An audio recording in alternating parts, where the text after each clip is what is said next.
$6 beers. Forced to come, really. Oh, yeah. They work much better. And then if they break, oh. Yep, yep. Morning.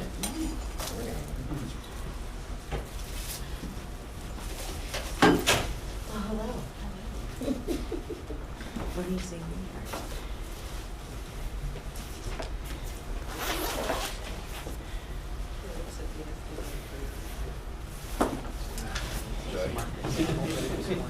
We still have volume, we don't have video. Yeah. Oh, Good to goody. know. Oh, goody.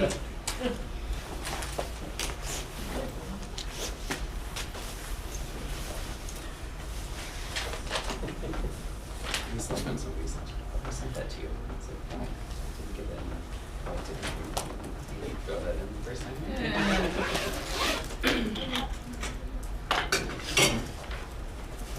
Yeah. It's too far.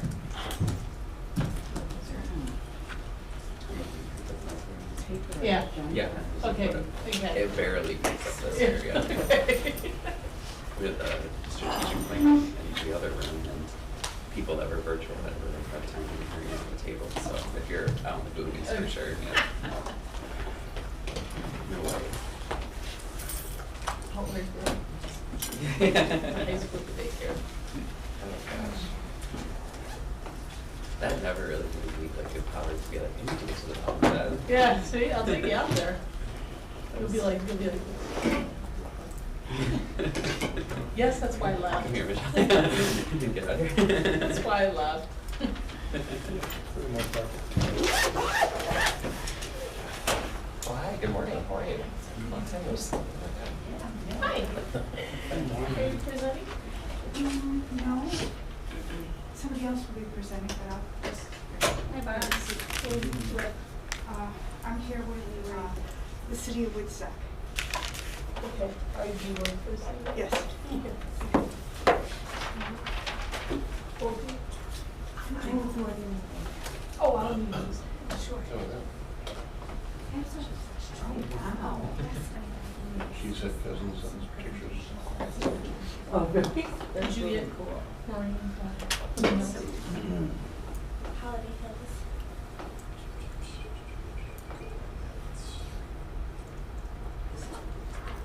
Don't see it. What is your name? I thought I had a big phone. Oh, yes. Perfect. Oh, you're Barb? Hi, Yeah, Michelle. Michelle. Oh, hi, Michelle. Nice to meet you. Nice So to it's meet you. going now? Okay. We're all ready?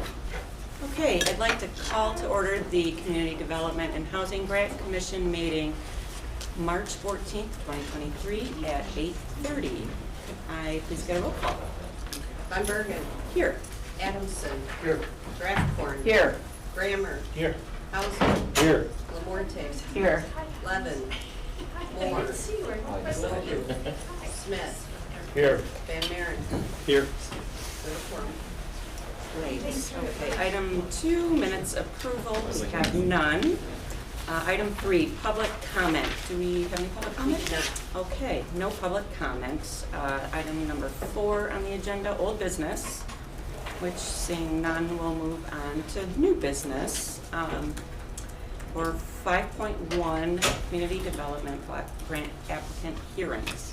We're going to start with Refuge for Women. So if you would like to come up and introduce yourselves. Tracy, got- sorry, go ahead. I need to cut you off. Do you mind if I pass a couple things around related to some applicants that presented yesterday? That would be great. These are emails from Yes, them. that And then would be these are great. housing developments that have applied to IDA for tax credits, if you guys want to take a look at this. So Okay. I will just hand that over Perfect. to you. Sorry about Okay. that. and That's okay. No, that's come up a okay. little sooner. So if you'd like to introduce yourself, tell us about your project. Tony is our timekeeper. We've got 10 minutes for the presentation and 5 minutes for any questions. Perfect, great. Well, good morning, everybody. My name is Meredith Hodge. I'm the Executive Director here at Refuge for Women Chicago.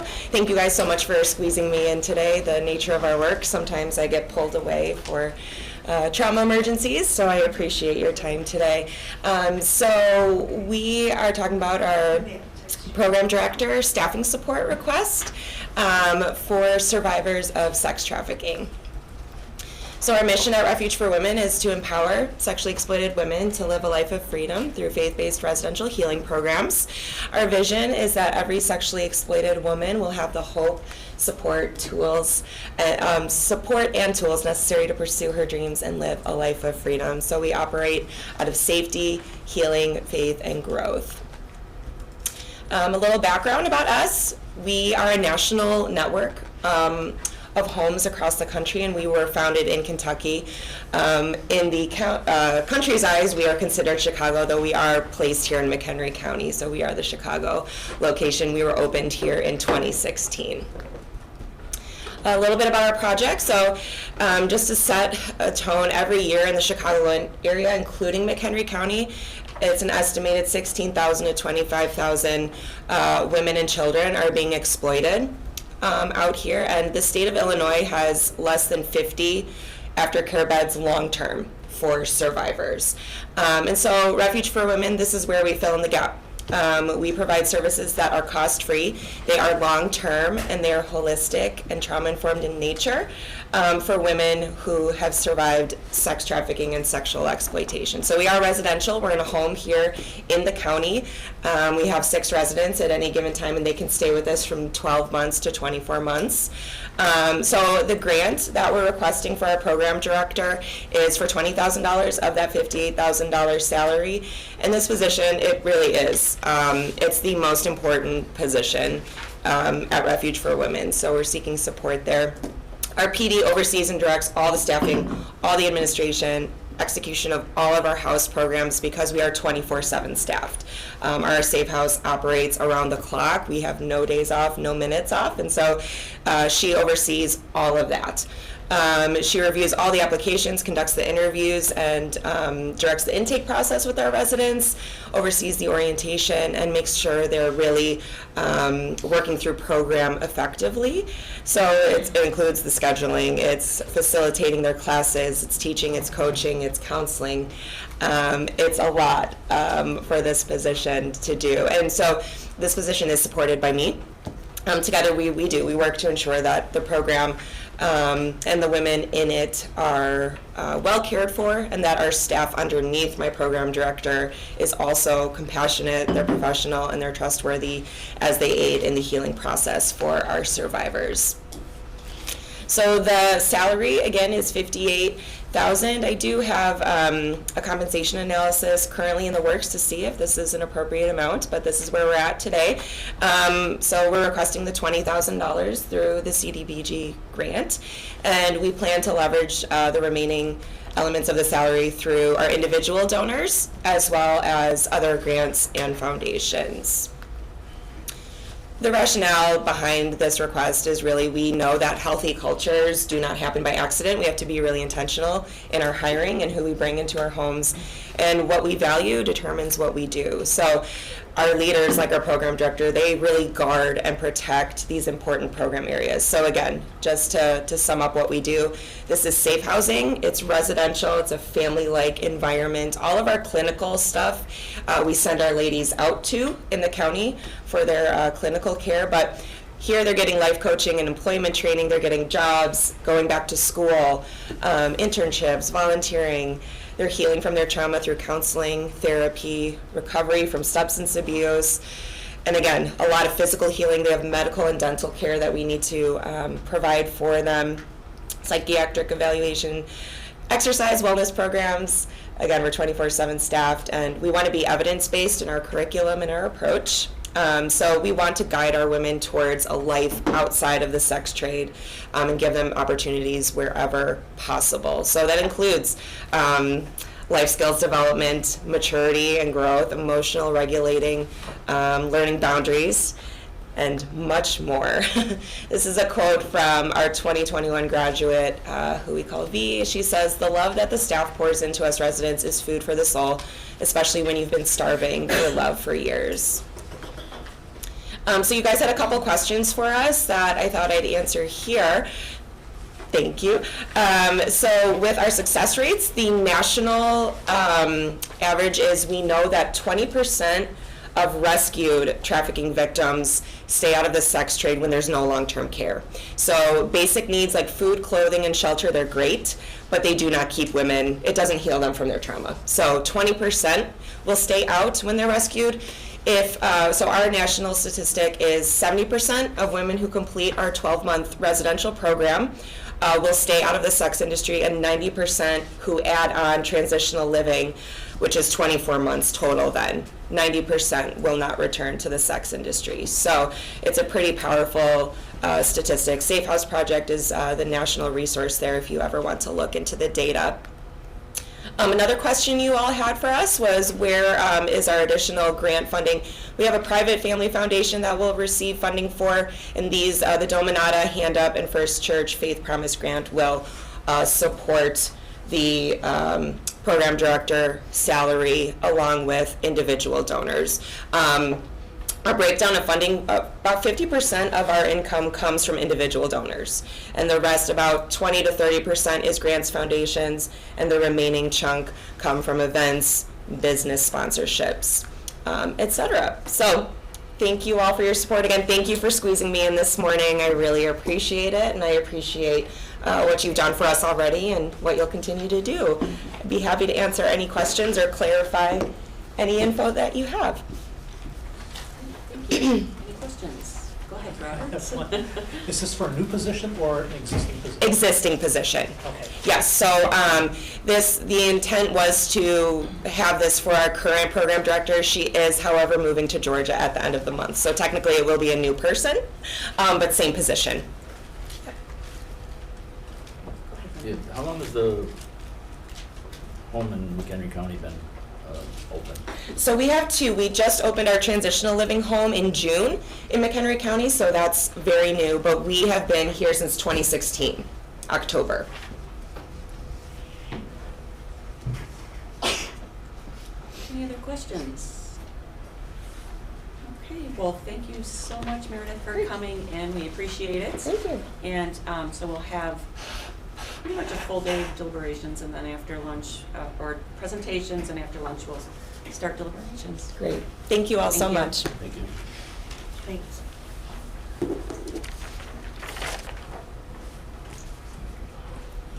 Okay, move on to Pioneer Center.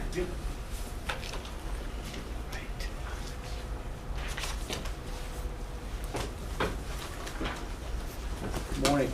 Good morning. Good morning. How are you all doing? Very good. Well, we are here to present three projects. My name is Frank Samuel, CEO of Pioneer Center. I'm Steve Rank. I'm the maintenance manager for Pioneer Center. So we have three projects. Pioneer is distinctly different in many respects. We serve in three pillars of services: developmental disabilities, behavioral health, and homeless services. Our services entails, it's pretty capital intensive as well as labor intensive across the three pillars. We have 22 facilities, including 15 group homes. The average age of our group homes is around 20, 25. Some of our facilities are also that old. And so when we have 22 facilities, maintenance is the big thing, and then every few years we have to invest in capital improvements to upkeep our buildings. So two of our requests relate to adding, replacing windows, doors, and so on. So that's what we're here to talk about. Steve, I'll turn it over to Steve to talk about the first project, which is Dayton East Building windows. Yeah, so the Dayton building has 24 casement windows that we believe are original to the building, so roughly about 40 years old. They're wood with aluminum clad, and they're basically an obsolete window. You can't get replacement wood parts for them anymore. So they're rotted. They don't they don't open properly, they don't close, they don't seal, and just, you can't get the parts to repair them. So we're looking to replace all of those windows.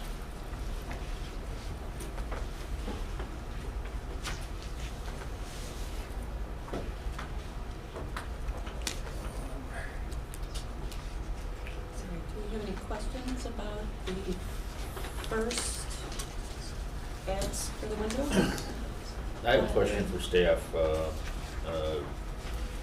We're going to the next one, which is, let's see, this one says, Technology? maintenance is ineligible. Is this eligible? But the next one is for the computers, you said it's not eligible, it's because it's administrative cost. Is So that, I need some clarification, because we got one that sort of says, sounds like it's ineligible for doors because it's maintenance. And then we got one that's eligible for, or not eligible for windows, but eligible for doors. What's the difference between maintenance and capital improvements, I guess? So it's sort of like we always use the pothole rule. So repairing a pothole is not eligible. If you are tearing off the road and resurfacing, it's eligible. So if it's a replacement, it's eligible. The technology one that was in there was an administrative request, and so we've had that before, and it's not eligible. Okay. Yeah, so I would add the windows replacement, it'll extend the life of the building if you don't replace it. So there's more than 1 year. If you spend, maintenance is usually an annual expenditure, whereas capital will last for 3 to 5 plus years. So that's the difference. And staff was looking for documentation of the maintenance of the windows needs to be provided? And we did provide that. Okay. Yeah, we did provide pictures. And that's fine, I just wanted to clarify what. No, you we said. did send pictures and. I did not get anything regarding that. We asked for maintenance and I did not get any sort of maintenance. Was there like a maintenance schedule that you sent through, a document? We sent photographs. It's not Photographs. maintenance. Well, photographs aren't maintenance, yeah. Right, we don't have any documentation as far as maintenance. I mean, we repair the stuff as needed, in-house. And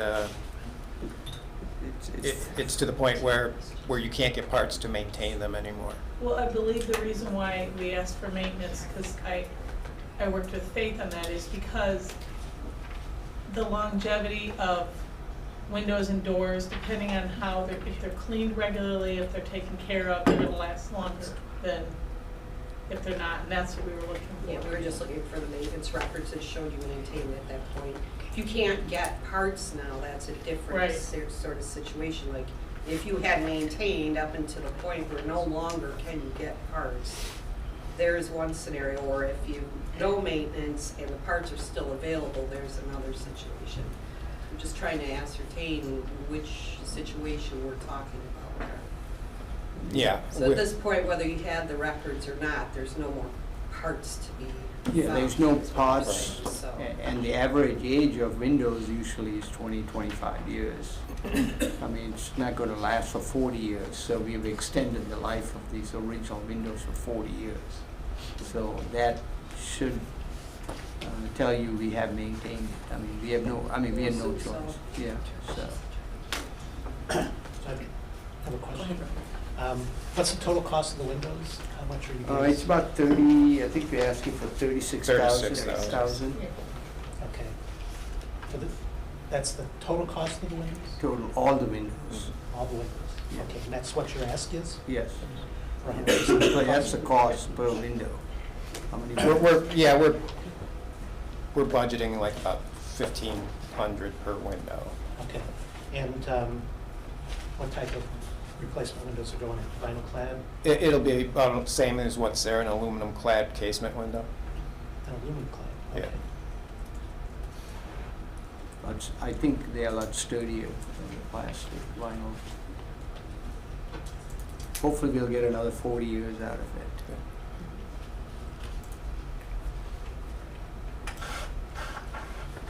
Any other questions on the windows? Okay.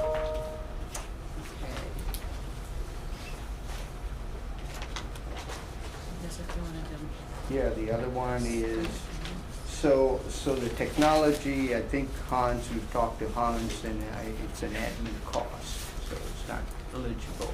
Even though it's capital, it's not eligible because it's admin costs, right? Yes. That's what. So that's Hans- off the books? That's off. Yeah. That's off. It's off. Yeah. Okay. We had the hearing scheduled go out before we were able to discuss that, Right. so Yeah. we're just gonna remove it for today. Right. and then- And then the third one is the Ponca group home doors and the railings. So I'll let Steve talk a little bit about that. So we're looking to replace 16 of the interior doors. They're mainly bedroom doors, and they are fire-rated doors. The current ones, we believe also are original to the building. They're splitting. They're really beyond repair. The fireproofing material inside of the doors, it's like a chalk gypsum product, is breaking out and falling out of the doors. We've attempted to, glue and fasten them back together, but they're just pretty much beyond repair. They also don't shut well, and that is a fire code that they have to shut and latch. Because of the type of door they were, or that they are, they did have like a mortised-in lock set, which most of them have broken out due to clients slamming the door with the lock open, or just from age of the door.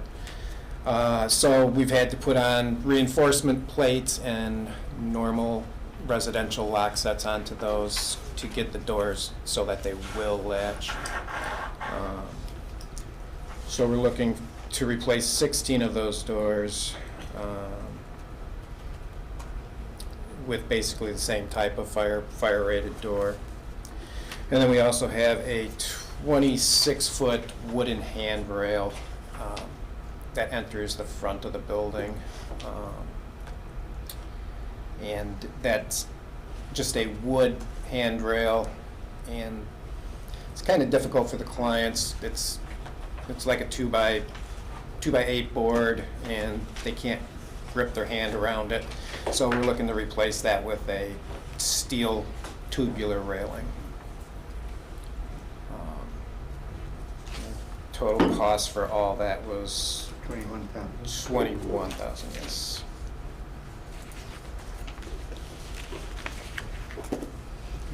Questions? The doors are about 30+ years old, so they have to be replaced.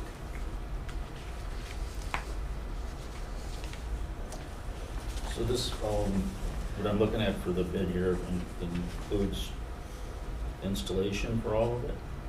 Is that correct? It says purchasing, installing 16 doors. Yes, with So- installation. So you're going out, you're hiring a contractor to come in and do it? Correct. Yeah. And, yeah.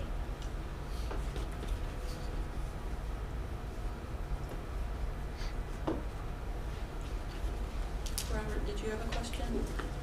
I just wondered if there was is it the fire code that you need in there, or is it a city municipal code? What needs to be done? As far as being a fire door? Yeah. So we've had conflicting reports from the state fire marshal versus the city fire inspector. One says that they don't need to be fire rated doors. The other one says that they do. However, the type of building that it is right now, our clients have to be able to evacuate in a certain amount of time to be considered a prompt evacuation.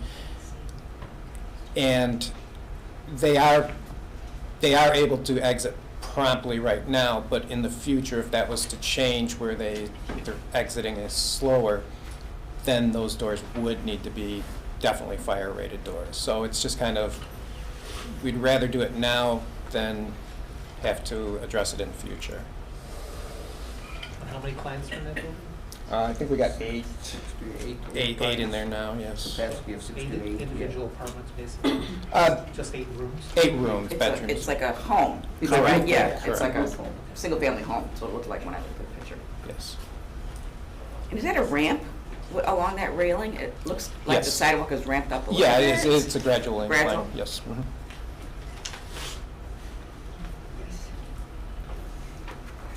Okay, any other questions? All right. Well, thank you for having us. Thank you for coming in. Thank you.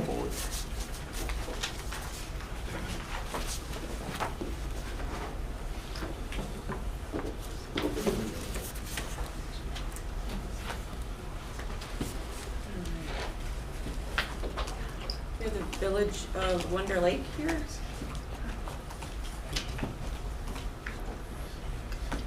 don't have him sign in yet. Okay. How about we move forward to someone from the city of Woodstock here?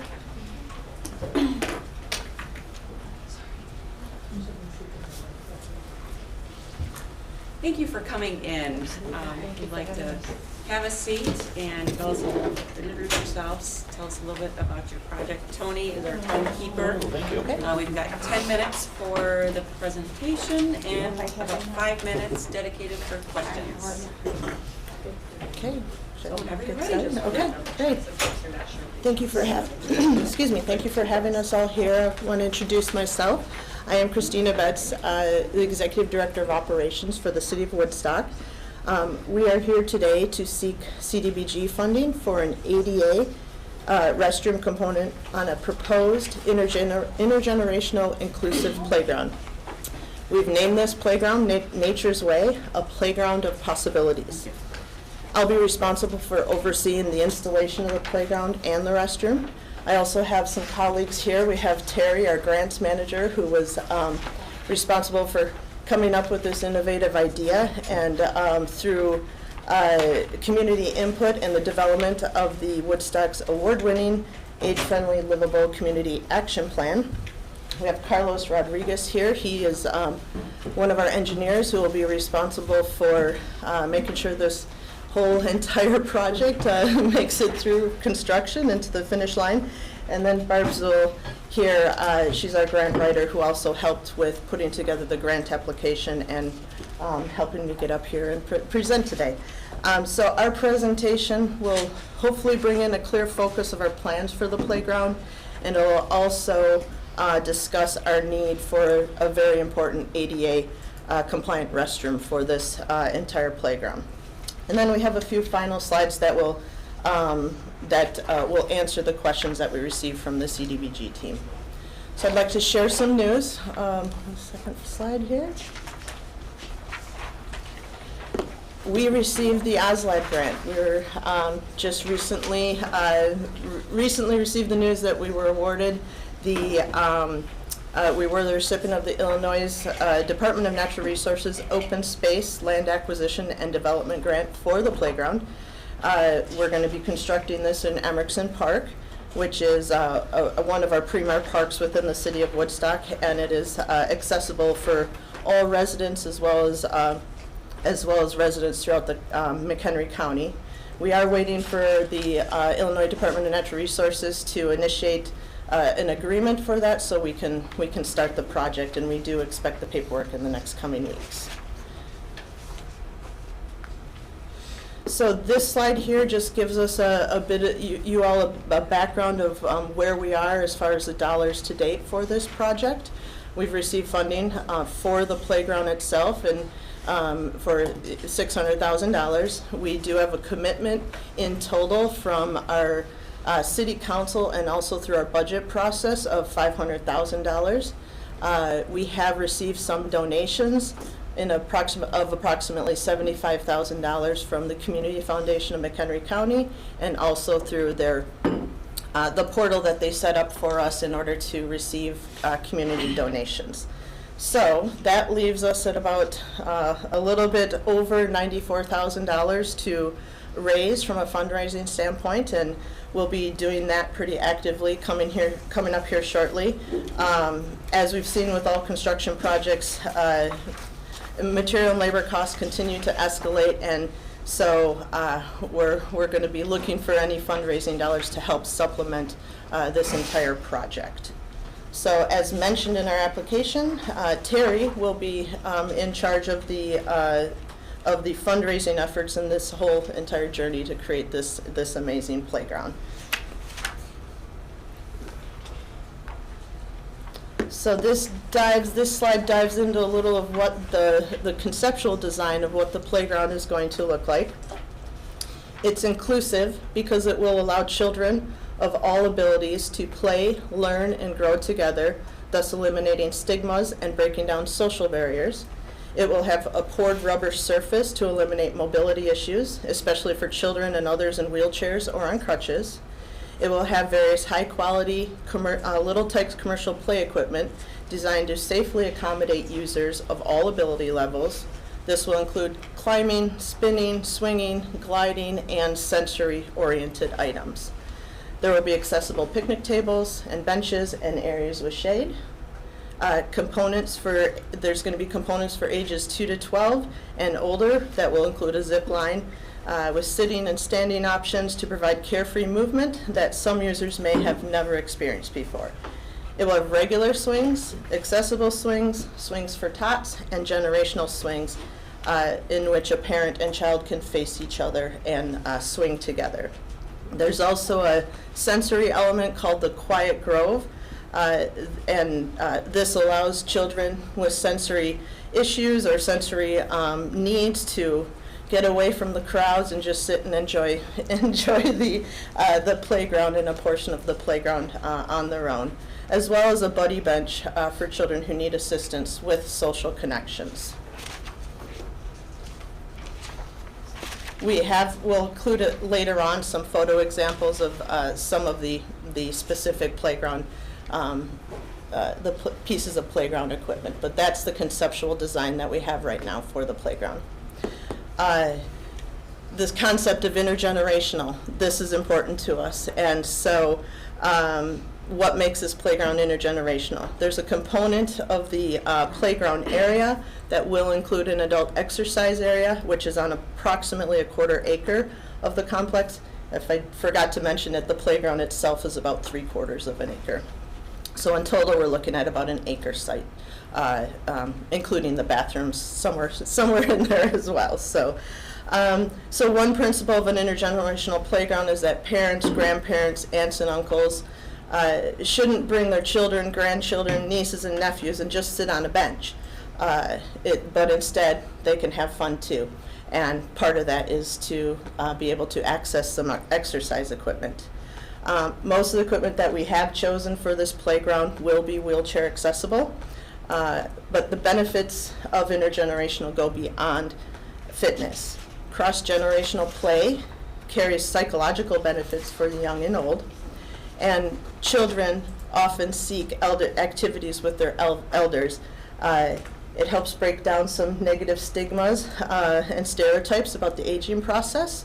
And for older adults, it provides that social support and that component and to help with well-being and reduce symptoms of depression.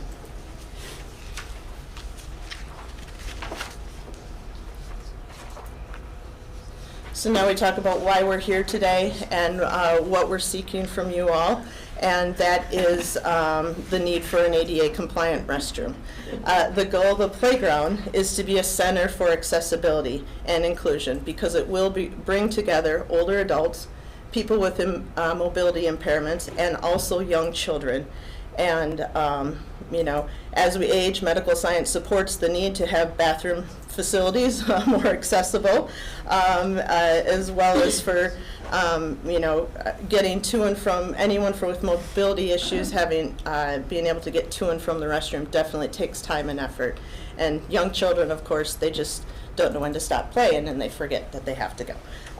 So as mentioned in our application, we will be also encouraging groups and organizations that serve older adults, special education, people with disabilities, and students to visit this site and to have field trips, and just for it to be an enjoyable overall place sense of place for those, and to feel inclusive and intergenerational. So on screen we have a list of the some of those that have restroom challenge. That's the delicate part of this, and that's school-age children, the elderly, and anyone who drank too much coffee, tea, or water. So, just going over the cost real quickly for the building. The restroom is of the ADA restroom is $159,600. The city is requesting $127,680 in CDBG funding, and has budgeted 20% match, or did I get that right? And has budgeted 20% match at $31,920. So the last part of this is just addressing some of the questions that were provided within the application process and answering those questions. The first question is, where will this intergenerational playground reside? There was a question about the black grid. I'm not sure if the black grid is on the inset. There's a small little square down there as far as is that the location. If you want to get a bit more, a better higher level view, where those stars are on the larger pictures, where the playground will go, and then the smaller X is where the restrooms will go. There was a question about financing that was provided through an email or through some other correspondence. And then our last slide is a question was asked about the dimensions for this playground and why they're not included. The complex will cover about 3/4 of an acre. We are still finalizing the exact playground dimensions, and we are in the process of getting a qualified architect, landscape architect, and engineer to help us with that. So with that, I will take any questions you may have. Go ahead, Mark. Sure. Why a prefab restroom and not something that's built out there? Why a prefab? We looked at that as a way to save on cost. Now they can actually build the building off-site and bring it on-site, and it does save on the cost of actually doing the construction right on-site. Okay. Does the park have city water and sewer out there? It does have city water and sewer. You'll connect right at the street there? At this location, this is one of the reasons we did select this. There's a fire hydrant right in that particular area.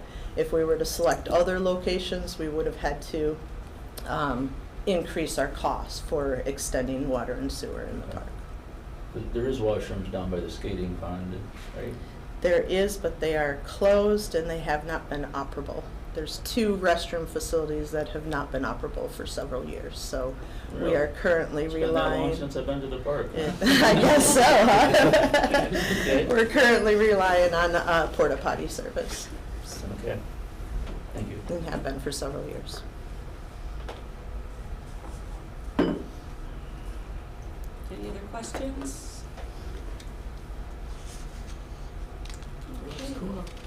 Great, well, thank you for coming in. Absolutely. Appreciate hearing about your project. Very good. And we should be working on deliberations this afternoon. Okay, great. Thank you so much. Thank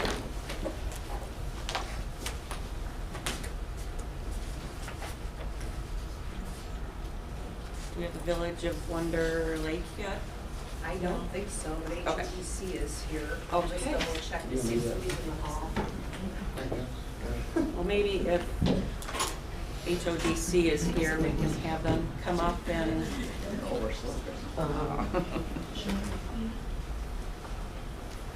Good morning. Good morning. How are you today? Very good, thank you. Good.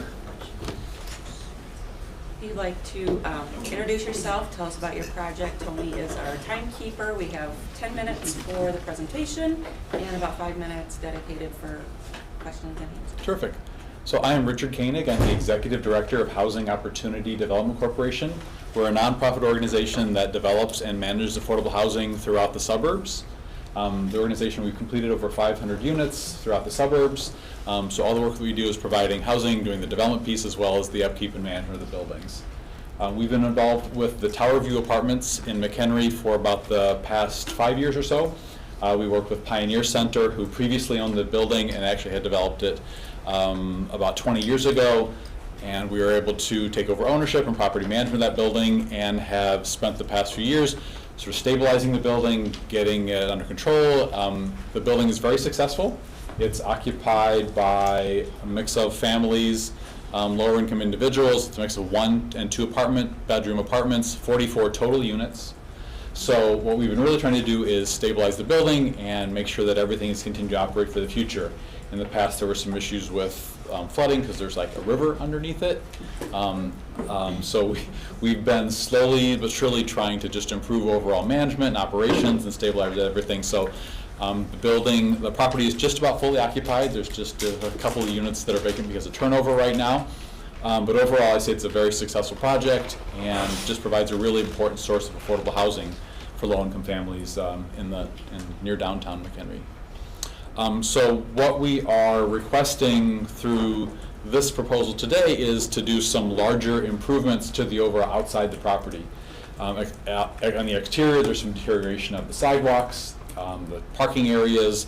It looks bad. It's some trip hazards. It sort of provides some difficult physical exterior needs outside the building. They're sort of beyond the scope of what we can typically do through operations and funding. Talked about reserves and having those sorts of funds available to pay for operations. So in order to keep the costs low, we keep the rents down by covering the basic cost of operations. We cover all the repairs. We keep the buildings all operating. We do set aside some money for reserve payments. But this is a larger capital project that would hopefully improve the overall physical condition of the property, as well as provide that additional level of safety for the residents who are living there. So that's why we're coming to you for these types of funds. We are spending our own money for as much as we possibly can, but this is a little bit beyond that additional scope of what we're able to provide overall, for that property. I think I sent a few pictures of what it looks like right now. I don't have a lot of other presentation. That's sort of pretty straightforward, pretty basic who we are and what we do. So happy to get quickly to questions if you'd like to get to that part. Is there anything else that I can help address for the committee?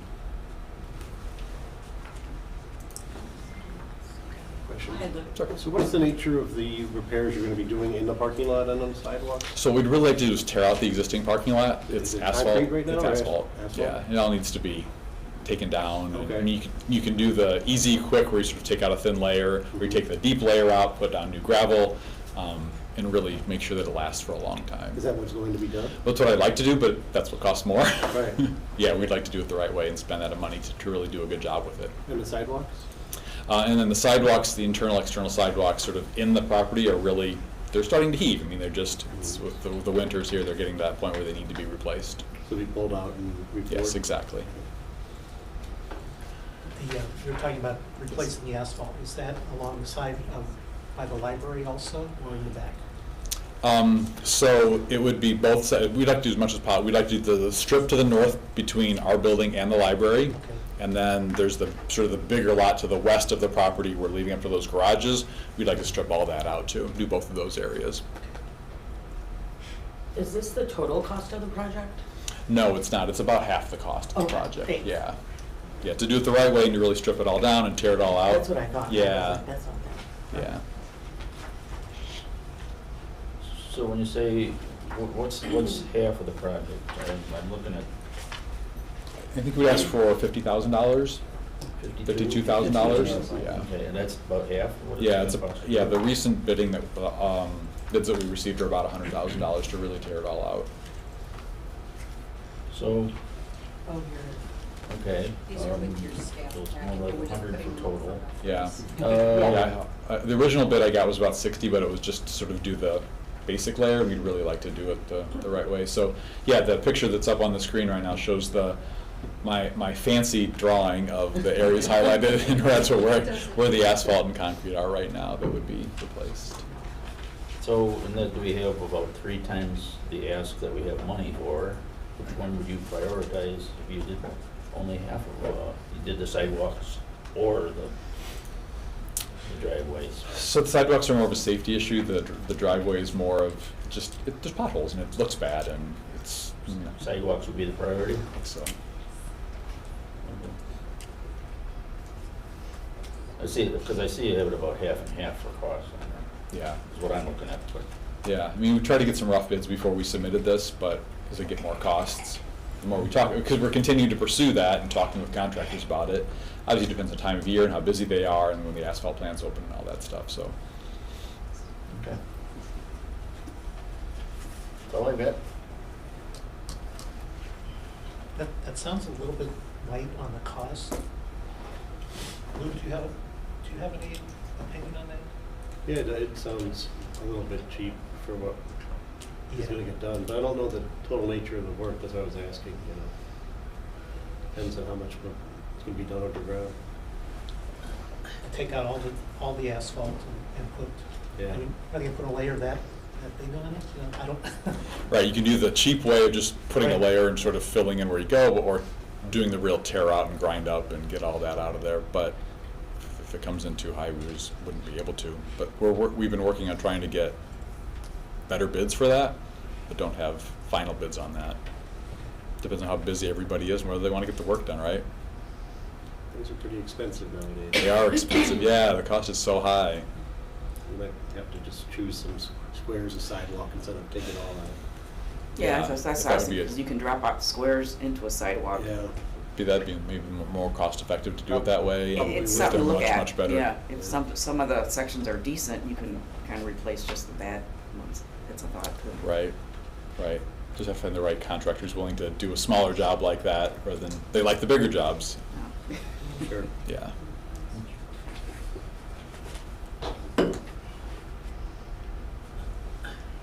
Okay, well, thank you for coming. Was that in. too quick and easy? Was Pretty straightforward? It's pretty straightforward. It is what it is, right? Yeah, we have all the documentation, so All right. that's great. We appreciate you coming in. Thank you so much for the time. We appreciate your help. In the past few years, you guys have been really tremendous in helping us out, so we really appreciate it. Thank you so much. Thank you.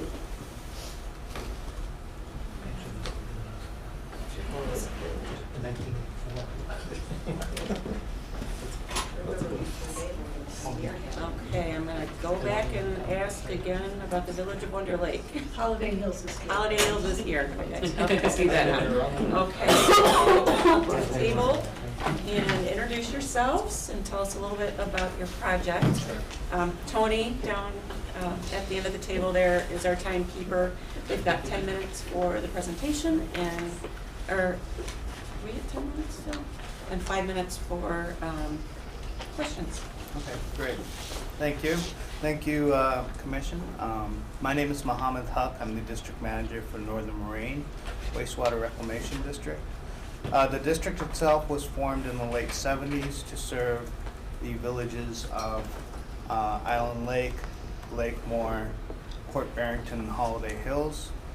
We were formed under the Sanitary District Act 1917, or an independent government agency appointed with board members appointed by the state legislature.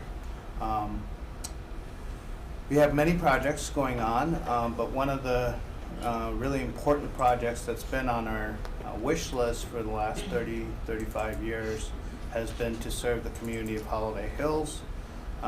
That community is on the east side of the Fox River, about 300 homes. That's in an area that's prone to a lot of flooding. So we have started phase 1, and Jillian will kind of tell you a little bit about the project and where we're at with it and what this request is for. My name is Jillian Kiss. I'm with Trotter and Associates. We're the district engineer for the Northern Moraine Wastewater Reclamation District. Like Mohammed said, the district has pursued providing public sanitary sewer to the village of Holiday Hills and the subdivision next to it, La Villa Vapel. They commenced construction of phase 1 of the project, which will provide public sanitary sewer to just over 100 homes out of a total of 335 in the total project area. That project will be complete here this summer. So the next step will be to get the private homeowners connected to the public sewer. So as Mohammed said, the Village of Holiday Hills is right on the Fox River. They're currently on private septic systems. During times of high water levels, those septic systems can become overwhelmed and flooded, which just is problematic for both the homeowners as well as just the general environment. Going into the Fox River, untreated wastewater into the Fox River, there is several communities downstream that retrieve their drinking water from the Fox River. So overall, we're just trying to address some of the public health and environmental concerns associated with private septic systems in that community. We have the sanitary sewer going in, we'll get the residents connected. However, there is a cost associated with the homeowner trying to connect to the public sewer. The district has received different grant funding and has received also a loan from the Illinois EPA's SRF program to complete phase 1. Now we are looking for assistance to provide to the private homeowners to have them connect to the public sewer. The homeowners in this area are low to moderate income, some on fixed incomes, and they do need financial assistance to be able to actualize the sewer system. As you can see here, this is a project map. This is both Holiday Hills and La Ville of Appel. Green indicates phase 1, which is the public sanitary sewer going in the public right-of-way. So green is what we will try to get the residents to connect to now. Gray is future phases, which the district is aggressively looking for other funding opportunities to complete the rest of the public sanitary sewer. So overall project costs to complete the sanitary sewer inside the right-of-way is about $18 million total. The district has, for phase 1, that's about $8 million. And so there's about a $10 or $11 million gap to complete the public side of it.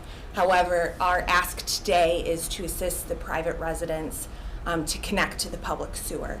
That is the responsibility of those residents. We estimate that the total cost to connect to the public sewer will be about $19,000. That includes an estimated $9,000 to actually construct the sewer lateral from the home to the property line on private property. And then the district has a connection fee of about $10,000, which is typical for any connections in their district. So overall, we're looking for assistance to help the private residents connect. The district would like to pursue creating a fund to reimburse approximately 50% of the installation cost on the private side of the sewer service. Like I said, total for the whole project area, there are 335 homes. In phase 1, there is just over 100 homes. Within phase 1, there is about 66 homes that are within the floodplain. So we are looking to prioritize assisting those within the floodplain to connect first. So our request is for about $300,000. That is from about 66 homes times $9,000. That's about $600,000, and 50% would be about $300,000. I've tried to depict here in this map here that the green that kind of aligns north and south indicates homes that are in phase 1 that are in the floodplain. So those are the homes that we are trying to pursue to use this reimbursement fund and get them connected as soon as possible. The homes along Sunset, which is the gray area, are outside the floodplain, but in phase 1. So they will have sanitary sewer. The reimbursement fund can be available to them, but again, we're trying to prioritize those homes in the green.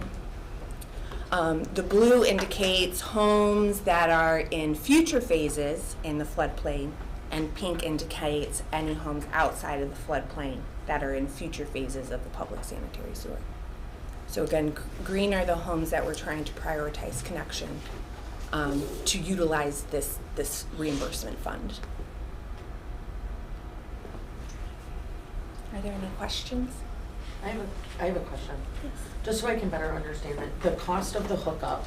So you said it's $9,000 for, like, I'm assuming to attach the current home to the existing sewer? Correct. Like that you're putting in, right? Correct. And then what was the $10,000? That's what the city charges? That is what the district charges. Or the district. The district charges about $10,000 for residential homes to connect to their system, and that covers basically the capacity at the wastewater treatment plant. Oh, because are they going to have to increase their capacity in turn? They will not, but it's these 6,600. They won't have to increase their capacity, but it basically reserves the capacity at the wastewater treatment system for them. Okay. And that fee is across the board. Any new connections or developments that come in, Right, so both like- residential and commercial, they pay a connection fee, Gotcha. one-time connection fee. Which is why, like, people have, like, special assessments when there's new construction and stuff like that. Sure. Okay. Yep. Okay, I just wanted to understand it better. Having gone through this myself, about 20-some years ago, in McCammon Shores, that $19,000 fee. Now, I understand the connection fee. You're talking about the $9,000 fee. Is that just to run the line to their property? That is from the home connection to the actual home to the stub at the public sewer, which is at the property line. And that's an estimate? That is an estimate. Okay. Does that include the filling of the septic tank? Correct. Yes. Thank you for And the pointing- reworking of the plumbing inside? Yes. So Yeah. decommissioning the existing. That's a, yeah. Decommissioning the existing septic tank, disconnecting that from the home, and then connecting a new 6-inch lateral line from the home to the public So those are sewer. those are done by private contractors? Correct. Yes. Okay. And does the homeowner, do they have to connect by a certain time period? Per ordinance, they have to connect by 2035, I believe. 2035? Yes. Okay. Or if the house sells, obviously that has to be done Correct. too. Okay. And is there any financing options for the homeowners to pay that? For the sewer connection fee, we are allowing them, if they get the connection within the first 3 years that's available, they'll have the ability to get that financed by the district for 30 years for the sewer connection fee, for that $10,000 fee. So we are offering that for the homeowners. Okay. Obviously the sewers themselves are costing us significant amount, $18 million. We're not actually spreading any of that to the homeowners in the form of a fee, so we've absorbed as much as we can internally, and obviously gotten grants as well for that too. So. And I realize that, that whole area is a low moderate income. But individually, houses or households might not fit within that low to moderate income. Are we actually subsidizing that also by this fund? No, we're not going through an analysis and figuring out exactly what every home's financials are, no. There has been a survey done by the Village of Holiday Hills that showed that they were below the MHI So it's shown, but we haven't gone individually home by home. So sorry. Yeah, so the cost to the homeowner is 10,000 plus 45, with 45 coming from the CDBG? It's like 14.5. Correct. Do you have a feel for how many of these homeowners would actually take advantage of that opportunity? I mean, do they have 14,500 to spend? Right. Well, the 10,000 is we're willing to finance that. So really, with the CDBG help, they would be looking at 4,500 for that initial connection. Have you done a survey of the homeowners to see who would be willing I think to it's a sign up? mixed plate. Probably. Yeah, it's a mixed plate, and that's why we've also extended the amount of time that they have to make that connection. We've told them that about 2 years ago, so they've had 2 years to kind of decide on how they're going to do it and when they're going to do it. And then they've got an increased period of time to actually make the connection too. Are there any grant funding available for that connection fee to help them out, subsidize that? Is there something that can be pursued for that side? I think the district is doing that with their connection fee, and we've been going after grants for the public side of the sewer so that we don't have to spread that out onto people. But no, we haven't. I mean, and we're here for it to help, to find some help for the actual private homeowners as well. But would the cost of the sewers themselves, are they put back through the user fee? So as they spend money on their sanitary Yeah, sewer so bill, the first phase was about $8 million. We took out $5.2 million in IEPA loans, so that's going to be absorbed by the district and basically spread out. Okay. $3.5 million came from IEPA, from an unsewered community grant fund. And then for phase 2, we're currently slated to get $2.5 million in a grant as well from federal appropriations to be able to pursue phase 2. But some of these grants can only be used for certain purposes. They can only be used for public infrastructure. They can't be used for the private side costs and so forth. But we felt that the CDBG funding was an avenue to help the private homeowner with their costs, something that we can't necessarily use a lot of public grant monies for.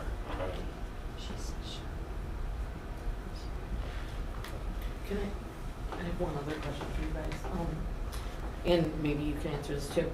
If you're awarded the funds, okay, and let's say not all the homeowners, I think that was a really good question, aren't on board, how long do you have, to use the funds? Like, what if all 66 families don't take advantage of it? What if only 10 do?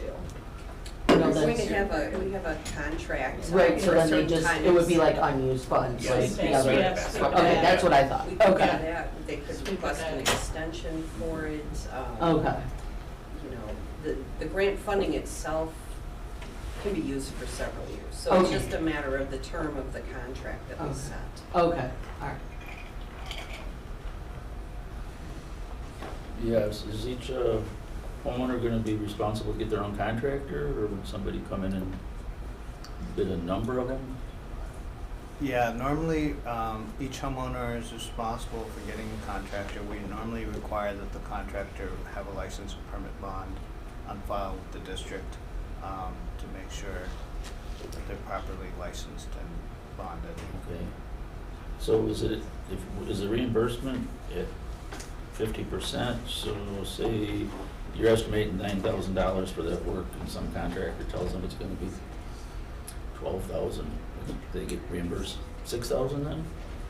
No, we would probably cap it at 4,500. Okay. And we would encourage them, if they were getting a price like 12,000, that maybe they Keep looking yeah, for somebody else or do a little something. bit more shopping Okay. on that.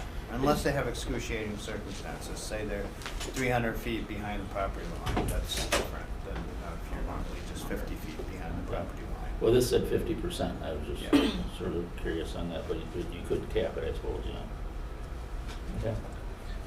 Does the sewer main go down the street? Yeah, it's Okay, normally so they either have- on the east or west side of the road. So most of them will have to rework the plumbing to go out front rather than? Yes, yes, they will either have to rework the plumbing or they'll have to go around the house. Most people are able to rework the plumbing inside to be able to come out in front. Okay. Robert, you mentioned that, and I don't know, you said if you have to sell your house, can you sell it without the upgrades? Or do you have to put that in before you sell? I don't know how that works.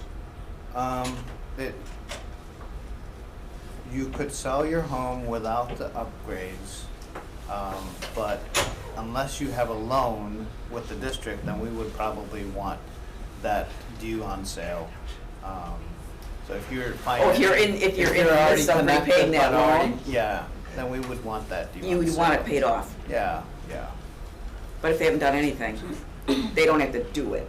Yeah, I think I would need to go back. They required it. There So is you're not there- requiring that. Well, Or are you? I don't know. I need to go back because there's an agreement between us and the Village of Holiday Hills that spells that out. I Oh, just so it don't would remember be the maybe details similar to of it. McHenry, Yeah. maybe. We would default to the county code. Right. They could put a lien on the property at the time. Exactly. That would show up on title.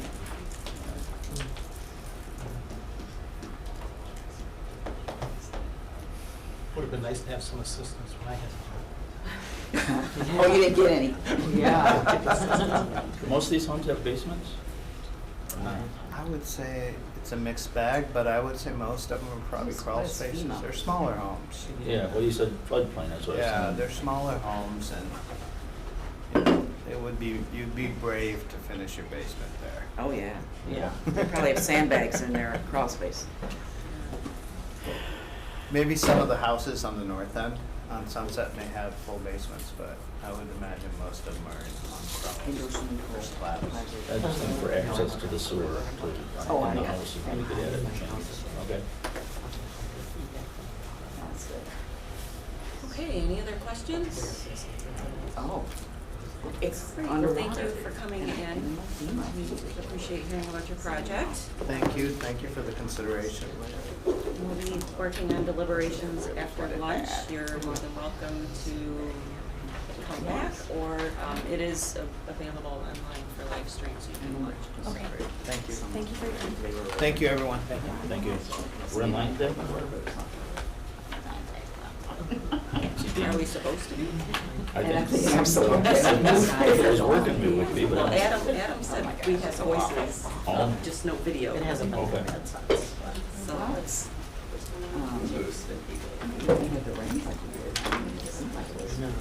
Hi there, if you want to come up and introduce yourself and tell us a little bit about your project. Tony at the end of the table is our timekeeper. Good. We've got about 10 minutes for the presentation and 5 minutes for questions. That's great. My name's Jim Condon. I'm McHenry Township Highway Commissioner. Here today to request your ongoing CDBG grants, some funds for our ongoing program for our Lakemore subdivision. It's a continuation of what we've been doing in the previous years. So with that, we'll just go through the presentation real quick. Again, the road district. What am I pointing to? I think I actually up here. Oh, yeah, well, maybe if I hit the right button, huh? There we go. This is just a presentation of the things we'll touch on real quick, and I'll be pretty brief because this is probably our 4th or 5th time I think we've been here. So for the same project, and it's a continuation of that. So about McHenry Township, we're located along the eastern border of the county. We have about 135 miles of road that we maintain. 100 of it is ours. The remainder is done through intergovernmental agreements.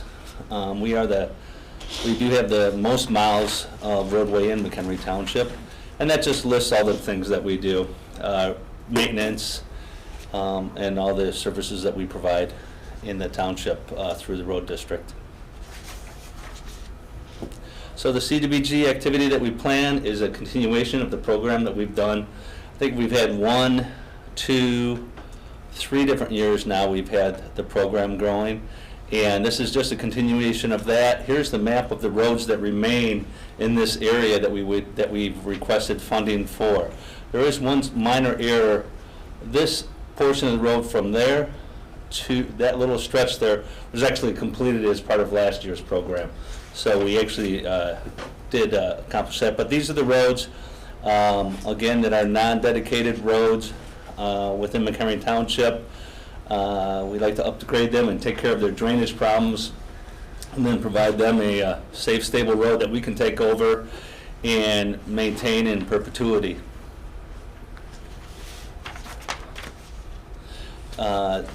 Obviously, the groups involved, the team is the, or I should say, the area. It's again a benefit to the low, moderate individuals. It really increases basically the value of the property that exists there, the homes. They spend a lot of money doing maintenance on the roads, and unfortunately it's not successful maintenance because of all the drainage issues that exist there. So again, we come in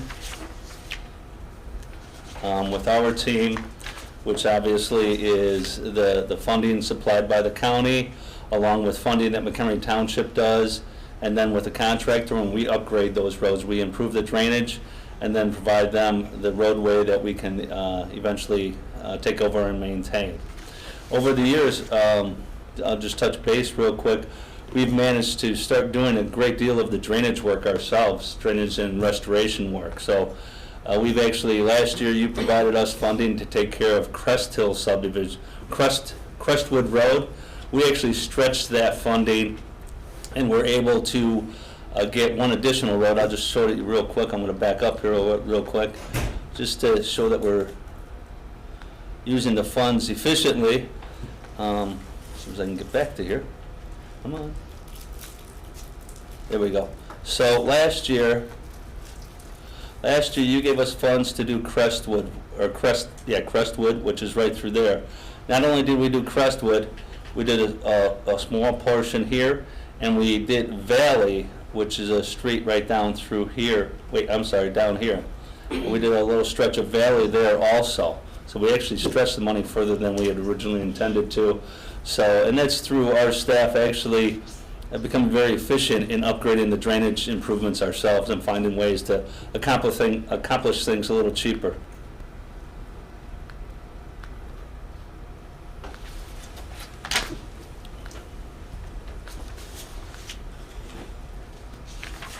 Again, the timeline is hopefully provided funding. We'd go through the engineering.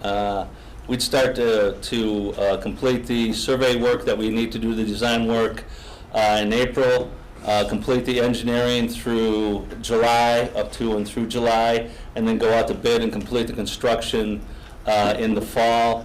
As in last year's project, or the project that's currently going on, we still have some restoration to do, but all the drainage improvements were done, and we did get the road paved. So this is a pretty tight schedule, but thank you.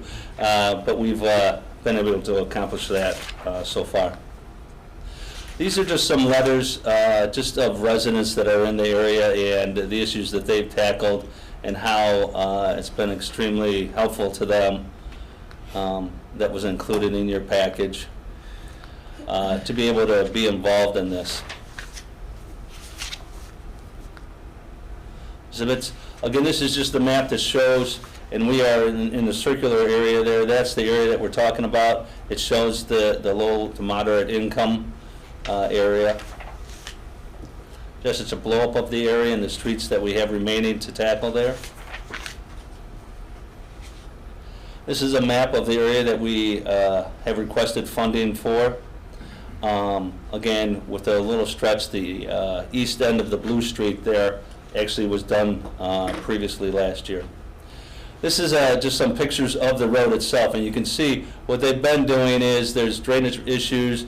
They come in and they put down either gravel or grindings, and it continually washes away. And it's the same routine every year. They don't have a stabilized base. They don't have drainage improvements to avoid this erosion problem. So we come in and we take care of those drainage problems, and then we pave it. Just some more pictures of the issues through it.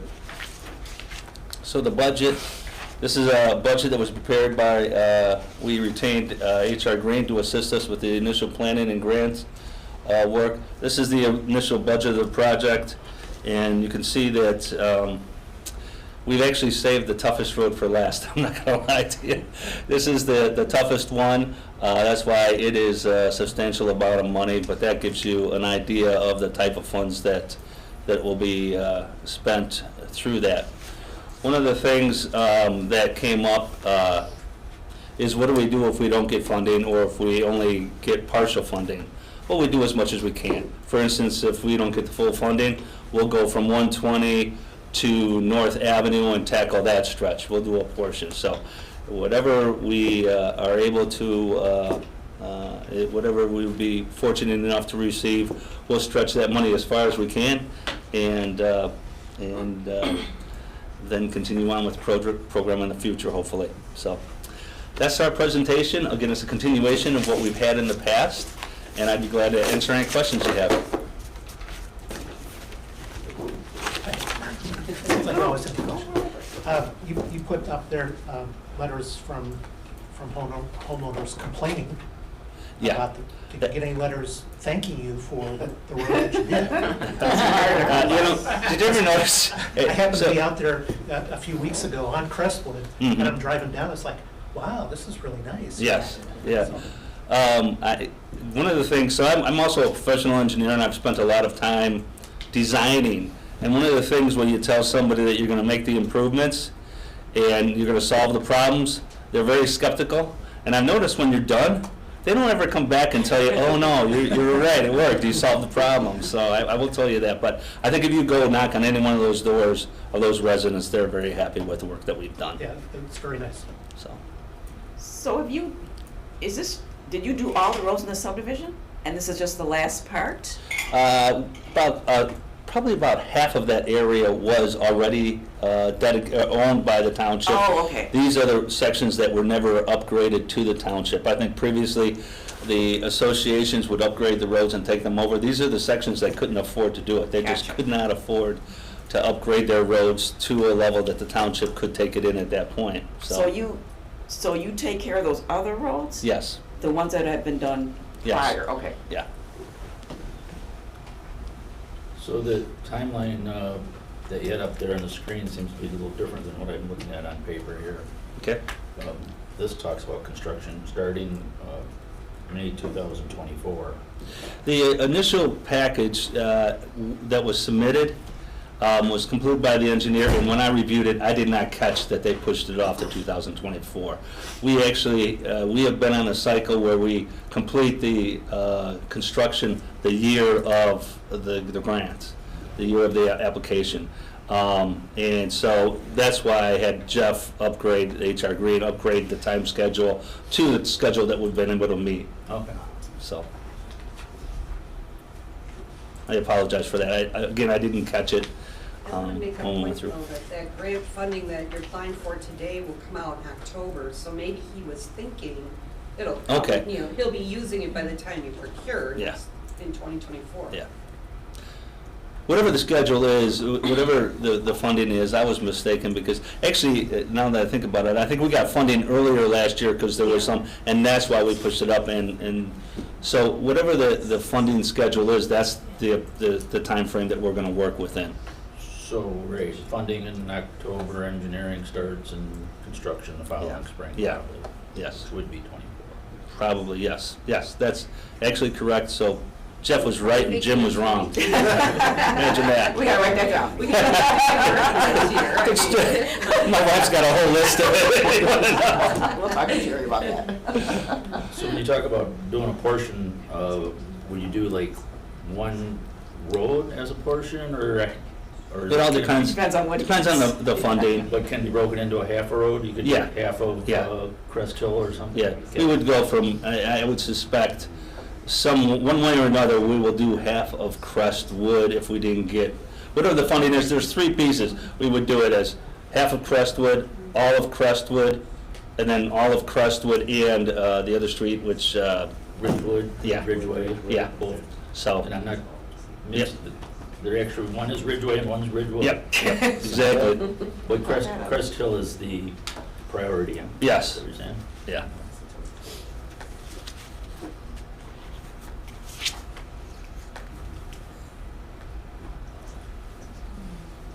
Okay, do we have any other questions? Well, thank you so much, Jim, Yep. for coming in. Thank you for your time. And hopefully continued support. It's been a real success, it really has.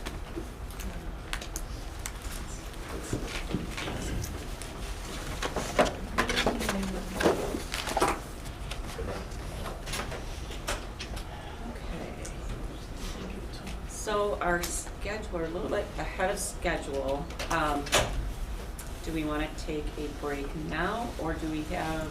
Clearbrook is here?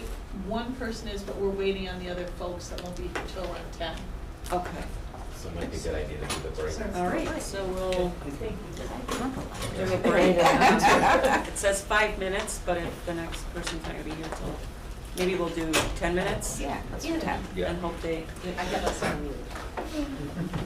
Yeah. So, I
You'd like to introduce yourselves and tell us about your project. Tony, at the end of the table, is our timekeeper. Yep.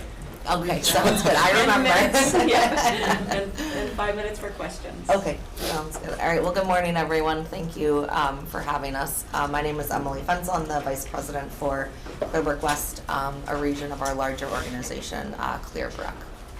And I'm Tony DiVittorio, the President and CEO of Clearbrook. I'm Don Frick, Vice President of Operations for Clearbrook.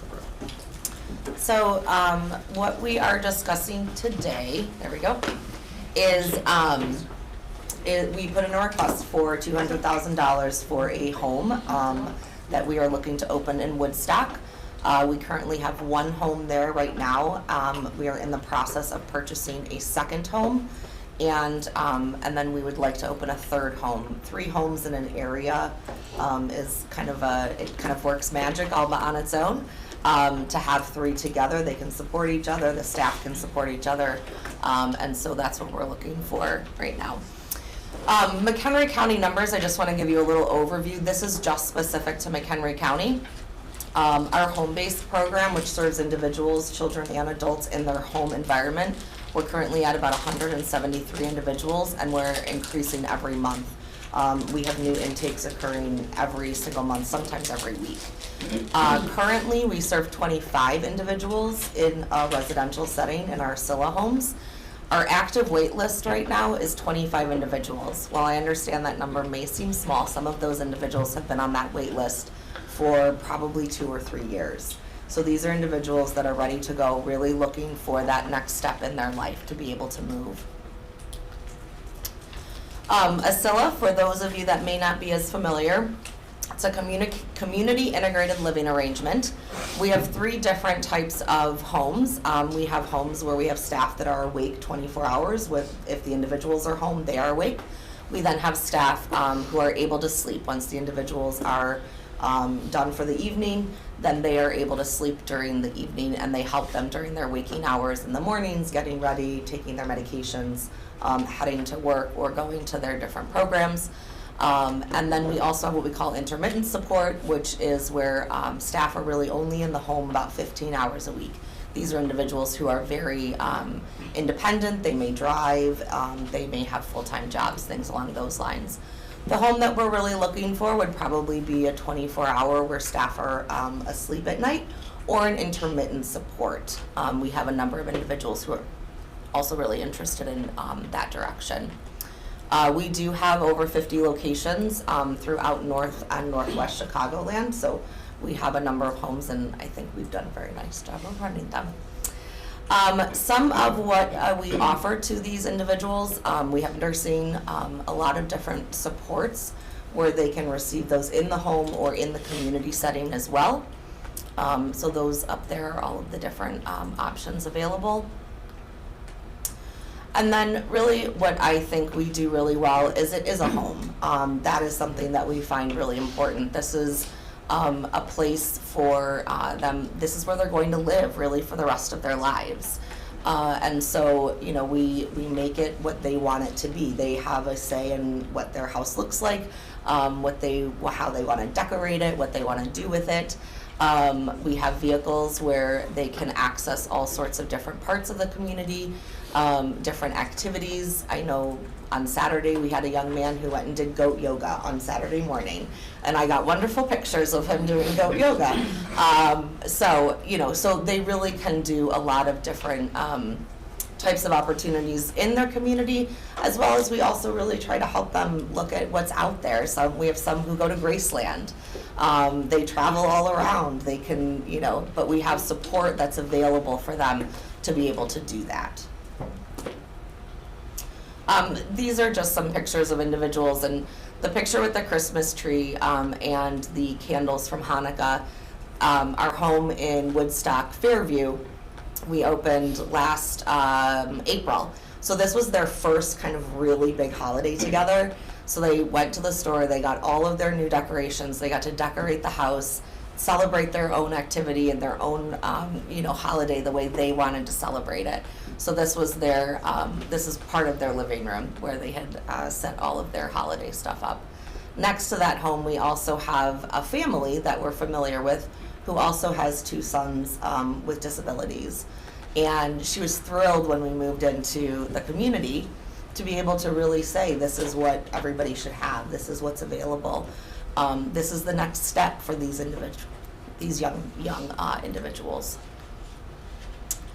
This is just a quote from one of our mothers who, it's a really tough decision for parents to make, to relinquish, I guess, if you will, the full-time care of their loved one. And so they chose Clearbrook, and I think Danny has been living with us for over 10 years. And I think this is really important to recognize that at some point in time, the parents won't be around anymore, and so Clearbrook is going to be their family. And then I don't know, Tony or Don, if you had anything you wanted to add before we go to questions. Yeah, I think from the standpoint of where we're at with our commitment to the, to the community, I've lived in Woodstock for over 30 years, and I've seen, the need in the community, and from Clearbrook's perspective, we have a day program, which is really the hub of our services, that we purchased a building on Seminary. I think you've probably seen it as you drive up this way. We have the other homes in the area, and there's a true commitment to McHenry County for us to continue to build out not only this hub within Woodstock, but looking at how we can provide services in the future. I think the point that Emily puts together about this being a home is just so critical for us to be integrated into the neighborhoods. And we pride ourselves on not being the one that anybody can drive down the street and recognize, oh, that's a Clearbrook home. We pride ourselves in taking care of it to the point where we are part of the neighborhood, and we don't want to be recognized. We want the individuals to be part of that community. Yeah, for me, being out here has been very important because we were asked to be out here by the families that we served in home base, people that were getting services in their home, and they wanted different options, different opportunities. And so it was important to us that we weren't carpetbaggers. We're not from Arlington Heights. We're out here. Emily is really the only vice president that really runs almost autonomous. She's in the community, of the community. The staff, the services that we purchase in the community, the jobs we get our guys are in the community. We want to be part of the community. We wanted to serve people from this community with people from this community. And we have an obligation to be good stewards.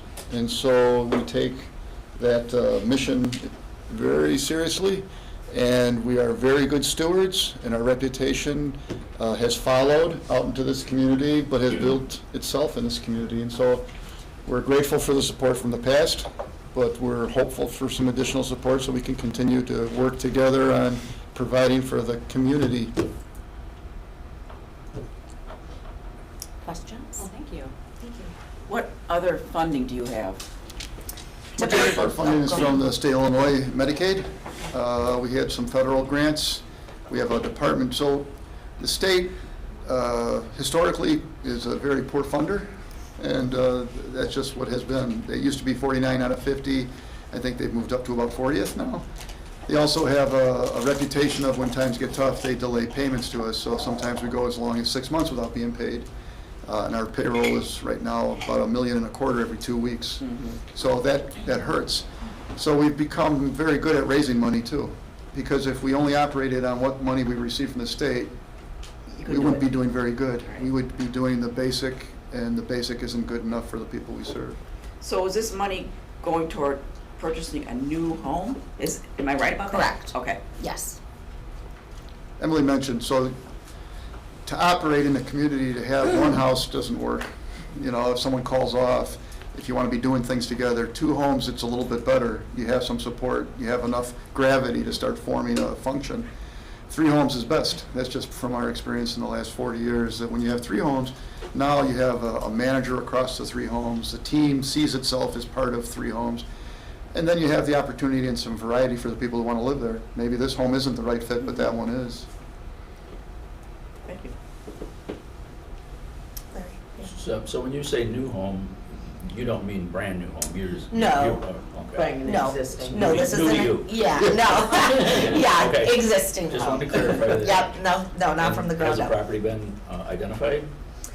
So I receive, I'm in communication with a realtor. I receive listings almost daily, which is great. And so for the home that we received funding for last year, we are in the process, I've started to narrow down some of our, the listings, and we're gonna be looking for, going to tour and see which ones would be the best fit. And then I don't have any doubt that we'll continue to receive listings and we'll be able to purchase a third. Did you try to put them in the same neighborhoods or near, or? Well, not really. We have some regulations we have to follow from the state that they're not allowed to be within a certain distance of each other. Yeah, okay. Yeah, but I also think that it's important to not have everybody in the same neighborhood, that they really can have their own neighborhood. Yeah, okay. And then I see on your budget, it talks about in priority order. Mhm. If, we've got like 3 times the ask of what we got to work with here today. So, Sure. would you purchase this if you didn't have the money to do the remodeling? I guess I'll call it remodeling. It's $134 for the purchase, and then I got about $65.7 on the remodeling. Yeah, I think the biggest cost is probably the fire alarm, security, things like that, that we have to, that's required. In terms of whether or not we'd be able to move forward if we didn't get the full ask, I think we would have to look at the timing. We are committed to being able to have 3 homes in Woodstock, for sure. But it would just be about when that would be a possibility. Okay. So if you didn't have the full amount, you might have to put off the purchase for a certain amount of time until you found some funding elsewhere. Is that fair to say? Yeah, I think, we want to, when we move in, you don't want to have a lot of overhead that you're paying back. I'd like to put the money into the programs, into the staff crisis, so we want to raise salaries. That's always important. But this is something, in order to make the whole thing work, it's something we need to do, so it wouldn't be a long wait. We want to do this program. It would be best for that house and the people we serve if we can get it subsidized. But yeah, no, it would happen. It would happen, even at the purchase. If there was a portion, then we would pick up the other portion, and we'd look for, from the community or from other donors, or we would rob from Peter to pay Paul. Gotcha. Okay, thank you. Looking at the bank mortgage component of your sources, is that funded any on any subsidized program? We work through the Illinois Housing Financial, IHSA. IFF, yeah. So they have a set standard of a rate. It's a little bit more than you get at a bank, but banks don't want to offer mortgages to group homes because closing on a group home wouldn't be a popular thing for a bank to do, so that's bad business. They don't want to kick people out in the street. I've done it. Yeah. What's the name of the organization again? IFF. It's IFF. I can. Illinois something facilities, financing facilities, finance. I haven't kicked people out. I've made loans to group homes. Yeah. It can be done. Well, the reason we use one, because logistically for us, it's quick and easy. We're such a good customer for them. We've now developed a line of credit so that we can get a mortgage immediately and not have to wait for a processing. And sometimes when there's grants, there's deadlines, and we'd like to have that flexibility. And then our loans get pooled and rates go up and down as a group. So there's some business sense to it.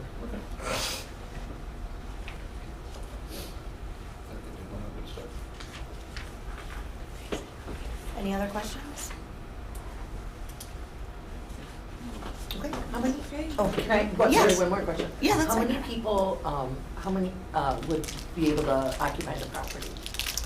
4. 4. So, yeah, we usually license a home, it's called licensed through the state, for 6. Okay. So sometimes we look for a home that may, you could be able to have 6 individuals live. We feel that 4, it's a family then. It feels like a family, it feels like a home. When you get a little bit bigger, it feels different, Feels like a dorm. depending on the, the group. So, so it would be for 4 individuals, male or female, we're not sure yet. I haven't gotten to that far in the game, but could be licensed for 6 if needed. Cool. The state allows between 1 and 8. Okay, But thanks. most places that have gone to 8, it's for financial reasons. And so we try to avoid that. Yeah. Because 8 people living together is tougher than 4. Yeah. Yeah, you want people to have enough of their own space.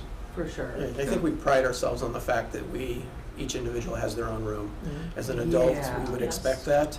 Right, And so, yes. across all of our sites, there are very rare occasions where we would have any individuals that would be that compatible to live together. Even if you're married? Yeah. No, most agencies, I would say, that's a real standout for Clearbrook. The vast majority of agencies, people share rooms. And there's people who might not necessarily know each other until they get to the house. I would say 90 to 95% of our bedrooms are single bedrooms. And usually the people who share a bedroom have gotten to know each other, and that's a choice. And they want to. Because they Yes, want the it's a master choice. bedroom, you know? Right. But throughout the state, other agencies, it would probably be just that inverse. It'd be 90 to 95% of their rooms are shared rooms. Yeah. And that means if you can leave a meal and go to your own room, that's what you want, versus you have to share it with someone you might not be getting along with that moment. Right. No place for yourself. It's actually your home. Yeah. Correct. Yeah. Thank you. Thank you. Thank you. Appreciate your Thank time. you. Hang in. Thank We're you. working on deliberations after lunch. Sounds Becky's good. going to stay. We appreciate the support. Thank you very Thanks.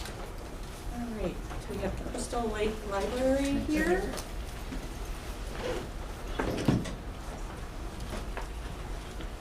Hi there, I'd like to have a seat and let us know, introduce yourself, let us know about your project.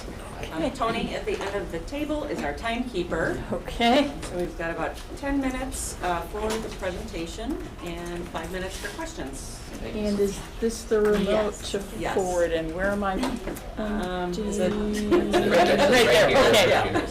Awesome, okay. Well, first of all, I'd like to thank you for having us. My name is Karen McGaldy. I'm the Assistant Director for the library.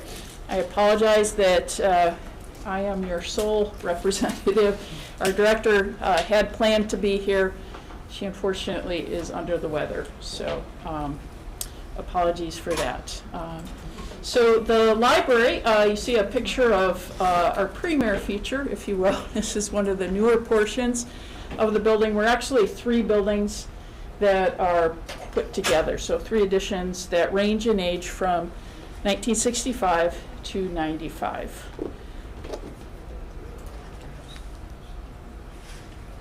Okay. Maybe try to his laptop, he said that might also work. I wonder if it's because it's a PDF. Oh.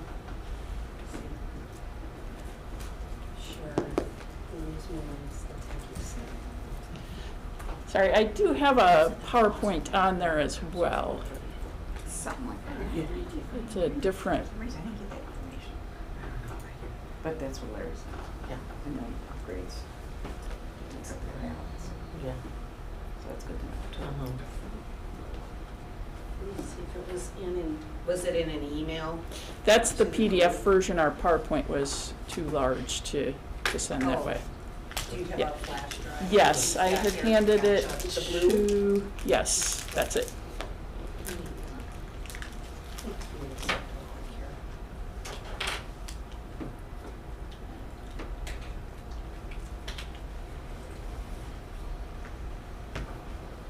I see it.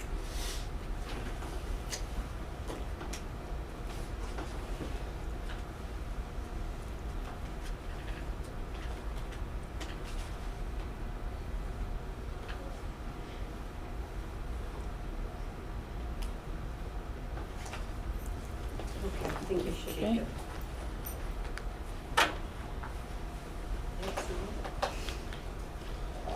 Okay. Well, we won't worry about that. I'll just advance for you if you want. Okay, I appreciate that. So the library is what's called a discrete component unit of the city of Crystal Lake. Means we have our own board of trustees, 9 members that are appointed by the mayor, approved by the city council.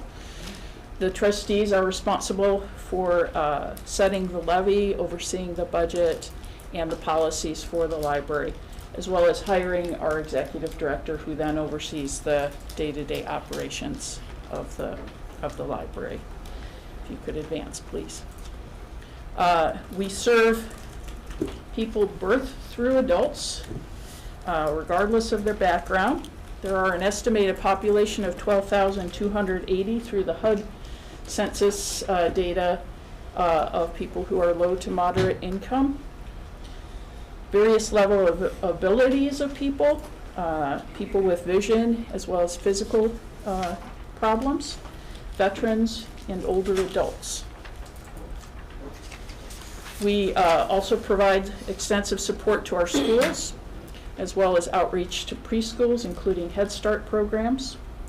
We also provide support for the summer lunch program that we do in coordination with an individual who coordinates through the Northern Illinois Food Banks. Recently, the state of Illinois, you may have heard, has put through a law for Cards for Kids program that is also for providing library cards to people in the surrounding area who, for children who do not qualify for library cards, because as a city library, our boundaries are limited to the city of Crystal Lake. So there are what in library term is called unserved areas that fall outside of the city limits, and they're outside of other library service areas. If you could advance, please. We provide a variety of cultural programming, support people for different languages, a lot of support for our Hispanic community, which includes collection, development, as well as programs. If you could advance. We had a referendum in 2016 that was not approved. Our board regrouped and evaluated the condition of the building. Primary concerns were keeping water out of the building, because as an aging structure, that's a primary concern, and water does not go well with library materials. Termination was also made. What could we do to improve accessibility? Not a lot, unfortunately, with our front stairs. They're quite difficult for people to get up, but we did manage to add a drive-up window for people who have difficulty getting into the building. It also will help if there's an additional pandemic that we cannot have our building open. We could provide service through the drive-up window. If you could advance, please. Some of the major issues identified during the pandemic that limited our hours was airflow. It was very bad in the building, and what you see here is a picture of one of our air handlers being hoisted onto the building. Or that might be a condenser, but in any case, various parts of the heating cooling system were replaced and smaller components to improve the airflow.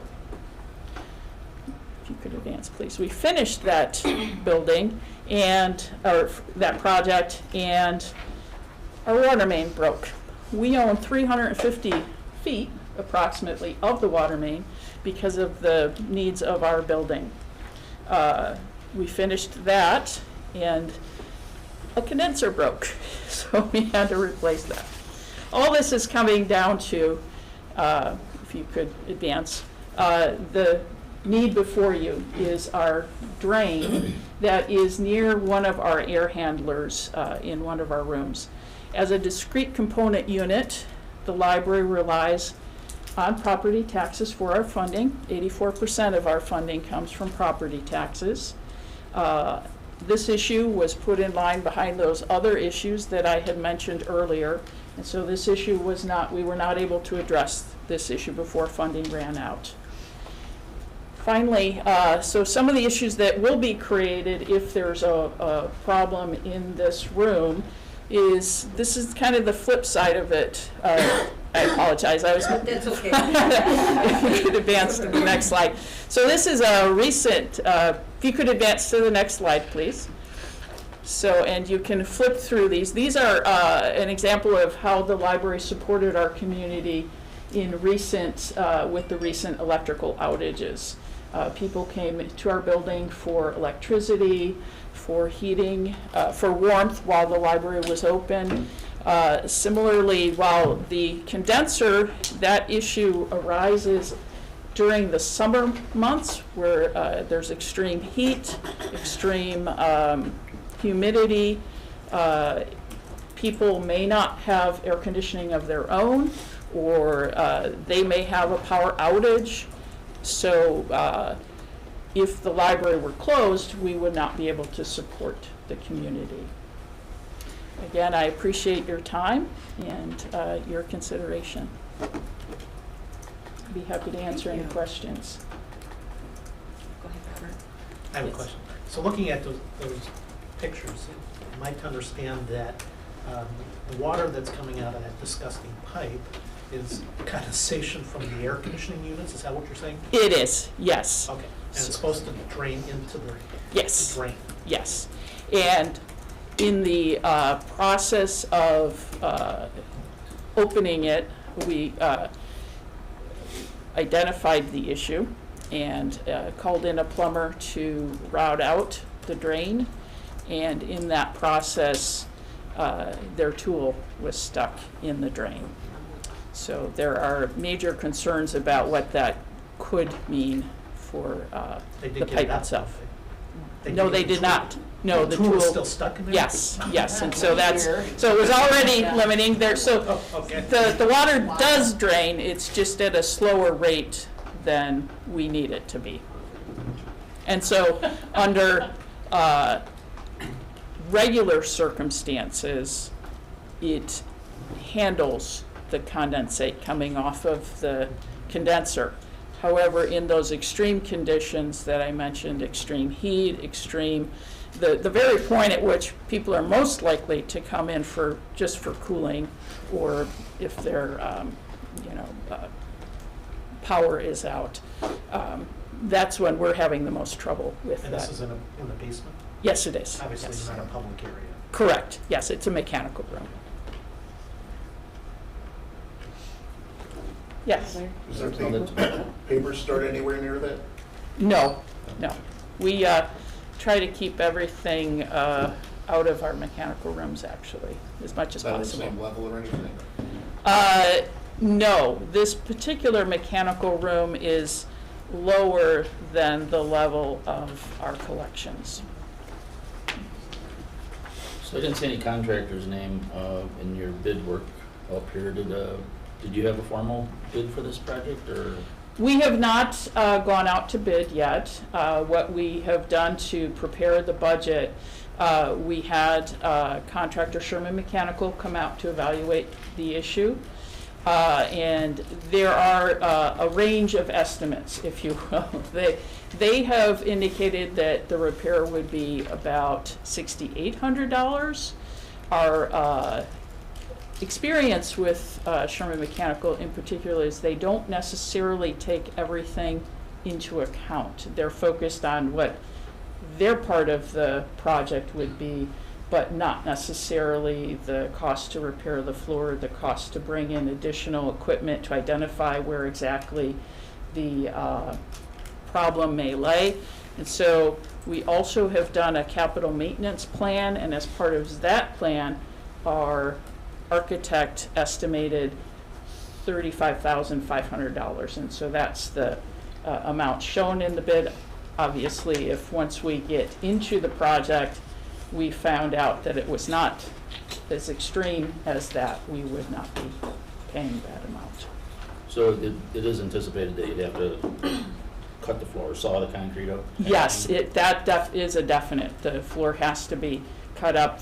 Prior to that, though, I'm not sure I'm using the right terminology, but basically it's like an x-ray would need to be taken of the floor to try to determine, one, what's around the pipe. Can we identify how far the tool is in the pipe? I don't know that they'd be able to determine the condition of the pipe even further than the tool. Okay. No, sorry, another question. Your budget year runs from what date to what date? So our budget runs May 1st through April 30th, so we are coming upon the end of our. And when do you get your funding from? The majority of our funding comes in May and June, or I should say June and July.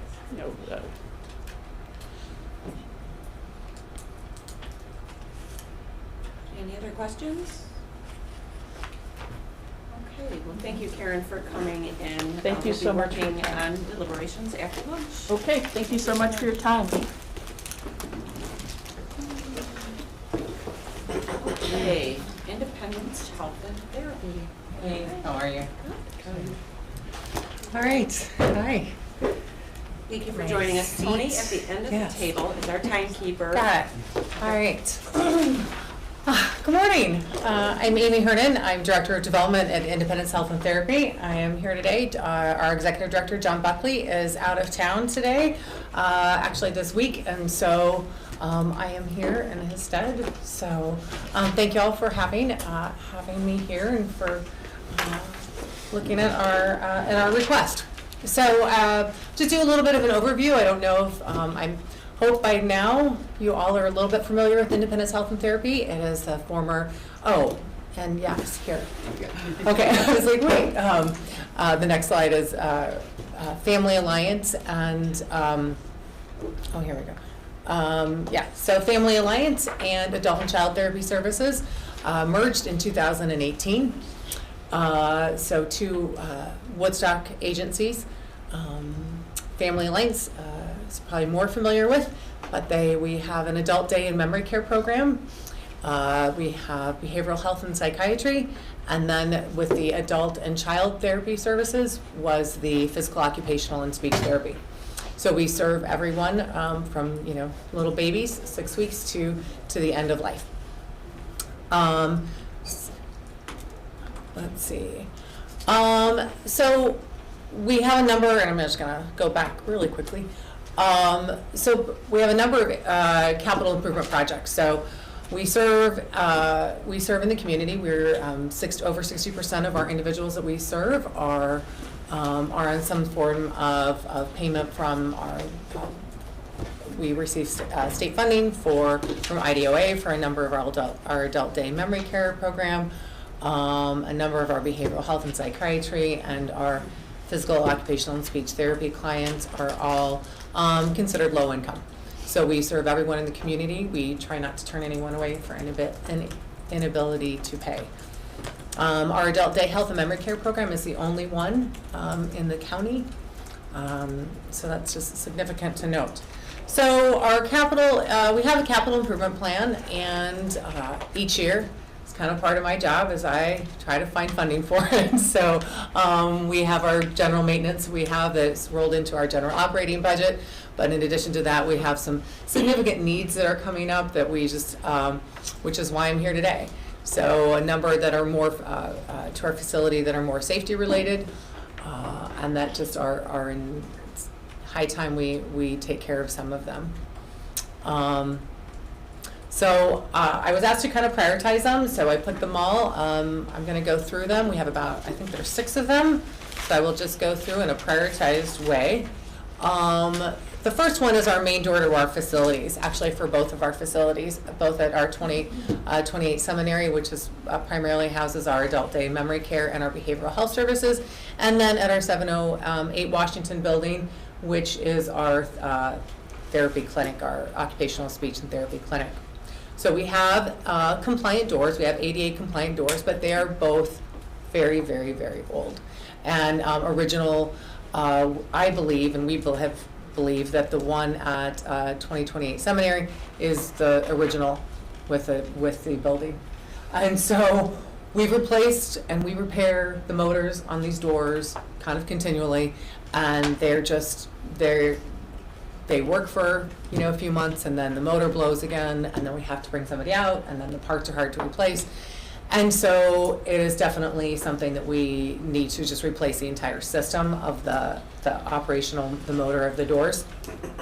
And that is the estimate for that replacement of both of those, the new opening system of the door on both of the buildings.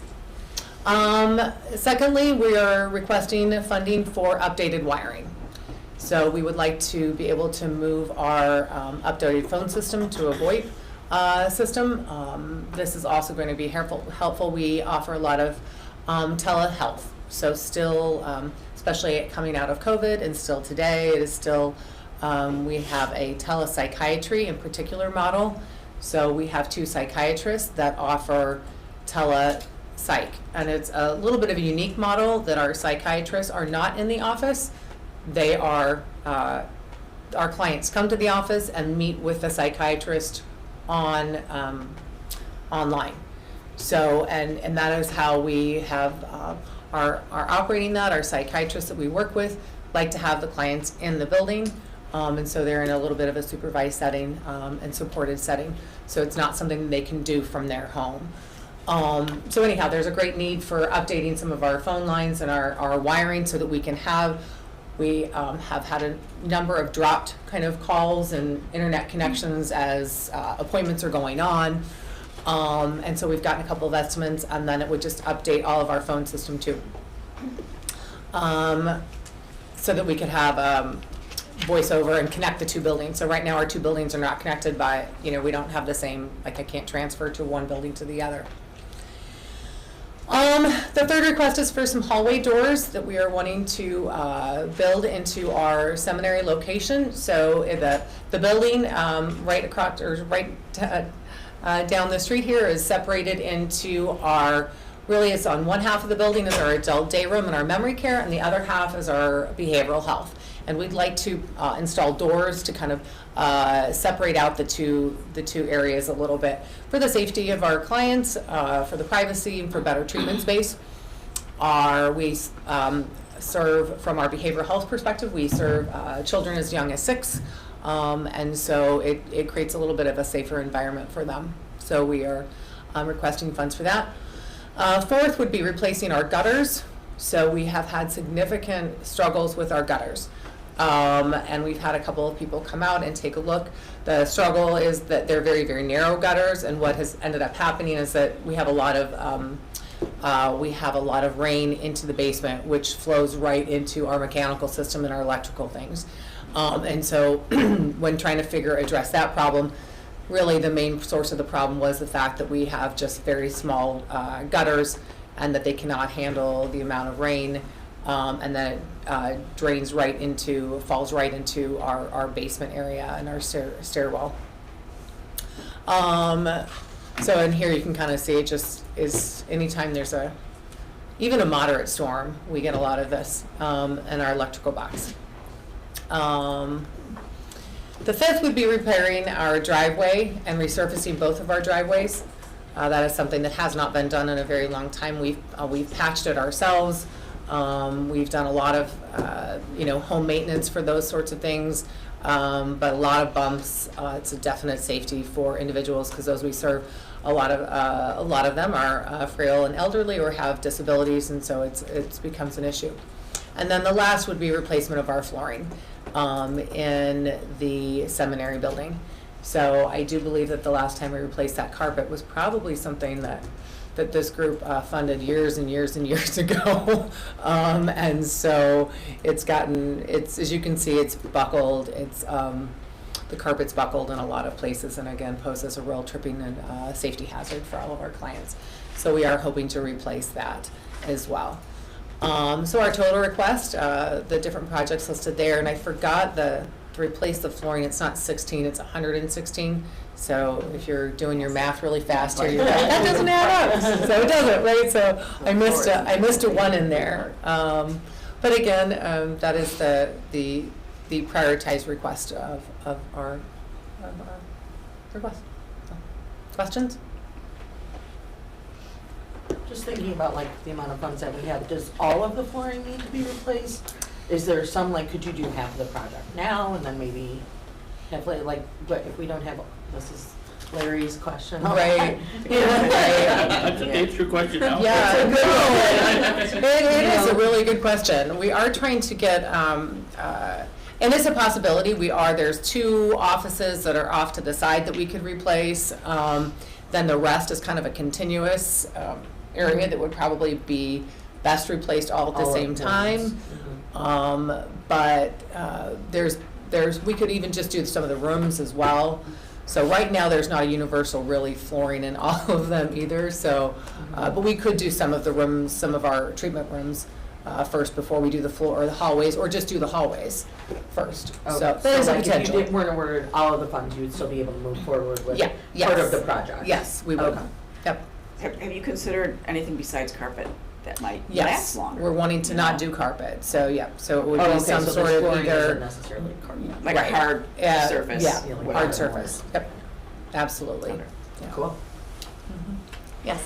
I'm not sure if you had an inspection or did they determine that the gutters would resolve the water intrusion or? That is the, yes, that is what they had determined was, because we were trying to figure out how to contain the water, and that was determined, the gutters would solve that problem.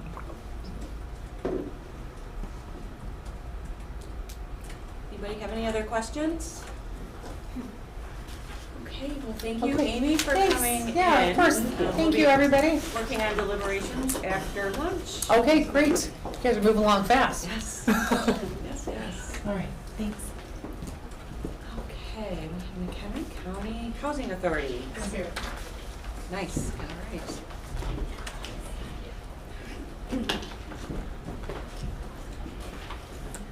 Thank you for coming in. Absolutely. Thank you Introduce for having yourself, me. and Tony at the end of the table is our timekeeper. Hi, guys. 10 minutes for the presentation, about 5 minutes for question and answers. Sure, absolutely. I'm Kim Albrecht. I'm the Executive Director for the McHenry County Housing Authority. My construction manager may log in here. I just had him come in case there's questions that I'm not going to be able to answer.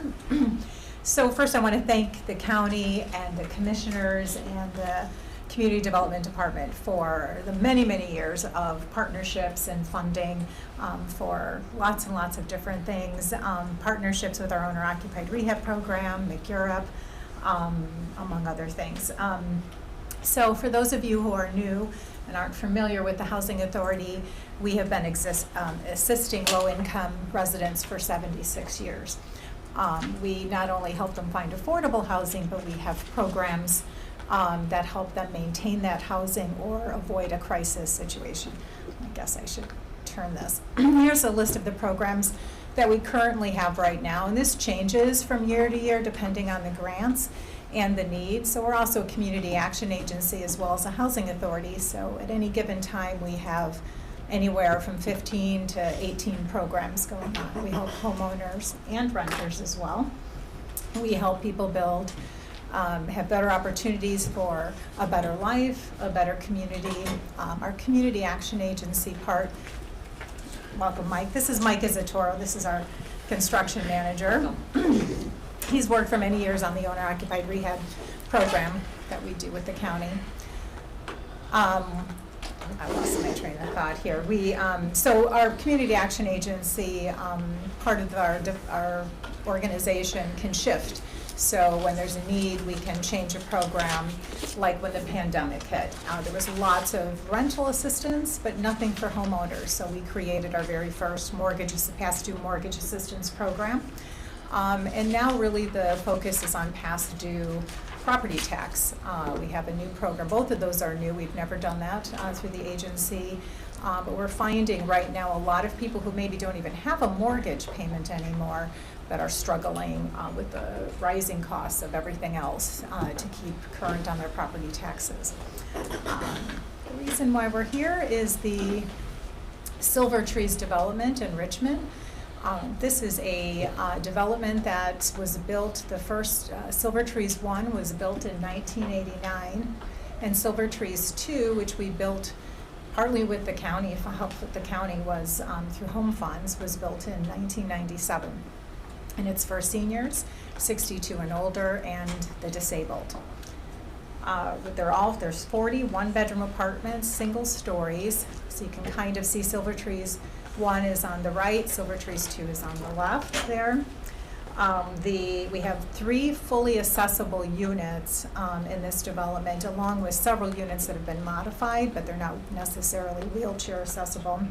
The parking lot, the community room, and the laundry room are all accessible. So there are areas in this development where we're having some sinking, particularly the concrete on the sidewalks and the porches and the patios.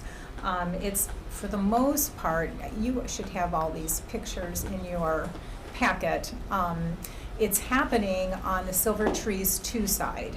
And really only, primarily, Mike, correct me if I'm wrong, primarily only one side of the Silver Trees 2 side where we're having significant issues with the concrete. And so it's pulling away. It causes the railings to pull away from the porches, which of course for seniors and people with disabilities, we definitely need that in there. And every year our maintenance goes through and replaces the railings, reattaches them, removes them. We've done several grinding down to make things work and get things level. Every year we do that. We've sealed the parking lot and patched it through the years. We've replaced it in the past 10 years, well, a little bit longer than 10 years, but we've done the sealing and repatching. Oops, there we go on that. But it's just kind of become too much. It's too many issues right now, and it's really becoming a serious trip hazard, especially. That's our concern, is the concrete and where that. And the parking lot has several large divots and things that need to be replaced as well. The budgets for these developments, as you know, are very tight. Our rent is very low. And there's a couple things that also affect the budget. Is our water and sewer in Silver Trees has more than tripled since 2019. This is partly due to new water meters were installed, so we may have been underpaying for a number of years, but that happened. And then Richmond has a fee, a significant fee. So for Silver Trees 1, our water and sewer budget is $13,944 this year. For Silver Trees 2, it's $14,000. That's just water and sewer.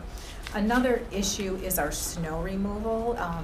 Those are all single entrance, they're sidewalks throughout the whole development. Looks really nice. It's great for everybody to have their own entrance. It was especially helpful during COVID. We really didn't have any issues. People were able to, self-contain. However, maintaining that with snow removal has been very, very costly. For one thing, we struggle to find contractors who will bid that project, because removing the snow from the parking lot isn't an issue. It's doing all the sidewalks. And they have to they have to come back, and it's not just necessarily the snow. This year we've had significant snow costs, and it's not snow, it's the ice that they have to go back and re-salt, and so they don't want to shovel them, they don't want to, a lot of them aren't set up to do that. So in 2021, we paid $39,124 for our snow removal. In 22, it's slightly less than $40,000. I don't have all the bills. This would be what we would consider 23. I don't have all the bills for that. It shouldn't be as much, but it's still going to be pretty close. We have increased the rents for the past 3 years, anywhere from $15 to $25. This last year was $25. It's a huge increase for the amount of income that our renters earn, but in order to make these budgets work. And we have not increased our management fee.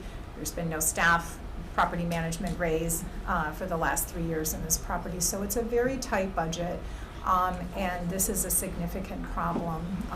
And we will be using part of our reserves to pay for it as well. I wanted to quickly address a couple of the staff questions that you had on there. What happens with the timeline? We estimated typically when we get the grant, it's in the fall. If it's late summer, early fall, we could probably get it in, and we would go out to bid. We would probably have a bid for fall and spring. We would all give both dates in case it can't get done in the fall, and then just do it right away in the spring. We did that with Green Trees. If the cost goes up, like it did with Green Trees, it didn't go up because of the difference in when we did it. He honored his original bid. There were other things that they found as they were doing it, as there always is. I think we paid an additional $13,000 for that parking lot, and we paid that, and MCHA would do that again. Does it include the repair of the handicap accessible ramps? Yes, it does. In the community, to the community room, it does. And the number of people served. So we've got 42 people right now. That's consistent for what we applied. However, we typically have a turnover, but we're averaging 5 units a year. So through the years, we've helped an additional 170 residents, and that will just continue to happen each year. So right now, yes, it seems like lot of money for a small amount of people, and it is, and we are very appreciative of anything that you can do to help with this project, but it will help, it'll just continually to help people year after year. And our current audit is going to be approved by the board on Monday at our meeting, and then we will forward it to the county. So those were a couple of issues that were mentioned. Any questions? What other kind of funding does the Housing Authority get? We get state, federal grants. So we are all 100% grant funded. We're not a 501c3. So think about it as silos. Everything is in a silo. And so one program, if one program needs extra money, another program can't do that. So it's like when you give us owner-occupied rehab money, that's in a silo. It's only for owner-occupied. Can't use it for the driveways. We can't take that and say, oh, we need a little over here. Even the Silver Trees 1 and 2 are separate they're separate funding sources. So even that has separate bank accounts, has to be accounted separately. So everything is siloed. So every program has to support itself. And that's why we tend to, has been very low rent for a very long time. Silver Trees, I think I put it in the presentation, Silver Trees 1 is $505 a month, and Silver Trees 2 is $505 a month. That's the home units, the units that the county funded for us. So we try very hard to keep the rents low and help, the very low income. But there's, and also we balance that with, we know they do have to support itself, but it becomes difficult sometimes when we have a big project like this. One thing I'd like to point out on the concrete work, we're not going to replace all the concrete you see in the pictures. We're going to replace sections between expansion joints that are bad. Whatever's good is going to stay there. So we're trying to get the biggest bang for our buck. That's why I bring him on. You told me 10 after I'm 11. sorry. Good, you think you're early. I have another question. How many of these basically apartment complexes does the Housing Authority own and manage? Own and manage. Through So we have McKenna the Silver Trees in Richmond, and we have Green Trees in Huntley. Green Trees in Huntley has 56 units. That's an entirely rural development. It's very similar to this, set up exactly the same way. And then we have 8 units in Renaissance, just off the square, and we have 23 public housing units that we own and manage right now, along with our vouchers that we have. I guess this is my own ignorance. I didn't realize that the Housing Authority, I know a lot of stuff that you guys do, but I didn't realize that you basically owned and managed apartment complexes. Very few. We definitely want to do more down the road, but because it's definitely a need in the county. But this just presented it. Right? Yep. Yeah. And but yes, we do. So it's not like you can go to the homeowners and do special assessment. Get everybody? Yeah, we have a lot more ask than money, obviously. Would you prioritize one over the other for sidewalks or paving? So I think we have $40,000 in for sidewalks, and the rest with paving. I would say $40,000 is what we were going to put into the project. We can, but the paving would be a bigger chunk of that. That would be harder for us to do. But they're both equally. Okay, that's fine. That's fair. I don't know what. Any other questions? Thank you, Kim and Mike, for coming in. Thank you very much.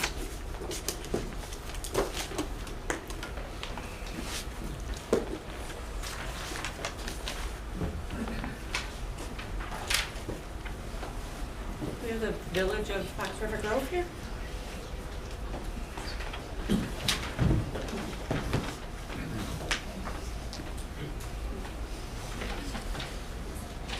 Hi. Hi there. How are you? Good, you? Thanks for coming in. Good. Well, thank you all Very for having good. us. Yes. If you'd like to introduce yourself, I just want to mention Tony at the end of the table is our timekeeper. Sure. So we've got about 10 minutes for the presentation Yeah. and about 5 for questions. Awesome. Hi, everybody. Thank you for having me. I'm Stephen Beckler. I'm the Assistant Administrator with the Village of Fox River Grove. We were here last year for our Lincoln Avenue sewer upgrade project, replacing a section of sewer as it left a lift station where we've had some issues with capacity. This year, I'm in front of you to request funding for lead service line replacements. As many of you may know, in the state of Illinois, we are facing a mandate to basically replace the municipal-owned portions of water service lines that are lead throughout the community. Ours would be required to be replaced between 2027 and 2041 at a total cost of about $4 million. That's the mandate we're facing. We're requesting $220,000 here today. At this point, we are projecting the replacement of 37 lead service lines in 2024 as part of our water main replacement program that we are in the process of launching. The village portion of those lines we are now projecting at a cost of $188,000 roughly. That's about $5,100 per village portion of service line. If awarded the full amount, the village is working on a program to offer reimbursement to homeowners on a portion of their service. I don't know what limitations there might be on funding, but if there are limitations on spending on the homeowner portion, then those could be discussed at a future planning date. And that would be up to the proposed project total, which we submitted at $247,600. As I said, we have to replace $4 million of these things before 2041. And if we are taking on the homeowner portion, the total cost is about $8.6 million for a village as small as Fox River Grove. That's an extraordinary cost. 36% of all of our service lines in the village are lead, and I know a lot of other municipalities around here don't face that. Maybe Woodstock does, but most do not. We are currently in the process of investigating the IEPA loan program. At this point, in order to justify the financing on that, we'd probably have to see forgiveness of 60%, and those parameters just aren't set yet, so we're investigating it, hoping to hear something on that. So doing a study on that this upcoming fiscal year, but just not determined where that's going to go at this point. In addition to this, as you may have seen in our submittal, we are undertaking a $13 million water main replacement program over the next 30 years, and we have about $5 million in water and sewer infrastructure costs for major asset replacement just in the next 10 years, separate of that, independent of that. So that includes wastewater plant components, well replacement, iron removal filters, electrical controls, that sort of thing. So just a lot of costs facing the village, and obviously we are doing whatever we can to minimize the costs to our residents, especially those in the low to moderate income areas in our southwest portion of town. So that's generally the synopsis of why we are in front of you today. Thank you. Great, thank you. Anybody have any questions? Yes.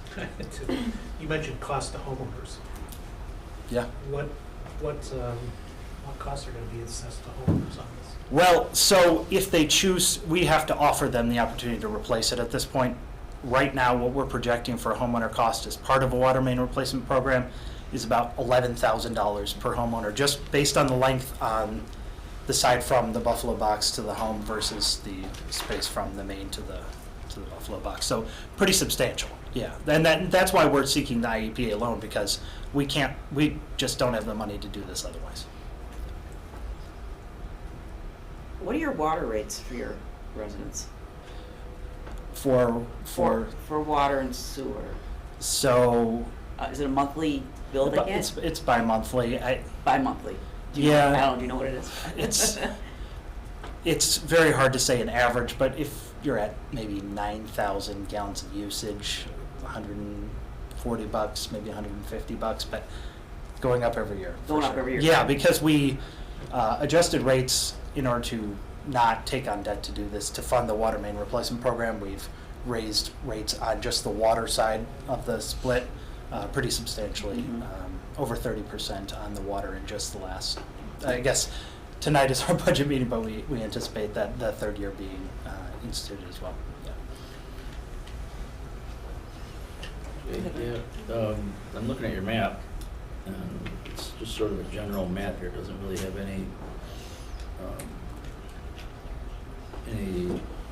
delineation for where the sewer line is going to go, does it? I mean, I'm not saying. So so you're talking about the water main, the water service line replacements? Yeah. Okay, so the program we are anticipating completing in 2024 is Millard Avenue. So that's sort of between where our water treatment plant is on the southwest side of town, the old south area as we call it, between there and our wastewater plant basically. So the Millard Avenue portion is the one we're planning. How long to. is that, you know? I don't. No. It's 37 homes that have lead in that area. Okay, 37. Yeah. Somewhere along the line there was a 22, but there. Well, 22 is just based on the cost we were anticipating at the time. If we were to take on the whole replacement of the entire, both the village and homeowner portion, that's where we came up with their ask. Yep. Okay.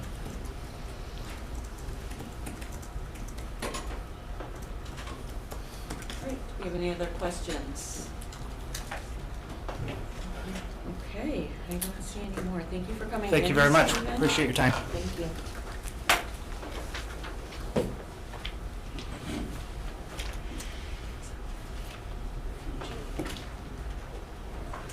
All right, do we have McHenry County Food Co-op here?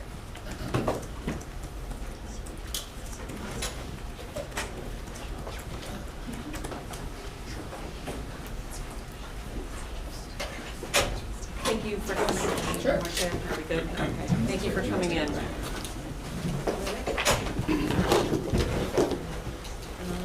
I have a backup flash drive if you need it. No, I found it, I'm sorry. Good afternoon, everyone. Well, normally it's Tony at the end of the table, Michelle. but Michelle maybe will be keeping time for us. We've got about 10 minutes for the presentation and about 5 for questions. Awesome. Good.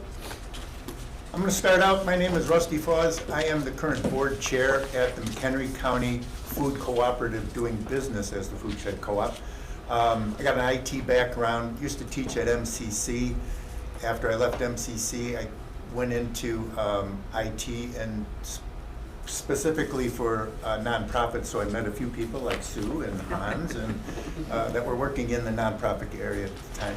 Now retired and doing nothing but board work. And, a lot of it. Sit on about 3 boards right now. I termed off of the Community Foundation board about 6-7 years ago, but that's it. This is Peter Waldman. Nice to meet you. I'm the general manager for the Food Shed.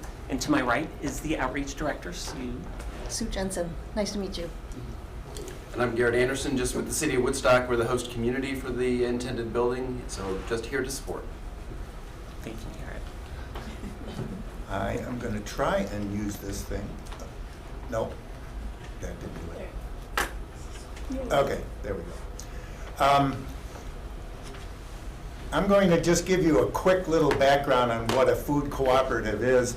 Cooperatives, if you don't know, are for-profit business generally that work like a nonprofit. They're owned by their ownership. People buy memberships in them.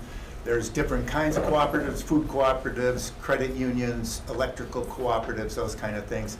But the biggest thing about them is that they all work under those 7 cooperative principles. And much like a democracy, they make sure that the ownership has a say in everything that happens at the cooperative itself. Our board of directors, we have, here you're going to see 12 of us, but we actually lost one. This lady sitting right here, and is probably the best loss we could have had because she moved into a paying position here as our outreach director, and she's wonderful. But our board comes from a bunch of different backgrounds. We've got IT people, 2 or 3 of them. We got educators. We have farmers, two farmers on the board. We have somebody who works in the food service industry. So a lot of diverse background in there. And then we start every single meeting and everything else we have with our mission and core values. The mission, of course, is just to make sure that we build this cooperative food grocery store, but we want it to be as healthy and ethical and resilient as it can. We are hugely into sustainability. The core values are to promote and foster better food choices, cultivate and strengthen the economy. That's a big thing about cooperatives, trying to keep money in the local economy. Inspire and empower community. It's one of the biggest things we want to do is give back to the nonprofit community and to the community at large. And then finally, be as environmentally conscious as we can. So I pass it on to Peter. Hi, folks. Good afternoon. My name is Peter Waldman. I'm the general manager of the Food Shed. My responsibility was to design the store and then model it fiscally and obviously open it and operate it. That's going to be a pretty big job. As you can see, it's a pretty big project. I want to pause for a second and just thank everyone for joining us and all the folks here supporting the project. So thank you. Let's take a look at this bad boy. So we go through, this is the exterior features. So let's look at the outside. This is a lot more than just the grocery store. This is a gathering place for McHenry County and also a model for environmental purposes. And if you look at the exterior, you'll see quite a number of them. We are creating an access to the bike path, a pollinating garden, and an owner's brick garden. It's kind of a beautification of the area. It's also going to have car charging stations, solar installations, and 2 huge bioswales. I know they're huge because they're super expensive. Taking a look at the interior features, really focusing in on the population count. As you walk in the store, in the front you'll see the store entrance, and then you have our checkouts. The front end is going to be staffed by 6 people. To the left is our diamond category produce. That's going to be staffed by 5 people. And then the center store, that would be bulk and grocery and dietary supplements. That will be staffed by 6 people. And then our soon-to-be famous food prep category, there's going to be 7 people in total there. So in total, we're looking at 28 positions. 5 minutes, oh no. 28 positions with an average wage of $20 per hour, 61% full-time. We'll have 17 total. 13 of them fall within the LMI thresholds. So that's a look at the interior. I want to save room for questions. We have a whole benefit package we could go through, but that will take more than 5 minutes. Sure, I think this is going to work, but that wasn't enough. So what we did was we hired a third-party independent group to do a feasibility study of our project. They looked at every element of the business, from economic to market to management and certainly the financials. They combed through it. In summary, they determined that the project was very feasible. Woo woo, thank goodness, right? That 157-page report is available upon request. Cool. And we're also partnering with Clearbrook. It was really great to be here early and see all the incredible nonprofits that rely upon support from the community and the city. We're not unlike that. We rely upon funding from the city and the county and certainly from our ownership base. And Sue's going to talk a little bit more about that. Right, Sue? Mm-hmm. Awesome. You want to click for me? Yeah, click. Okay. We work together. Yes, we work very well together. So I'm Sue Jensen, I'm the Outreach Director. I became an owner in 2014 of the Food Shed Co-op, and as soon as I found out about it, I knew I wanted to be involved, so I started working with their outreach. And I later became a board member. I was a board member for 2 years, as Peter mentioned, and then I became the Outreach Director. So my primary job is obviously to reach out to the community, and I do that through social media. And since we don't have a building yet, obviously we need to do it through community events. So we are at a lot of different events that are around the different parts of the McHenry County, primarily farmers markets is a great place for us because we can connect with people, the public, and people that grow and farm. So that's perfect for us. And we have, right now, when I prepared this, I was gonna say we have 1,630 owners, but as of today, we have 1,633 owners. So we did have a little shout out in the newspaper. I don't know if any of you saw that today, but I brought a copy of it here today in the Herald. I can pass that around. So that's really another great way that we can get the word out is through, print media. So we wouldn't exist without our owners. That's what we're made of right now. And we are here to serve the owners and to serve the community, provide healthy food for the community, but also to give back to the community.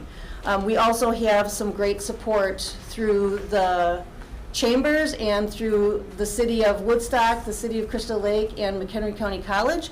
And I brought some letters of support that they provided for us. I can pass those around. I'm sorry I didn't make a copy for everybody, but you also have access to some digital copies of those.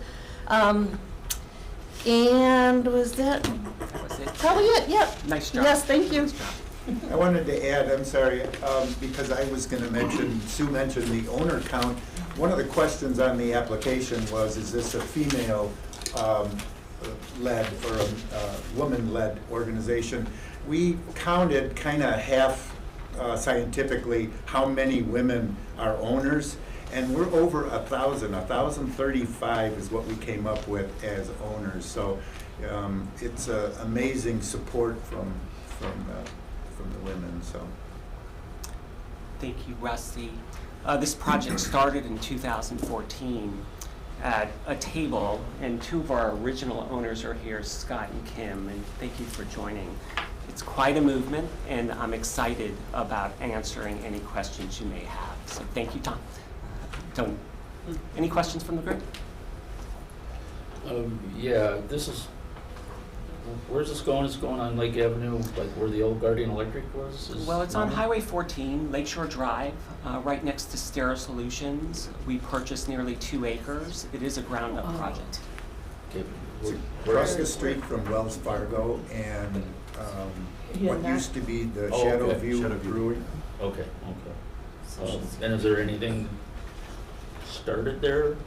I mean, we got a hole in the ground? There's a coming soon sign. There's a coming soon sign. When you purchased the property already, I assume you did environmental studies? Yeah, we've completed the environmental review. We received building permits from the city. We have found our contractor, and we are shovel ready. Okay. Yeah, as far as the city of Woodstock is concerned, they're ready to go. Okay. And what is the cost of a share? Anyone could be an owner. Each share is valued at $100. You have to buy a minimum of 2 shares, and you cannot buy more than 10 shares. 10 is 2 to 10. Correct. We do have a preferred share program and a loan program, which is separate. But if you wanted to be an investor, certainly you could invest more money. Yeah, I seen that the owners have lent money to the program, into the Yep, money? we have owner loans, indeed. How does that work? You're able to go ahead and request, or we request a loan from you, Okay. and the interest rate is variable, and then we pay that back on interest. Okay. Variable interest rate. Right, Preston? Yep. You can choose your interest rate depending on the amount. Oh, I like that investment. Well, to a maximum. And that was a good thing when we pulled off our first campaign, which ended back in last year, 2021 November, or end of October. Anyway, many of the owners are so engaged in this that when they have the opportunity to loan money at 5%, they chose 0 or 1% because they just believe in what we're doing. That certainly helps us because when those loans come due, we don't have to pay that much interest. So do you think you've exhausted the market for selling shares? I mean, is it? No, absolutely not. We have 500 new owners since we actually ended the last campaign, and we're talking about another short campaign to fill the gap. Is there any study done to see how large that market would be? What you're anticipating that the amount of owners would be at this? Total ownership? Yeah. We will keep selling ownerships until forever. There's no limit on the number of owners. There are some cooperatives that have well over 3,000, 4,000 owners and still. And I'm sorry, I forgot, where are you at right now with the number of owners? 60. 1,633 Plus a today. couple. Yeah. Counting. What Count. What's the total cost for this project? The all-in cost is about 5.2 million. That includes pre-opening, construction, equipment. Okay, yeah, I figured it'd be pretty high. It's pretty high. Yeah. Yes. Hi, Robert. So what you're How are asking you? is just to help. Yeah, the ask right now is 300,000. That's going to be dedicated to pre-opening labor for the most part. So in order to open a grocery store, you have to train your folk. So we need to bring people in early. Our pre-opening labor cost is $215,000, and we're anticipating about a $20,000 spend in training. The rest of the money would go to soft costs for permitting and construction. Okay. Great questions. Yes, Robert. Have you secured your financing for the construction?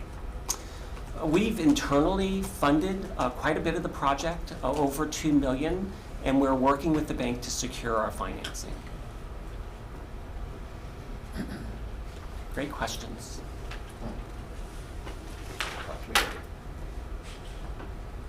Any other questions?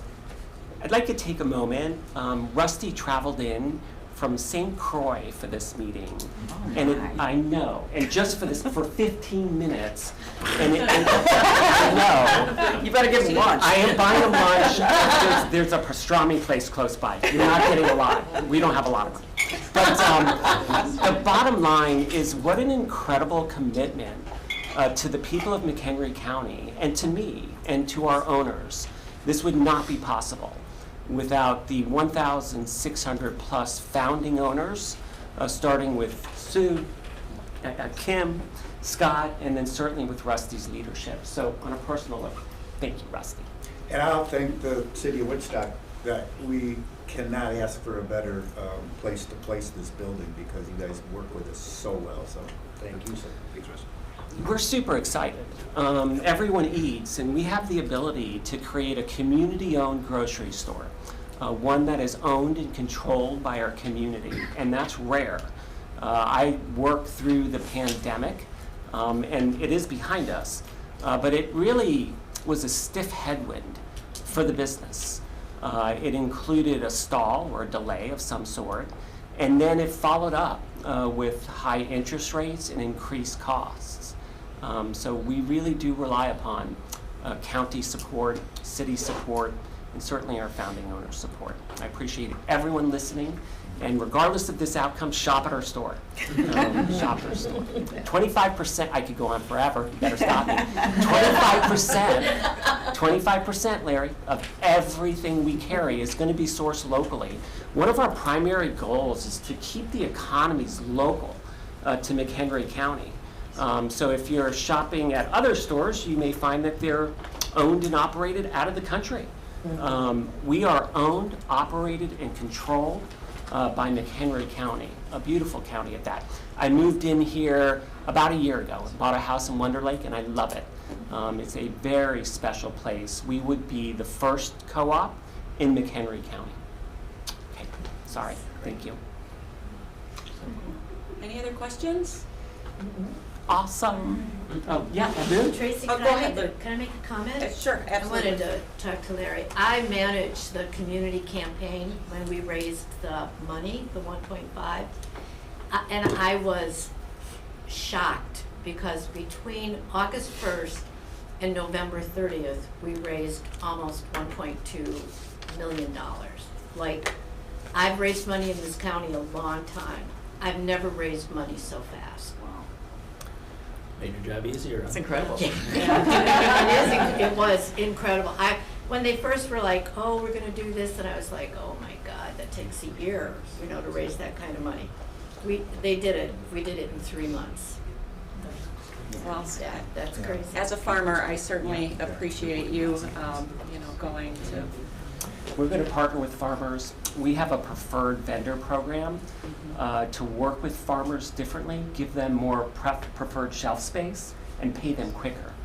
So if you're a farmer and you go into a conventional market, it may take you 45 days to get your money, and that doesn't help our economy. So for local farmers, we have a preferred vendor program where we pay them in quicker payment terms, and that gets that money moving.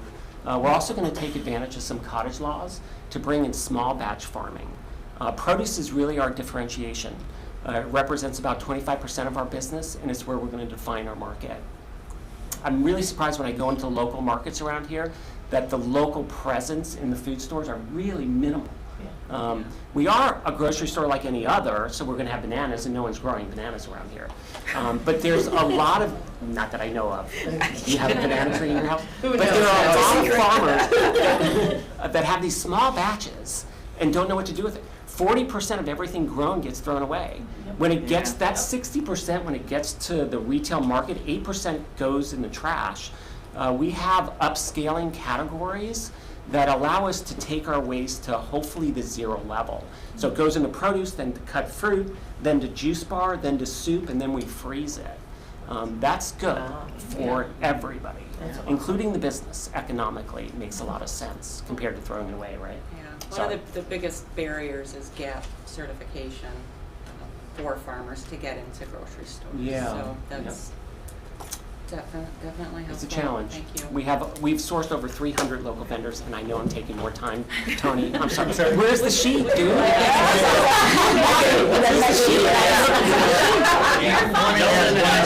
Okay. Go ahead, Rusty. Garrett just brought up, and it's very important for us. Peter talked about how much money we put into this project already and where it's coming from, et cetera, but we're facing a gap right now of about $500,000. And any funding that comes from this helps us to close that gap a little bit and allows us to move this much quicker forward. So we really appreciate your time and your energy, and we know your commission members are all people in the community, and thank you for your time. But we look forward to it, whatever your decision is. Thank you. Well, thanks for coming in. Thank you for having us. Thank you, Rusty. Thank you.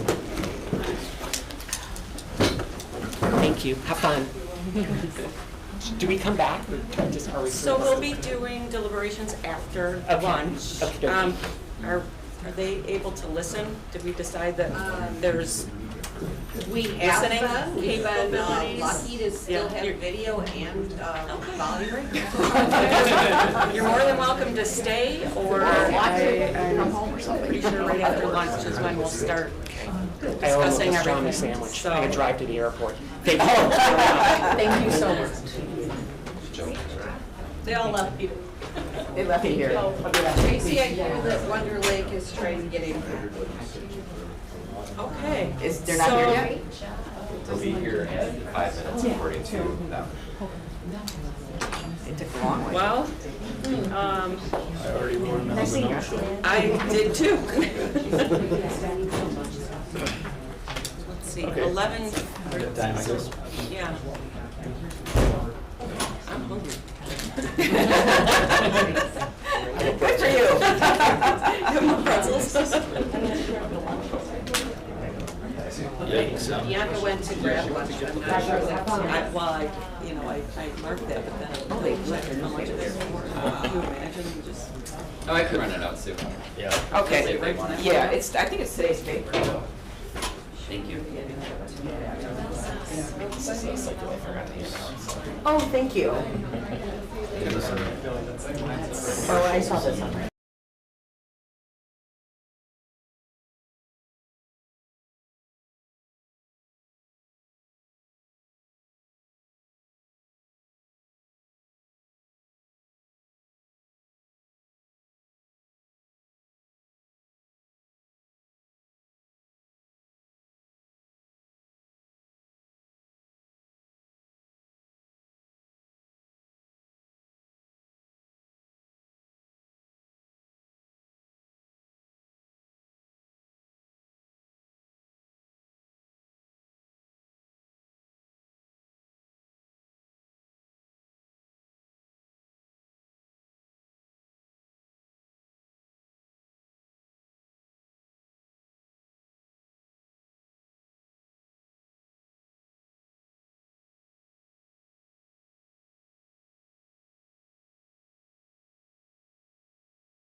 Thank you. So we've got about 10 minutes for the presentation. Tony is our timekeeper. And then he'll keep us on track, and then after the presentation, there'll be about 5 minutes for questions. Okay. Sounds good.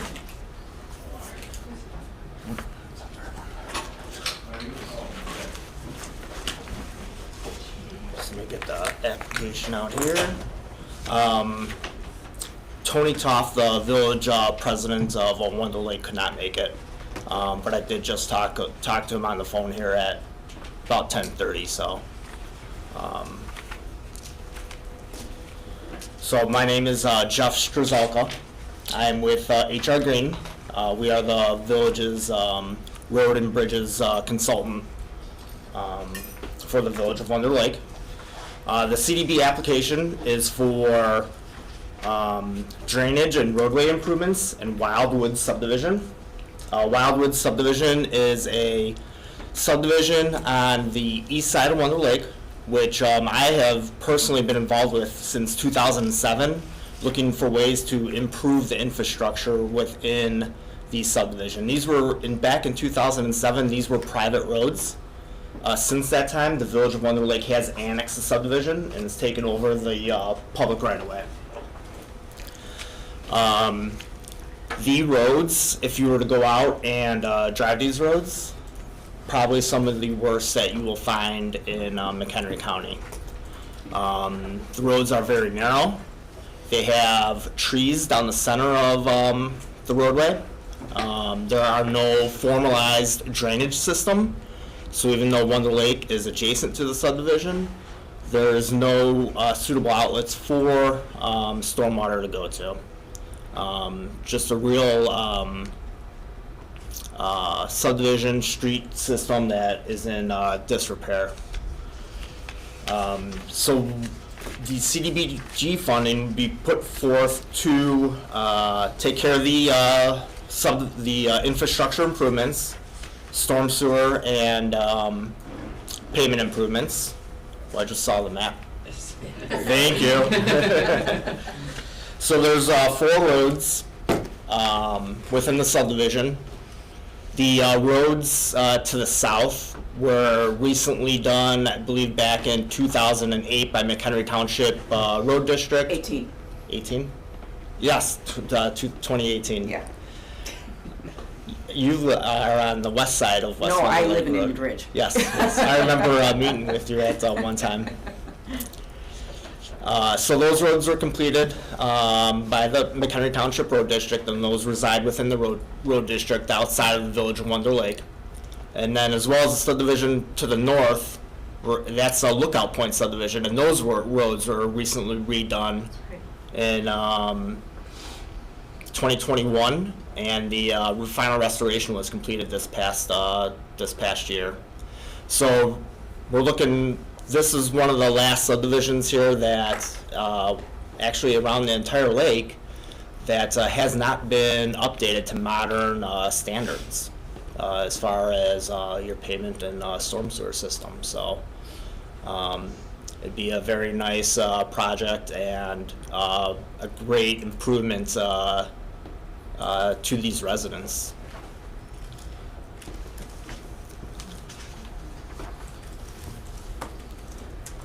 And with that, I guess I can turn it over to questions. I know the funding request was for $632,443, with the village participating with an additional $300,000 for a total project cost of $932,443. As you know, we have limited amount of funds here. Mm-hmm. And in the past with several road projects, we've funded partials and then they come back the next year and then they get a little more money to do another road. I mean, I know doing it all at once is probably a better value, but we probably cannot fund a full project? And can you, if we fund you with some money, can you still do a road or a partial road and make this a multi-year project? Yes, and that's what we've discussed with the village as well, that we could phase this project, most certainly. Okay. Mm-hmm.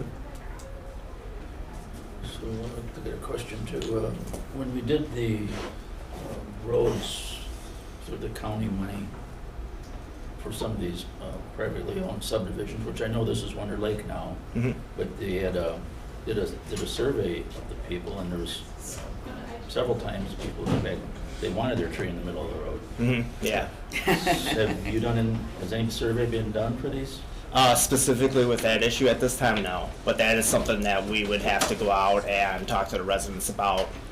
I mean, to the point where they didn't take the money because they didn't want us messing with their road. Yeah, right. Yeah, exactly. And it's, we run into the issue with even the roads or the trees that are on sides of the road as well. That might be, 3 or 4 feet outside the edge of pavement. It presents a safety issue, but, maybe we can appease the resident by, if we take down that tree, we can give them 1 or 2 trees further back offset from the road too. So what standard, what level of grade road, probably Louis should be asking this question. I mean, if I remember correctly, when they did the other dedicated roads, they brought them up to the county standards, then turned them back to townships. Yeah. Is that the standard that you're expecting these roads to be? Yeah, correct. We'd be applying the same standards here. So like a standard 18-foot wide road is what we'd like to achieve out here. Yeah, that's Ditches. If you think Those about are it. so narrow, those roads. And your subdivision? No, in that subdivision. Oh, yeah. Very narrow. Yeah, they're like, They're they're like 1 lane, 1.5 lane Yeah. or something. You're gonna get a lot of pushback from the residents. the residents are at a point Yes. that they do want the They improvements. probably now. want the roads upgraded. Yeah. Well, I understand And that. part of that is because the roads to the south and north, they go walk the subdivision and they see what's happened over there, and they're Yeah. like, now we want this. We're sick of having go like snake-like pattern down the road and hit potholes, avoid potholes. All Yeah, that no, stuff. I understand, and I know those are bad roads over there. I just remember how much pushback we got on the dedicated road program when we did it in some of Yeah. these subdivisions, and it was Certainly. sort of surprising. I think in the end, they were happier, but Well, no one's Yeah. happy having their trees cut down. I mean, I have this huge ditch in my yard now, which I never had before, but the roads are done, they're plowed well. are you happy? Are you happy now still? I'm so happy. Good. I mean, I'm glad it worked out for you, and I know some other people right over in that area that Ah, boy, it well- worked out for too. and Good stuff, question. So. Yeah. So, yeah, for just, And what's that one that's split? is it Back Bay? I'm not sure. Back Bay and then Lakeshore Drive as well. Oh, that's right, Lakeshore Drive Yeah. too. Oh my Wouldn't want to gosh. see a fire truck go through there. Yeah, exactly. Yeah, the emergency vehicle access is a huge Pretty sad, pretty sad. critical factor here. Yeah. Definitely improvement with new road system infrastructure to get emergency vehicles in and out of here. Yes, sir. It says that the drainage is going into the lower lying areas in neighborhood. Mhm. Do you have any more detail on what it's doing, or? Yeah, sure. So the general topography through this area and a lot of the subdivisions is it's very hilly. Yeah. So that's the I guess the origination or basis of a lot of the issues that you see out here is that these subdivisions were not formally built to any sort of standard. Kind of started out as like maybe cottage type roads, and over the years they put down more gravel where the cars were traveling, so they're not exactly centered on the right of way even, but it's very hilly topography, and there's low spots in the neighborhood where the water just sits and it doesn't have a way to get out. So if you can collect that water and get it towards the lake, that's what ends up happening, or what we try to do here. Is there enough right of way? I mean, already, or do you?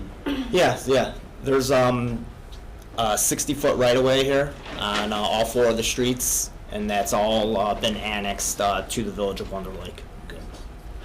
Sorry, Lou. Oh, no, I'm just gonna ask, out of the 4 streets that are shown, Does the village have a priority as to which one would be repaired first? Yeah, their priority is East Lakeshore Drive. Like East Lake Shore Drive?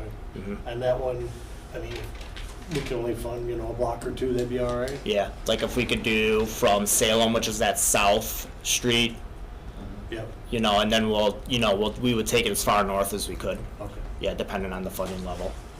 Now, Hilltop, they resurfaced Hilltop in the past year. Would you have to still do ditching on that, do you think? I don't know. I don't think, did they resurface this? They did the north section of They did, Hilltop. McHenry Township came in and I think finished it. Oh, okay. So all of Hilltop is done now. Yeah, so So I'm then, wondering if, and I thought I saw some of those big concrete drainage things when I was walking. okay. So I don't know, you'll have to see if Hilltop needs to be redone or not. Yeah. That's curious, because I know they resurfaced it. I don't know if they did all the big ditching and all that. Okay. You know what I mean? Yes, right, So- yeah. So in the case that is resurfaced, we would start with a walking survey to see Yeah. what sort of drainage improvements, if any, are needed. Hopefully not, because we'd hate to tear up the new Yeah, I pavement mean, there, but that would be just one less last street that we year. would have to Yeah. get, funded. Yeah, I like I say, I don't know if they, Jim Condon's not here anymore, but I know that it was done probably in the past year. Okay. Yeah, because they had done, the one north, and then I think the village paid for it, hoping the subdivision would pay back. That's not gonna happen. What's the length of that road that you would start with? I do not have that with me. That's, It's not long at all. What is a road mile cost these days? Oh, gosh. for like resurfacing, like we're budgeting like 300,000 a mile. A mile. It's getting expensive. Yes, it is. So if you go by your cost analysis, then that'd be about 2/3 of a mile, because they had 214,000 for East Lake Shore Drive. Okay. I've got a question. Do you know how much money the village gets from the Illinois motor fuel tax to be used for road? Offhand, I do not know that answer. I'm sorry.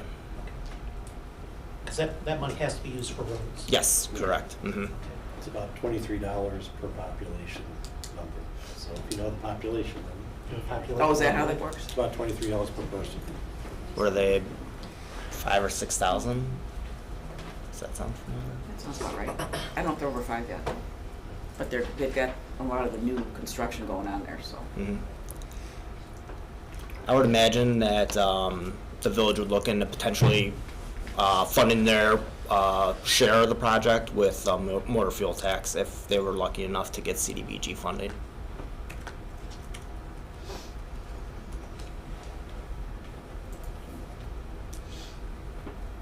Okay, do we have any more questions? Okay, well, thank you for coming in, Jeff, we appreciate it. We're going to, after our lunch break, start deliberations. Okay.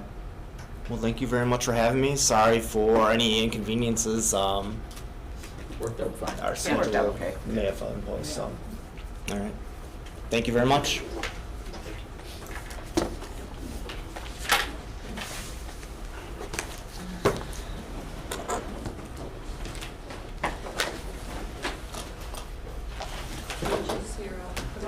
Recess for? Okay.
easier one, but we'll start with the home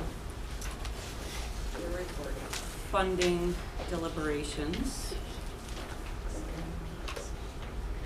Apologies. This room is a little bit less ideal for projection. If, I'd be happy to trade spots with somebody if you want to see closer. Sorry, just one second. So it Making might sure not be we're as looking. bad as CDBG, but that one is going to be a bigger. Yeah, that's gonna be hard. harder. Yeah. So- Over here too.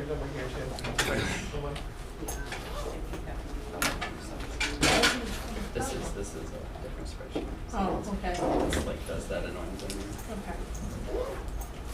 Yeah, and they just move over this. You just make it smaller, that's not good. Jay's on it bigger? Yeah. Yeah, There you that's, go. yeah, that's good. Now I can see it.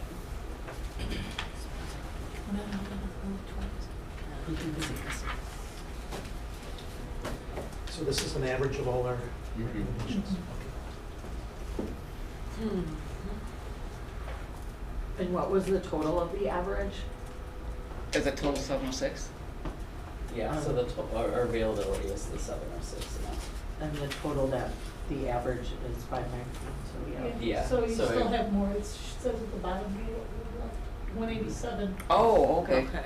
I didn't see that. That doesn't have the admin in the third department. Oh, okay. So we have put that How in there. much does that pull out? 10%. Here, let me do it like So this. 70? 706. Yeah. 76, 71.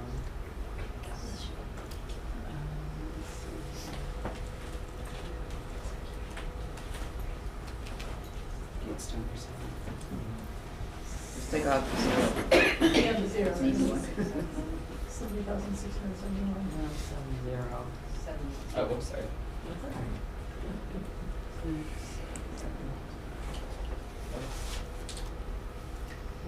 No, take out the zero. Yeah, There you go. 70,671. And now we'll do. What is that? D. Button. Put your thing on the Just square. click on it, yeah. Oh, yeah, true. D9. Yeah. So we have Still 116. 116 left.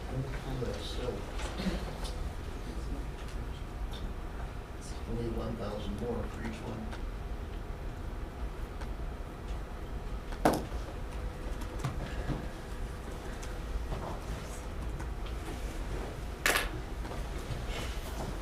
I have a question about Home of Prospero. Do they have enough funds to move forward with the purchase if we give them, or if they're awarded $130,000?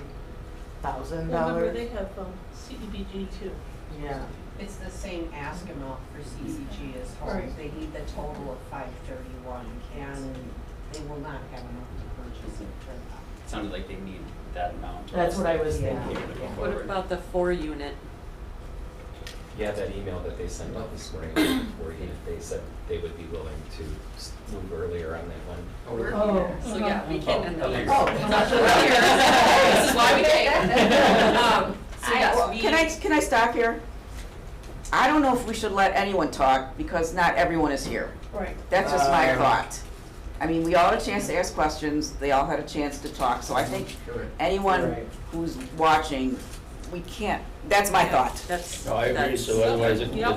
will, That's not It, too much it back and gets forth, we'll never too get done. slippery and Yeah. not good. But I would be, I don't know where they, I might have just made it around the room. yeah, I'm not Oh, sure how I- far around they. I don't know, but I had some ones here. I don't think I got them anymore. I think just one copy. That might be this one. We need to know what CDBG's number is before. Yeah, what it, can you, switch over to the, Other one? Yeah. and see where we're at for that? Yeah, this would be the amount. Yeah, that one's way We went lower. down to it. It's just I think it's the first one. Next time I get my sheet from Oh, Suppose I've got it, yeah, I've got it here. they're way up. Yeah, it's the second on the list. Yeah. It's blue. There it is. Yep.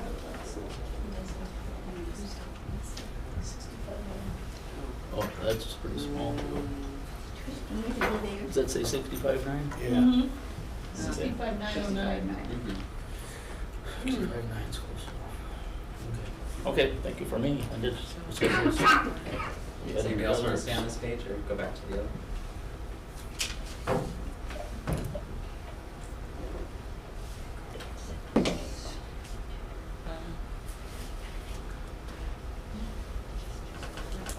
We're getting close to even before you.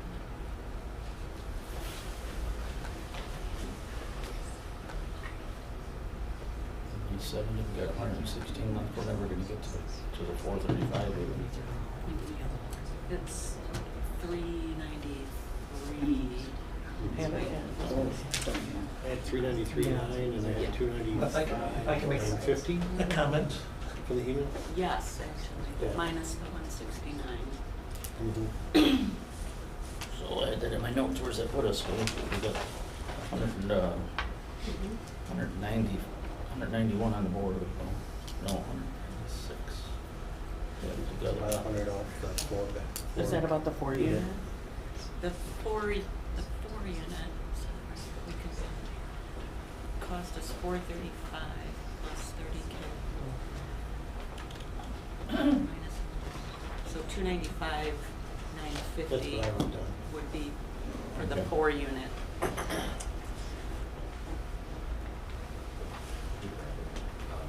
I just want to point out too, for home, there is the money from the resolution, the leftover program income, that could be allocated out, that doesn't need admin pulled from it. So that amount is,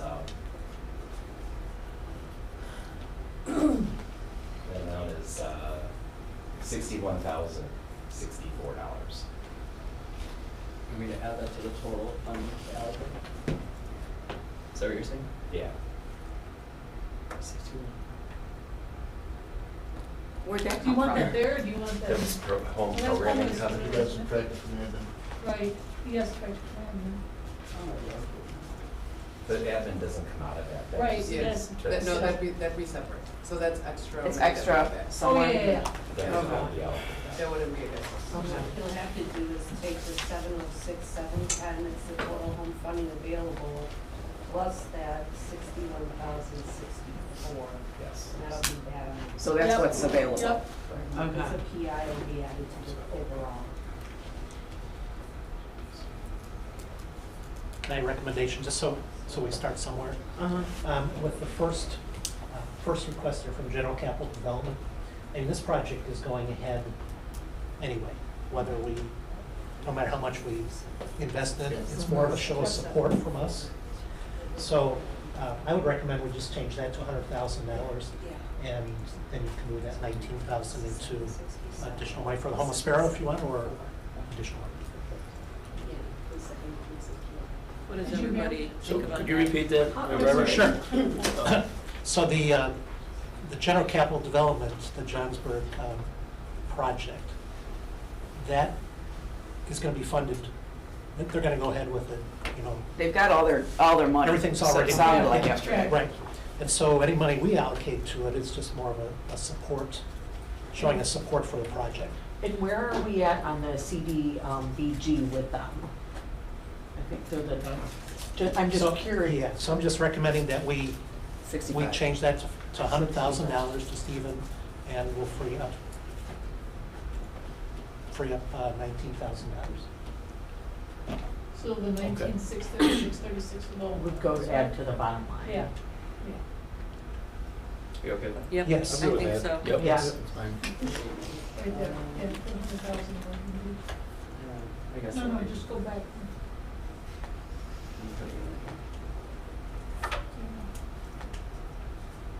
No, we got 258, 127.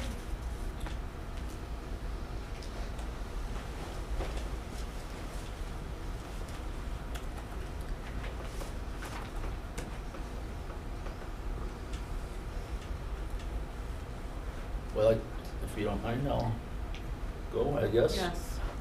The bottom three are, all have a level of variable what's the word would be, they can be variable?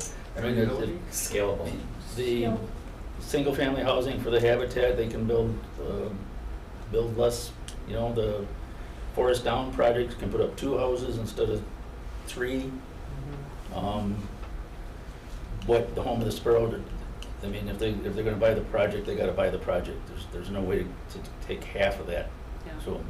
So as long as we have the remaining of 258, I would suggest we move 100 to that project or whatever it takes to make it work for the Ford flat. I'm good with that. That's around 400,000. The 4-1 is about 295, 950, it's about 296 total. So we got the 130 here, and we got 65.9 in CDBG, which is about 290 or 195. So they need another 100 to make it work. All right, so the total should be. 230 there? Yeah. 230 at Home of the Sparrow? So,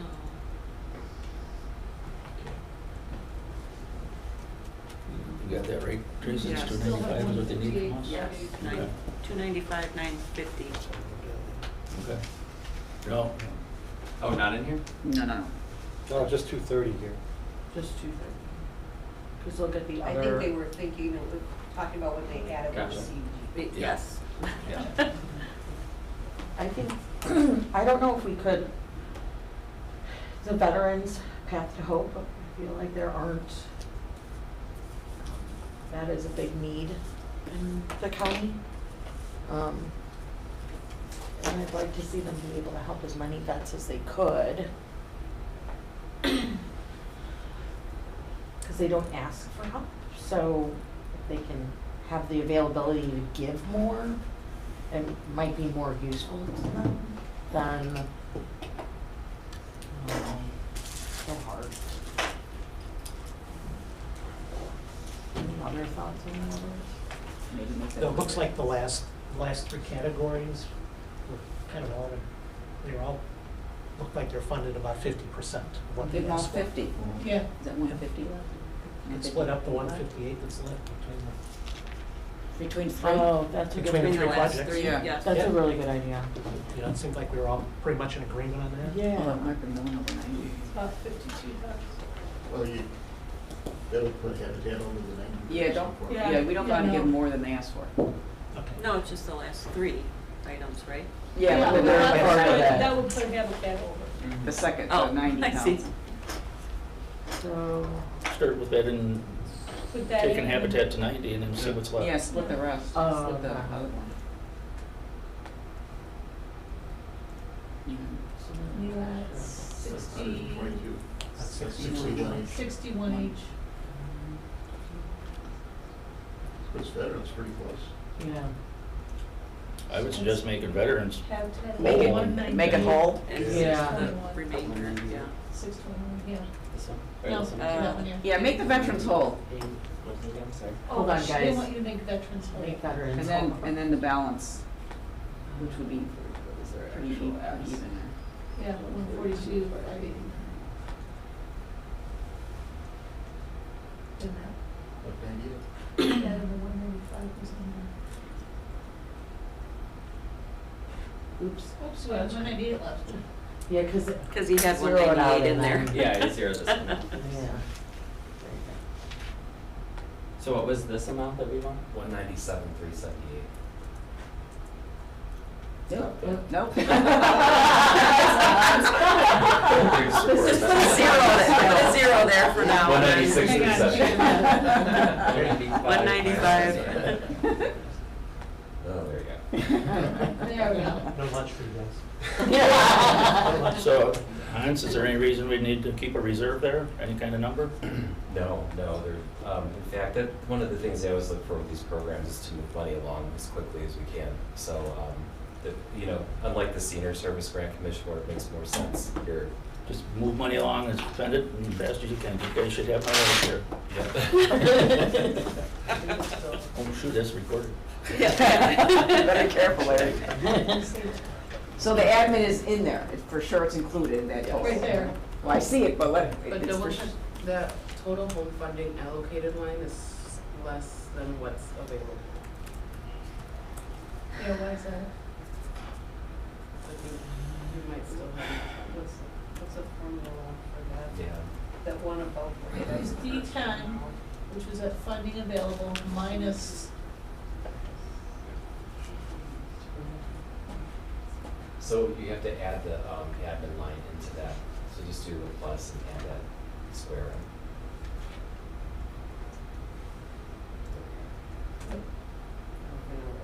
So now we're over. That's why I wanna make sure that it was all added correctly. So we're $61,000 Over? hang on. Yeah, yeah.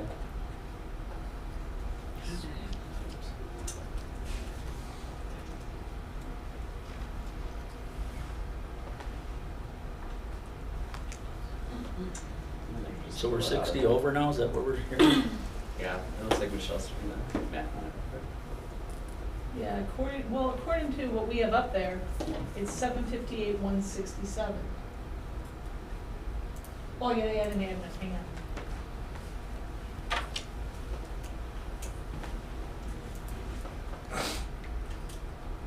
So Yeah, that- we've got 828, 838 allocated. yeah, So just it's take- too much. Just go Yeah, here. it's too much. Yeah, go here, click that. Yeah, see So what our, equals- negative equals number is. that. Equals that one, there you go, minus that one. What? No, there should be the one below that. The one, Yeah, yeah, it should be the one below it. Who's the expert yourself? Watch the way. No, do you know what you're talking, can you do it real quick on the Excel sheet? Here, I'm gonna, I don't touch this on camera. Everyone's watching this. Yeah, one The others minus is the sad. 767. but for the total fund remaining, right? Yeah, it's No, I that's know. the total funding remaining. Right there. Yeah, so go to the bottom one, That one. Equals. click equals, then click that one, minus that one, This one. No, No, the no, 8, no. yeah. enter. There you go. All right, that's what we have to take away. Now what? Now what, we're short 61? Yeah, so now we just Yes. have to pull 61 out of somebody. I think they're allocated, and it got screwed up, didn't it? Yeah. Yeah, I did. Yeah, 'cause allocated is, You can split that and take it That's- back that's on the not two bad. habitats. Funding the allocated. total home funding available, wasn't it? No, 706, allocated is not fixed, the 710. funding availables was fixed. The total That's available right also now, includes is it? $61,000 in 706, program income. 710, right? Uh, think so that's- Oh, that's what you, Oh, that's yeah, that's wrong. right, sorry. Because this should be, It's so- shouldn't this be 706, 710? It's got the program income in there. Oh, that's too, right. 61,060. So that's correct, what we have right now. That's the correct amount. Yes. Yeah. It's split it in half and subtract it. From the habitats? On both habitats. Take out 3,000, 30,000, or 30, whatever thousand. 31. So 15,532. 3,000. No, it'd be 30, 30,000 fees. 30,000 each. 230,000. Oh, oh, yeah, done. So you've got 60 there. Where's the other one? And 165.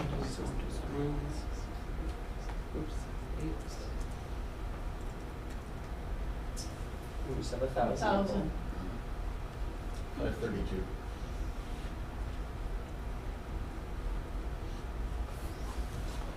So I would recommend, like Habitat McHenry down at the bottom, like 164, and just, Take out the Pretty close. 1064 out of that one. Plus 532. make it 164. You can see what we have left. Yeah. 64, 514. That's, There you go. there you go. There. It's nice when the Excel sheet works out at the end. So do we want to vote on these separately or together? Because the next, the CDBG, we have to pull out Village of Fox River Grove. It's two different sets of funds, I think I it'd be think real good to vote on them separately. Yeah, I think that would be a good idea. I would probably vote at the very end though, just in case there's any, Changes. yeah, if we Okay. wanna do like a CDBG but pull it from home or vice Okay. versa. Gotcha. Okay. So we are at, so we still have 450 to still add, our admin's not in here, is it? So we have, what would that be? 10%? 20, right? So this one? Is this Yeah. 20 or 10? 20?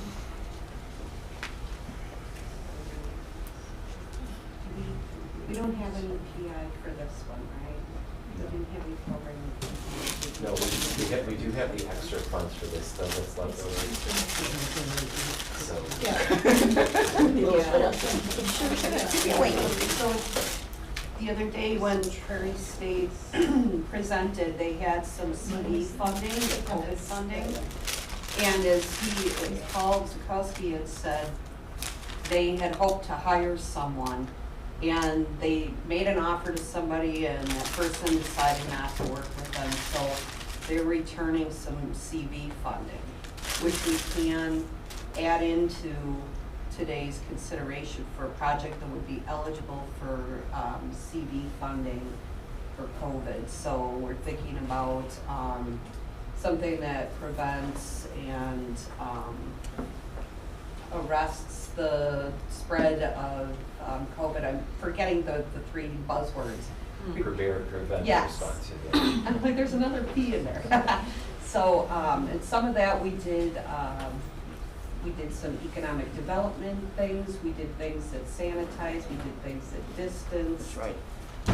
It gets a little bit harder as we move farther away from the COVID pandemic scare, and people are more vaccinated, but that is a pot that we can put in. Was that about 80? That's 50, and then there's 38,000 of recoup funds from 19 and 20.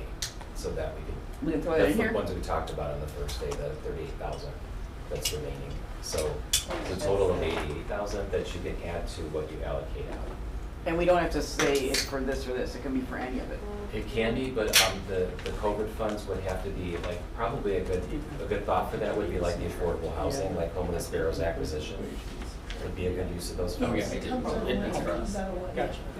Thank you. How much was that on site? The COVID part is 50,000 and the remaining leftover funds is 30. And that's from Consumer Credit Counseling, the COVID funds, or other stuff too? It was That was Prairie State Prairie Legal. State. Because they had trouble finding an attorney. Okay, okay. They made an offer and somebody decided not to take it, so. So if we did the Home of the Sparrow thing and added it here, we could go back to home and readjust Yes. that. Is that? And that's why we thought it's the safest vote for situations like that. Yeah, okay. Did you add the extra CV money? Yeah, so we've got,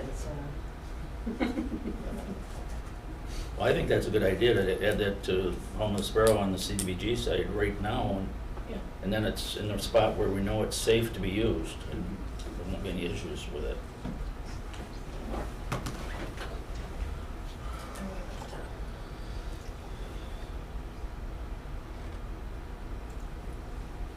You want me to just add it in right now? No, Just right on the side, on the like side. $50,000 of COVID funds.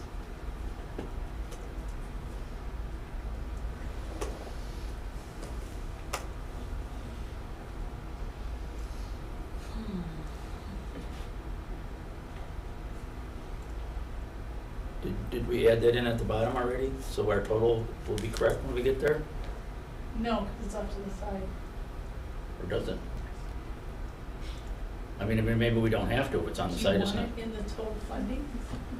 Or did you just I put think that we on? can leave it off to the side. It is CV and not regular CV. Yeah, if you're giving it all We just to one, need to we'll allocate be it able to track it that somewhere. way. Okay. If you're all okay with reserving it there, it's kind of. So then should we different brands. subtract it from?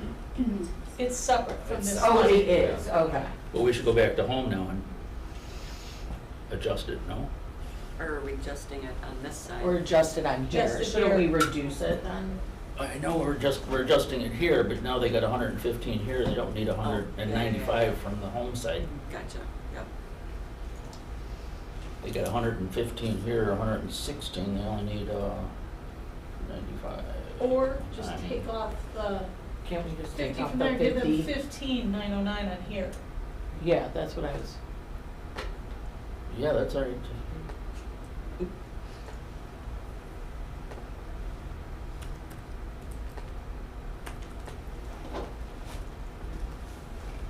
Could you scroll down slowly so we can see what see what we can read on here. There were a couple that, I'm not sure if anybody else would like to see fully funded, but I would like to see the vacant lot acquisition for Habitat for 15,000. I mean, you can't really. yeah. Yeah. You can't buy the lot Kind of for, there, so we can see everything. that's up at the top. It's the third line. Oh, the 15 there, yeah. Yeah, Yeah, make that a 15 for that for one. him, Yes. yeah. Do you want us to shade these when we've looked at them already once? Yeah, Do you wanna that do would that again? be great.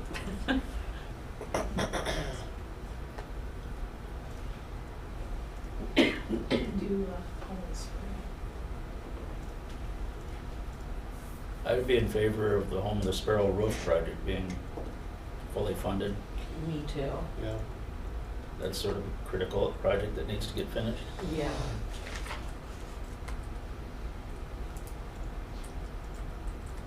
Could we take a look at the Crystal Lake Library? I had some issues with funding that on a taxpayer-generated income. Yeah. Philosophically? Yeah, I know exactly what you mean. Yeah. I mean, it's not like it's gonna get done, it's just might not get done until their next budget year or something. Yeah. I don't know how, they fund it, but, so I put that as 0. Yeah. Maybe that's what I brought it actually. down. I think I did too. I might have put it at. It's okay to zero it out. Do we want any discussion on that? It's all right with me. It's all right with me. Everybody, okay, yeah. And the other one I had some concerns about was the Holiday Hills thing. Oh, yeah. Is that the connection thing? Yeah, because it seemed to be. Is that like Northern not- Marine? Yeah. Yeah, it's in Yeah. green. Yes, It's in down green. a bit. Yeah, right Yeah, there, right the- there. Yeah, This that one one. too, I had issues with. The But I do Nice. too, I don't, it was like, this 297 to reimburse homeowners, but there was no, the homeowners could be landlords, okay. They could be, who knows what their income level is. Right.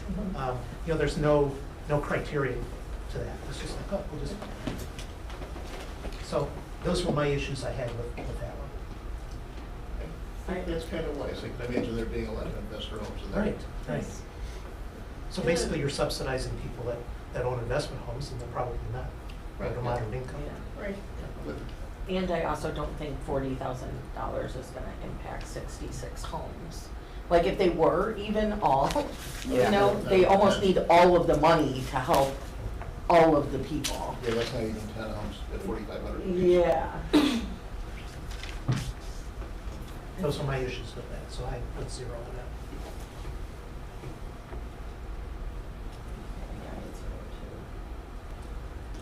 What do you think, Good with that? Ms. Chairman? Yeah, Well, fine. I think if that's the general consensus, then yes, we'll go with 0. Sorry, I'm used to senior services where Paula always tells me what to put on. Okay. So, like, I can see her doing that. Paula tells you what. I should say Mary tells me what to do. Yeah. The other one that I really would like to see fully funded was the pharmacy for family health. I agree Yeah, with me you. too. Yeah, I agree. I think a lot of bang for Yeah. the buck. Lot of bang for the buck. That was up. I had that 100%. Yeah, me too. Yeah. All Yeah, right, that that's sounds like Yeah. that's, Yeah. fully funded. And I think they need to purchase like a membership, that. That's right. That's Yes, not something they yes. can pay 75 half for. Right, that's right, that's right. That's actually so remarkable. Yeah. I know. can't believe how much that is. That hope dispensary, yeah, isn't that crazy? That's awesome. Okay. So if we're talking about other things, I'll Yes. talk Yeah, about let's the- go. And Yeah. that would be Pioneer Center. We can take a look at Pioneer Center. Oh, yeah. Yeah. I give them What can I 100%. say? I had them at 100% Yeah, too. you gotta replace doors, you gotta replace windows. Uh-huh. And I had them at nothing. Less sensitive.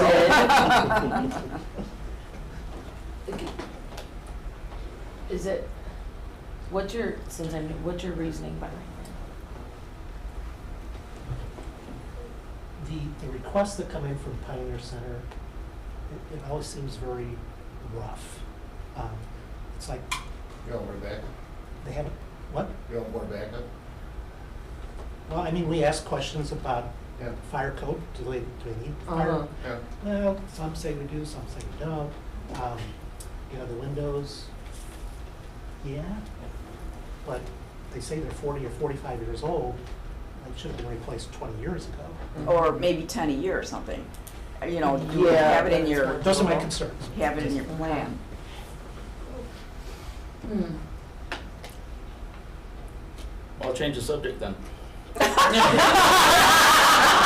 Okay. I think it's the Independence Health and Therapy, is at 40 right there?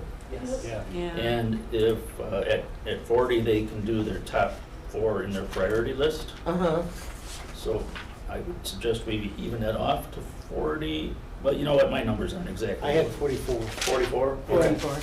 44? Does 44 take care of the top 4? That takes care of the top 4 projects, yeah. Okay, is that good with you 44,000. then, Lou, to go to Yeah, 44? that's what I had. Okay, Lou has 44 to round it off and do I mean, the it's top. rounded, but it's close. Yeah, it's close, and I would It's agree with Lou 41 on that. Is it 41? It's 41,371, but But who's counting? I actually went down to the top 4 as well. Yeah, that's, 42 then? that's what I did. Okay. Yeah, 42. Everything but the flooring. Perfect. Yeah. That's, yeah. That's what I did, everything but Right. flooring. Yeah. That's fine. Well, That still doesn't. yeah, you know, I know what Robert's saying about Pioneer Center and their presentations can be a little rough on when you ask them the questions, as Robert said. But I do think those windows are done in that building, and I think the doors are shot. So, while we might not agree with how it was presented to us, I think they're projects that have to get done. Those doors looked pretty Pretty bad. And there's people living. I do see what you mean. Our fireproof cabinets are built the same way with, in our cases, you know, powdered concrete. They were talking about drywall or some sort of Wood, powdered something. core. Yeah, not that the. was inflammable. Same as ours. Ours are more expensive. Not more expensive. Do we want to go with a full funding? But you got a For lot those more I two? don't think there's an in-between on it, I guess. Okay, so It's not a 30, huge- yeah, We'll just be back 36 next and We're at 36? 36 On for the that one. Pioneer Center, 36 on the Yeah. top one. There's 21. And then 20.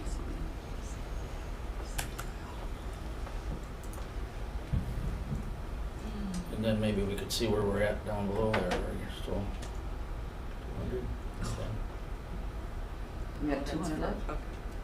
There's also the 38, Brandon, if you could add it in, is that added into the CDBG funding of the No. category? So, the orange one, just, add in plus 38,000. There you go. Okay.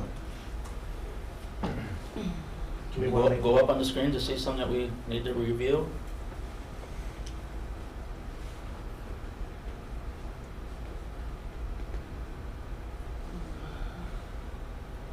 Any place? What about clear book, the top thing? That was also, wasn't it also? That was also home, so are we? Oh, not clear book, I'm sorry, General capital. General capital. Yeah. Yeah. John's. This is another one where they're gonna, Robert mentioned they're gonna move forward with the project regardless, and if we're.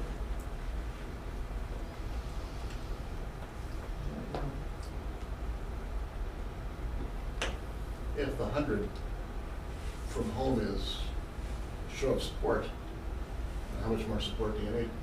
Yeah. Spread that 65,909 elsewhere. So put this at 0. Hmm?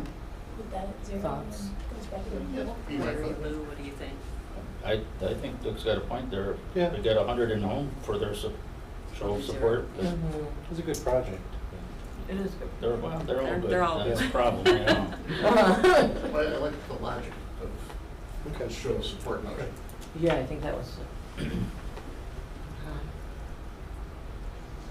Could change that to 100? It is 100 on the, On the home Oh, that's side. right. side. Yeah, Yeah, this is CDBG. Yeah, okay. And Sort of involved. Veterans Path to Hope, that's pretty close to, up there to full anyway. Yeah. Put that one up full. Yeah. We got a couple people that said full down here that, Yep, yes. Mhm. What about the warp? On some of the case management items, I mean, if they're partially funded, I mean, is that, I guess what I'm getting to, it would be nice to see like some admin costs when we look at these as a whole. 'Cause I know some projects are heavy on the admin side, but it'd be nice to know. yeah. We used to have the admin costs on these things, didn't we? On some of these projects. We do a thing called a financial capacity log, so we would have it for all the ones that apply for COC funding. That's part of how those allocations are scored. So we would have it for Home Sparrow, Turning Point, Pioneer. Thresholds isn't on here, but they're another one. So, but what we look at is the percentage of total expenses is one of the categories, and the percentage of total revenue is the other one. So we could provide those in the future if that's helpful, or we could bring up the ones that we do have. Eric is the one who completes those when we get their audits, and we review their audits, and we look for those numbers. Some of their categories were not specifically defined just by the nature of what they're asking. Purchase of emergency equipment, or is that all right? And is there a way that gets tracked? There is, so that is something when we're turning those into the auditor's office, they're gonna be looking for that, because that's how their contract reads.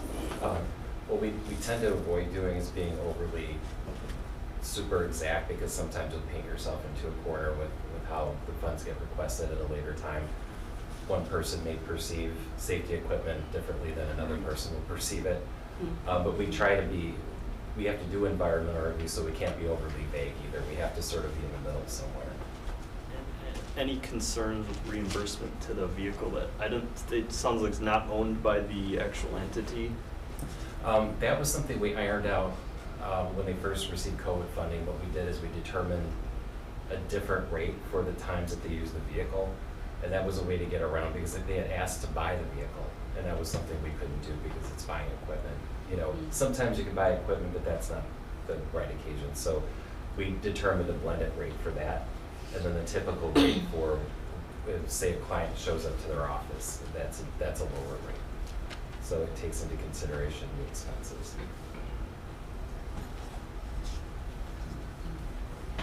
Can you tell me, I thought at one time when these agencies asked for money to pay their people, pay for a position, that could not be an ongoing ask. Am I right? Or is it different now?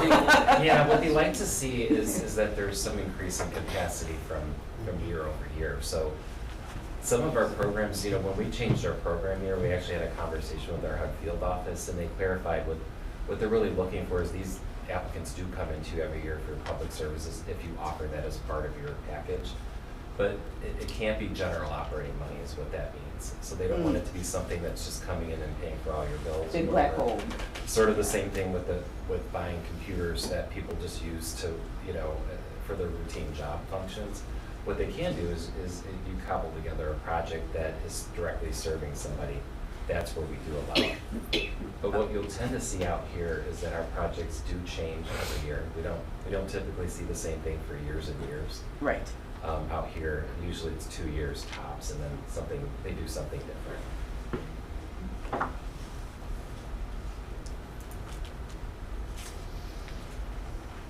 I was a little surprised that the city of Woodstock was at an average of 25. When I read through their stuff, they've done a great job of fundraising and the city financing it itself. I was certainly at the full rank. I was at the full amount myself. Maybe they don't need the full amount because they do a great job of fundraising, but I certainly think that it could be substantially higher than the 25. And I know it's not such a neat project as a lot of them we have up there, but it's still a pretty good project. Yeah. I like the project, and I like that it includes adults, you know? So when you're with your kids or grandparents or whomever, they get to When you're in a lot of experience a park and. Yeah, when you're in other cities of any size like that, you go to the park and they got an exercise trail for the adults right along with the kids, and it's all part of the deal. And the other thing is, I mean, there's no bathroom at that park right now either. I guess, You know, what did she say, there's like a porta There's potty? outhouses or whatever. Which is, And I'm thinking, why is the city putting money into the other bathrooms? That's what I thought when he said they have those porta potty. I'm like, Those you aren't gotta, cheap you either. gotta get those fixed, you know? I agree because I feel like there's a huge chunk of people who would benefit from it. You know? So, what do you think, Nicole? I agree, but I fully fund see it. Refuge for Women should be made whole. I think they should be made whole too. I think, I'm looking back at Warp Core, they're reaching this part of society that we don't see as a rule. And these people that abuse, they're not drug abusers anymore, they're substance abusers. And there's people dying every day.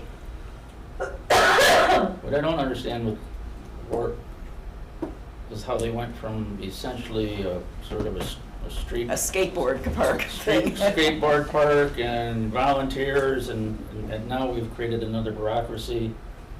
And I'm not saying they don't do good work, but. Yeah, I know, I agree with you there. I mean, But 2 years what they're ago- doing, I think, is really important. Yeah, well, I think, but with their store, they just realized the people that came in there and I mean, they really do a lot of great programs, and you learn a lot when you have a store that.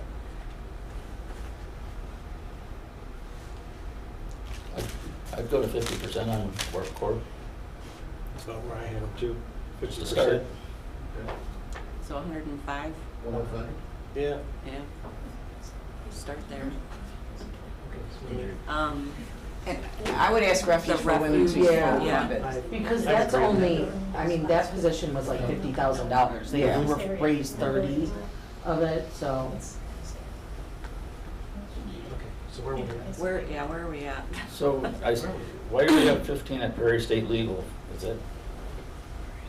I thought Prairie State Legal was the one that was kicking the 15 back because they weren't gonna use it. That was CD funds, right? Yeah.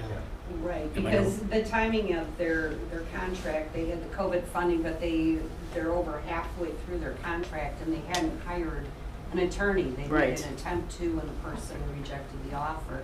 So they returned that because it wasn't time, they weren't gonna be able to use it timely. Is that different than what I'm looking at here for them?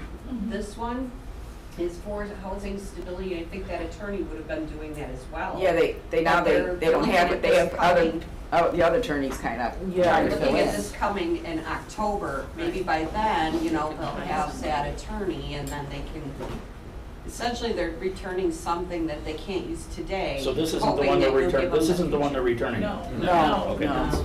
That's what's part was confusing. Yeah, it is a little bit. Yeah. So we've got 3 small ones up there that we can basically I would fill fund those. 100%. I'd go 100% on those small ones.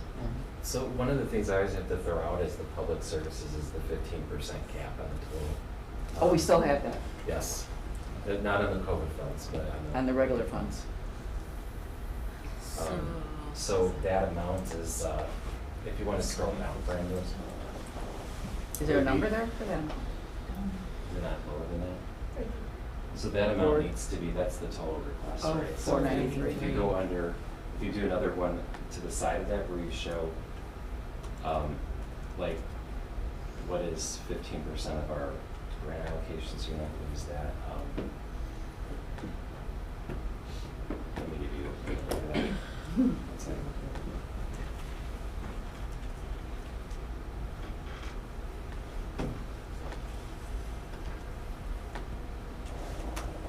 Do you guys want to go outside of the public service realm then and continue on with these while we get that number? The other categories? I think we've got those. So we're all done there. We'll go back to the city of Woodstock Oh, and yeah. suggest it be 75. Okay. I think that's fair. Yeah, it's fine. Yeah. Yeah. Do I 75. don't know if I was supposed to say anything, I worked with disabled kids for a long time in Woodstock School District. There isn't anywhere to take them. It's very difficult. And the only reason I would say 75, and instead of going to the highest amount is because what the average was, and obviously some of the other commissioners weren't gonna go to the full amount, and I thought the 75 was a fair amount. And this is for the And- bathroom. Yeah. And This they is do- not for the park. Yeah. Yeah, and they do, I think they gotta have the bathrooms. too. Well, yeah, but I'm Yes. saying, yeah, Yeah. park is a go, that's what it sounds like. But they are also doing a great job fundraising in other areas, so they Yeah. can make up the Yep. difference, hopefully. But if the other commissioners all agree to go to the full amount, I'm good with that. I'm good with 75. Yeah. Brandon, this is your services cap. The cap. 207.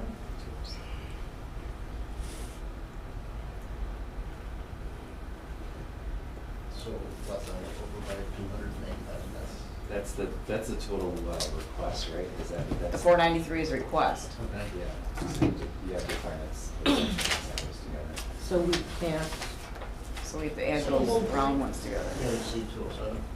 Correct. So that whole period. Oh, yeah, all the brown ones? There. Yeah, yeah. The brown ones are 493.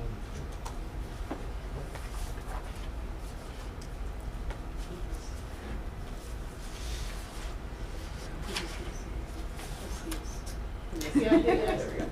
Whoa, look at that. so we're at,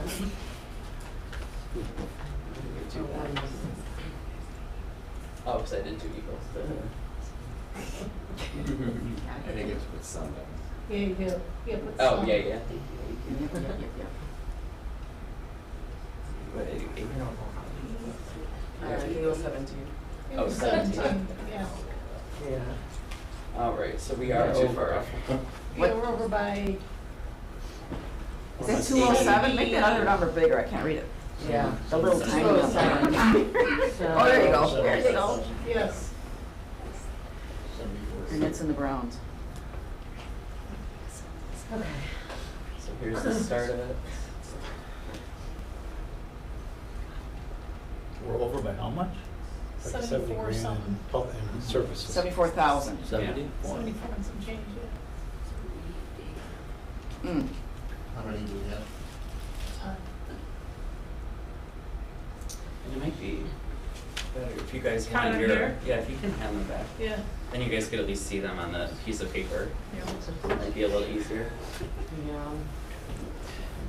You don't have to hand whoever's just hands that, like, I got it. it's just Okay. whoever.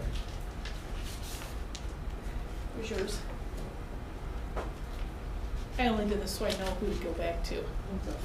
Okay, there were 10 of them. Thank you. You're welcome. You could have $7,400 off each one and be in balance. No, thank you. The only thing is some of them, the 74, so what does it have to add up to? $74,000 less. Mm-hmm. But what's the? We're at 282,000, we need to get 37. That's my scribble marks. Thank you. Yep. We're number one. So it's 15%. Yeah, so it's Percent of what? It should be the Total gift. CDBG Yeah. allocated. 15% allocated, Work like get 15% of the 1.3 million for Okay. Turks and Brown Each. stuff. Like 70, Well, enough to bring it to October. enough to bring them to October. Yes, yes. I actually have that. Because then we'll have another, Hopefully this doesn't interrupt this spreadsheet. Of course it does. sorry. No, Don't worry about it. No, I can look at that.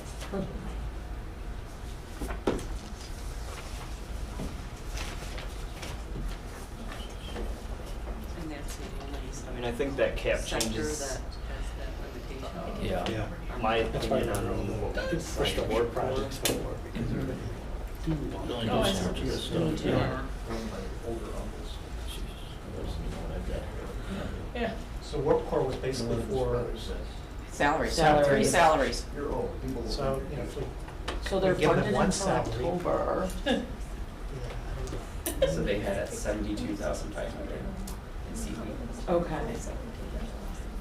And then they'll be able to reapply it back. Correct. So, I mean, they have ESG, so they can come in on, and the COC grant, they can come in on. Right. These are the gold ones. Come here.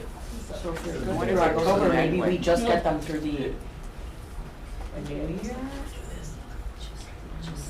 You know, I believe at one time we used to see all the funding they got from the other different funding agencies when they applied. You know, United Way and CFC and whatever else, senior services. I think one of the questions is just ask what I'm eager to them know that now. I know, but they're funded through October right now, so Yes. whatever we do right now would be October through. Through whenever, I whenever that runs out. have their Yeah. application for Does it say where else they get money from? I asked them that. It did in, hang on. Okay, so, has the organization as a whole received other McHenry County grant funds the last 3 years, including CDBG? They said yes. If yes, please outline the funding source, year, amount, and project activity completed or if applicable, still in progress. In 2020, Warp Core received 15,000 CDBG grant, a almost $50,000 CDBG micro enterprise grant, and began a 30,000 ESG grant that continued into 2021. In 2021, Warp Core received a 47,000 ESG grant. In '22, Warp received 75,000 in CDBG grant. The micro enterprise grant funded the purchase of screen printing equipment. Other grants were used to cover pay of employees but they don't say what that is, conducting street outreach and case management, as well as the purchase of goods while conducting street outreach. The 75K CDBG is still active and expected to last to the end of 2022. We got more than $215,000. Yeah, By them, just by them. yes. And then there's no, they allude to that they have had other grants, but nothing's listed here. Well, if you don't, I mean, it's tough to take it away from the other one. I guess Robert brought up the idea of funding one salary, and that would be about 40,000. And then we still have some tough cuts to make. Yeah. Are we hearing 40 on this one? Let's plug it in there and.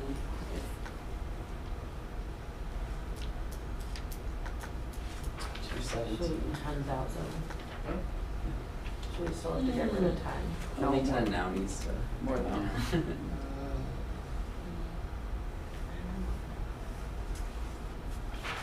you go up a little? hopefully we can make Delta work. Some even numbers there, 10,000, consumer credit, 5,000. Yeah, we could do that. See, just, Yeah, just to Yeah, Make make it that 5. round it out It's a easier little to bit. deal in round numbers, Yeah. yeah. Yeah. We could change new directions to like 20, I don't know, I'm just spitballing. What are you closing the gap? Do you want me to do 23 on this one? Yeah, go 23. Don't lock it in, right? Yeah, See there's where we're nothing at. else mentioned in here. 8. Another 7. Is it 8 or 7? Prairie State. I mean, that's, Where are they at? they get other funds. I know we've funded them before. I don't see that we did here, but If we took them to 15, that would, yeah, I take them to 10. Well, we gotta pick up 8. Yeah. 800. 800. 800. Or, No, 8,000. 8,000. Yeah. Yeah, Well, I want to be easy. Wishful thinking. Put it to 10? 10, yeah.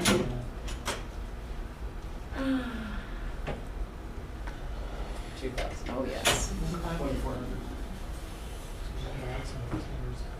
Turning point to make 20. A little experiment. Oh, even it out, yeah, yeah, Just make even it it, out. make it, yeah. See what- You want 18 at 18 turning point? even, yeah, for turning point. Is that okay?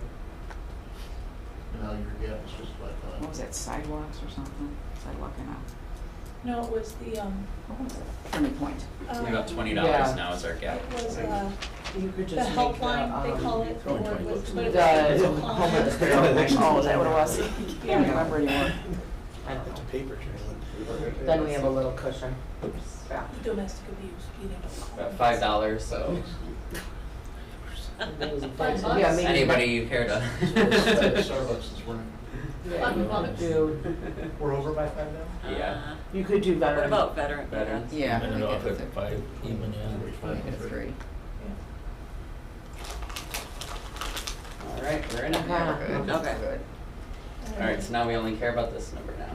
Yes. But we can't give it to any of the Public public service. service, that's, so you can put those in No yellow. brown. You can put all those in yellow now. Oh, yeah. I got it, Michelle. All right, any specific category to go to? Can we just go up and see where we are from the top? Thanks. Okay, so we're done.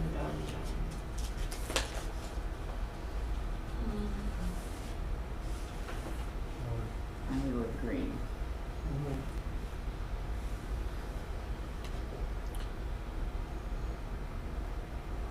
I feel guilty when I go to the library.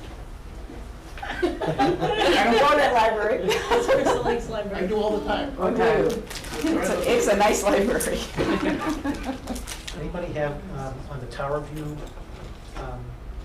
request, anybody have any concerns on that? I didn't, really didn't know what they were gonna replace and that they had a good idea how much it was gonna replace. I don't, I thought about doing that one in half, basically kind of focusing on the trip hazards. Oh, the sidewalk and The that. sidewalk, Yes. Yeah, I did it half also. Yeah, and he didn't realize he could just do sections of Yeah, the let's just do sidewalk. the I mean, pieces that were broke. you that's, know. I thought everyone knew that. Yeah. So, so we'll make that Well, 25, so 25, 26 or 25 or 26 26, somewhere in there, 26. yeah. I think that'd be enough. Yeah. Take care of the worst stuff. we can block that one. The Silver Trees one, I think it's up. Silver Trees right there to 37.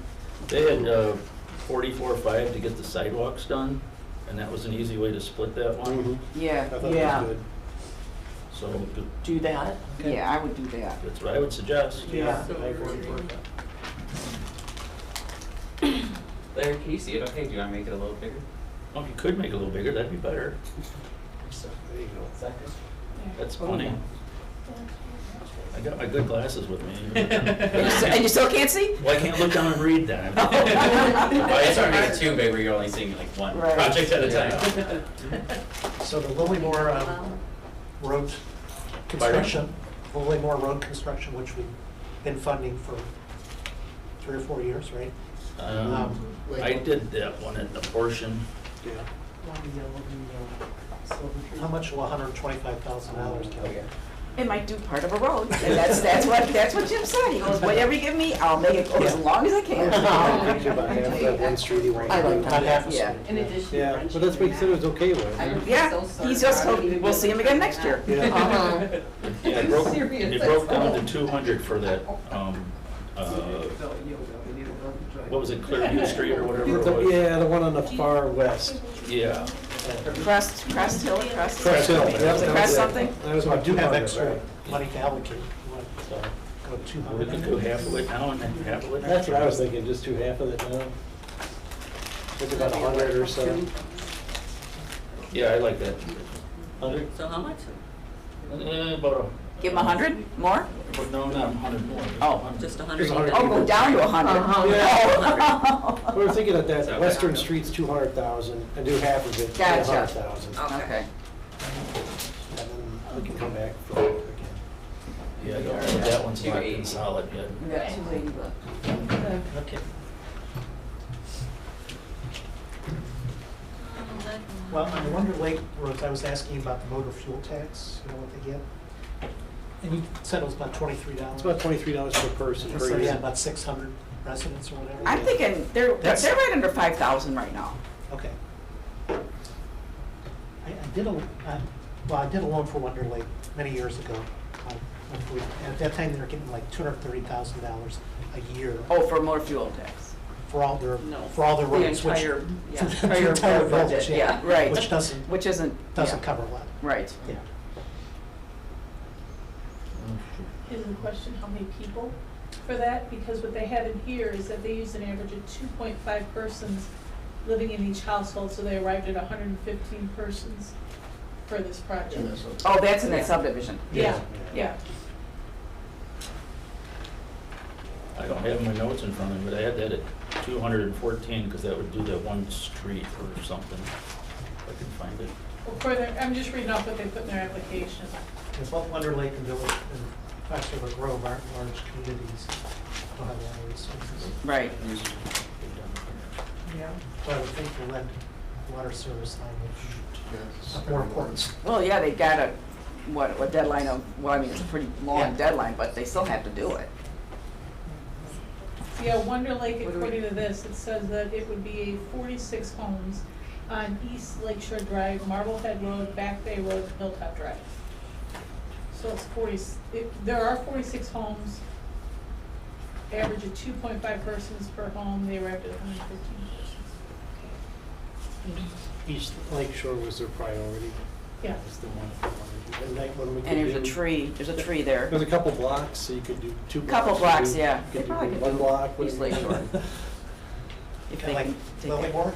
Yeah, same thing, I mean, Okay. they'll just do what they can. Yeah. So what do you think? What's the number you guys are? 100? I would 100? plug in 100 and see. For Wonder Lake. Yeah, Yes. it's a start. Because, yeah, I think the Fox River Grove needs to be.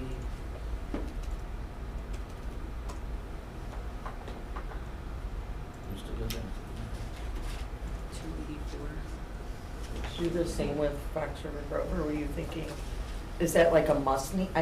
Well, Like, does that have to be done by? years to do it. They've got some time to do it. So they can come back They got a if couple they years. need to to. do it. Okay. They could do half now, half later, or. Yeah, let's give them Yeah. 100. Okay. They got a few years. Yeah.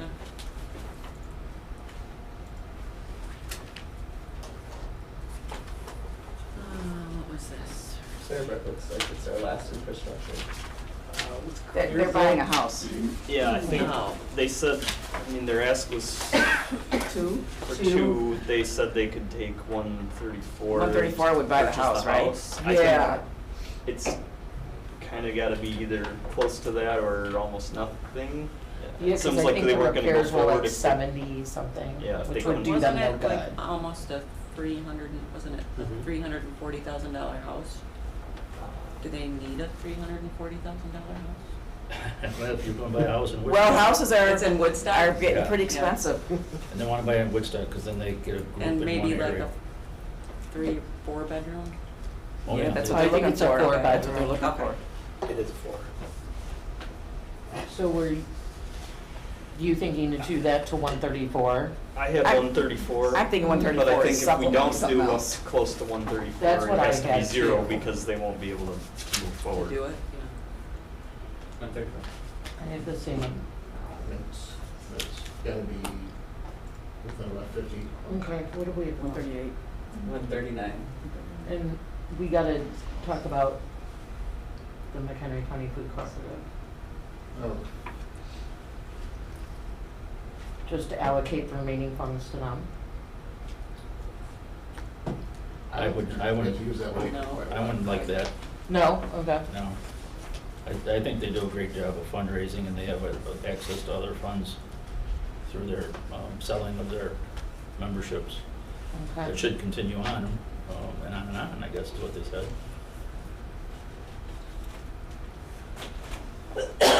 Locked in everybody else, so that's So our. where- Why don't we make Well- the food co-op an even number? Figure out what we want So I will point out, like, for each 35,000 of regular CDBG is on job creation, so it should be like 105 or. Oh, 40 or- and what, Well, 35? some kind of multiple of 35,000. Right, like 100. like 105? 105? 105. 105? Put 105 in there, see what it looks like. Okay, 98,000. Any Get specific closer. section you want to return to?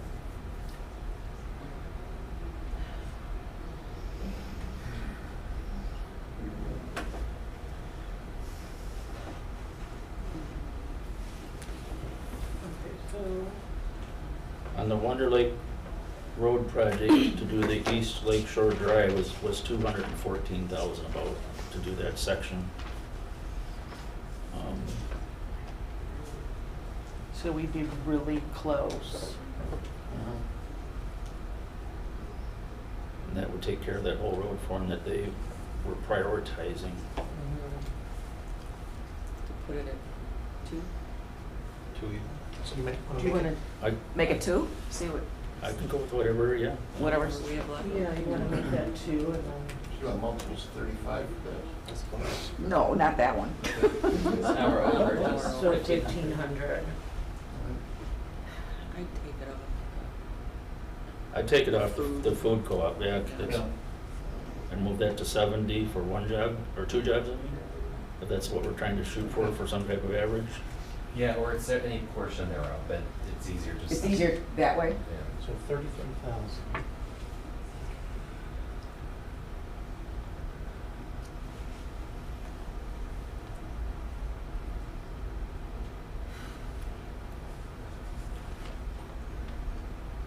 I think that's stricture on public service, you know?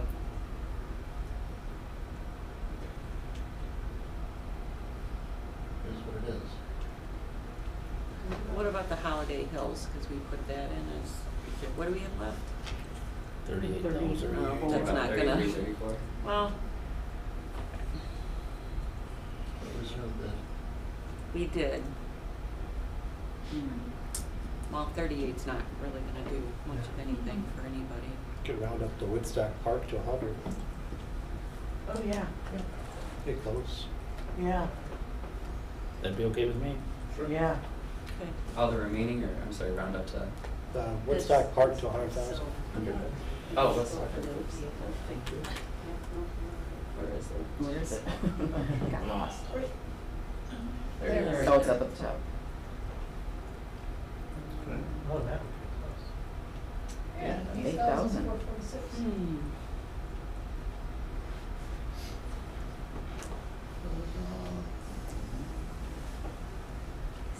What is, how much is left?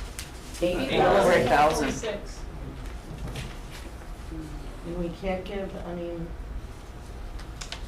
other public service are done. Well, that would pay for half of the driveway repair at Independence Health Therapy. Give him 50? Where are we at now? Yeah, we could bump it to 50. Yeah. Do we have to allocate 446,000? I think we could live with that. Yeah. And And make sure that, make sure that admin is included in there, because it wasn't on the other sheet, so let's make sure that it's all right. Should be in total here. I believe it's taking it into account. Yeah, it is, because it was Yeah. 1.3. So it was before, and then we put it in. What about that Oh, yeah. 50,000 for the?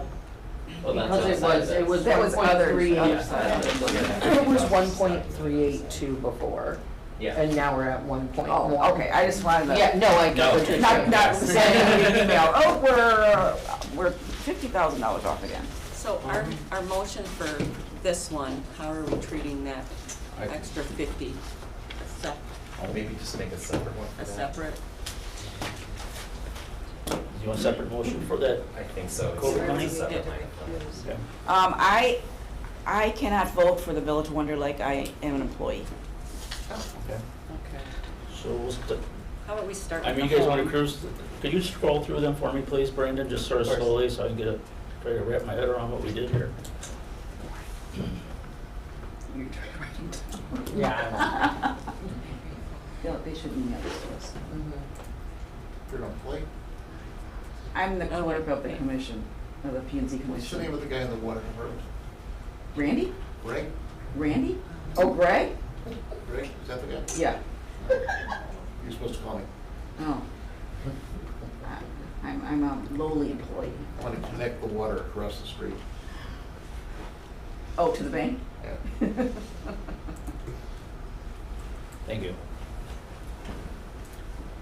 I'd make a motion that we would use the CDBG-B funds of $50,000 for the Pioneer Center. No. Only the Sparrow, only the Sparrow, purchase. Of the four flat? Of the four Or flat. four apartment then? Actually, they can buy the 6 for that money, more power to them, I guess. I think that's where we're at with that one. And that's a separate from all the rest of that stuff that's up there. So we I'll need a second. Second? Alright, Yeah. So, roll call. Okay, Van Bergen. Yes. Adamson. Yes. Draftcorn. Yes. Grammer. Yes. Hausman. Yes. Lamorte. Yes. Here, The Smith. home one next. Larry, you gonna say yes on this one? Yes, I'm sorry. Yes, okay, that's all right. Van Maren. Yes. Okay.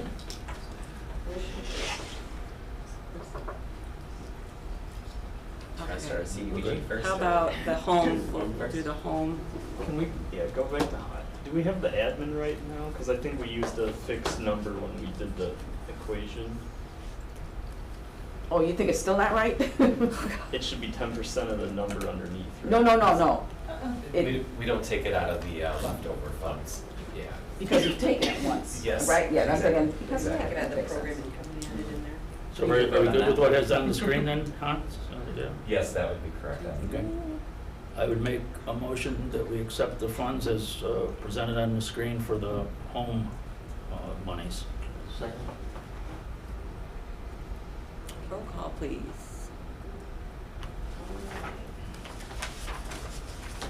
Van Bergen. Yes. Adamson. Yes. Draftcorn. Yes. Grammer. Yes. Hausman. Yes. Lamorte. Yes. Smith. Yes. Van Maren. Yes. Okay, for CDBG funds, so we'll have to pull out, Village of Fox River Grove? yes. Louis? Yes, and please. one- And Village of Wonder Lake too. Okay, where's Wonder Lake? Wonder Lake's right by it. Okay, thank you. I'd make a motion to approve the CDBG funds as presented on the screen for all of them except the Village of Fox River Grove and Village of Wonder Lake. Second? All right, Van Bergen. Yes. Adamson. Yes. Draftcorn is Yes. abstaining. Or no, this one is not abstaining. Yeah, I can vote on this one. All right, Grammer. Yes. Hausman. Yes. Lamorte. Yes. Smith. Yes. Dan Marin. Yes. I'm just gonna keep going unless somebody else wants to do them. You're doing great. Yeah, we love you, Larry. You're gonna abstain, You would have done this. so I'm gonna Do make we a do motion. two separate ones, I guess? Yes. Yeah, Yeah. yeah. I make a motion to accept the Village of Wonder Lakes, CDBG money as stated on the screen. And I guess that's all I got for that one. That's the motion. Wonder Lake gets money as stated on screen. I'd like to second that. Roll call, please. All right. Back at the top. Von Bergen, Yes. Adamson. Yes. Draftkorn. Abstain. Brammer. Yes. Hausman. Yes. Lamorte. Yes. Smith. Yes. Van Maren. Yes. I'll make a motion to accept the Village of Fox River Grove's portion as noted on the screen. Back up to me. Need Von a Bergen. second? I'll second. Oh, sorry. I heard something. Thank you. I'm a yes. Okay. Adamson. Yes. Draftkorn. Yes. Grammer. Yes. Hausman. Abstain. Lamorte. Yes. Smith. Yes. Van Maren. Yes. Thank you.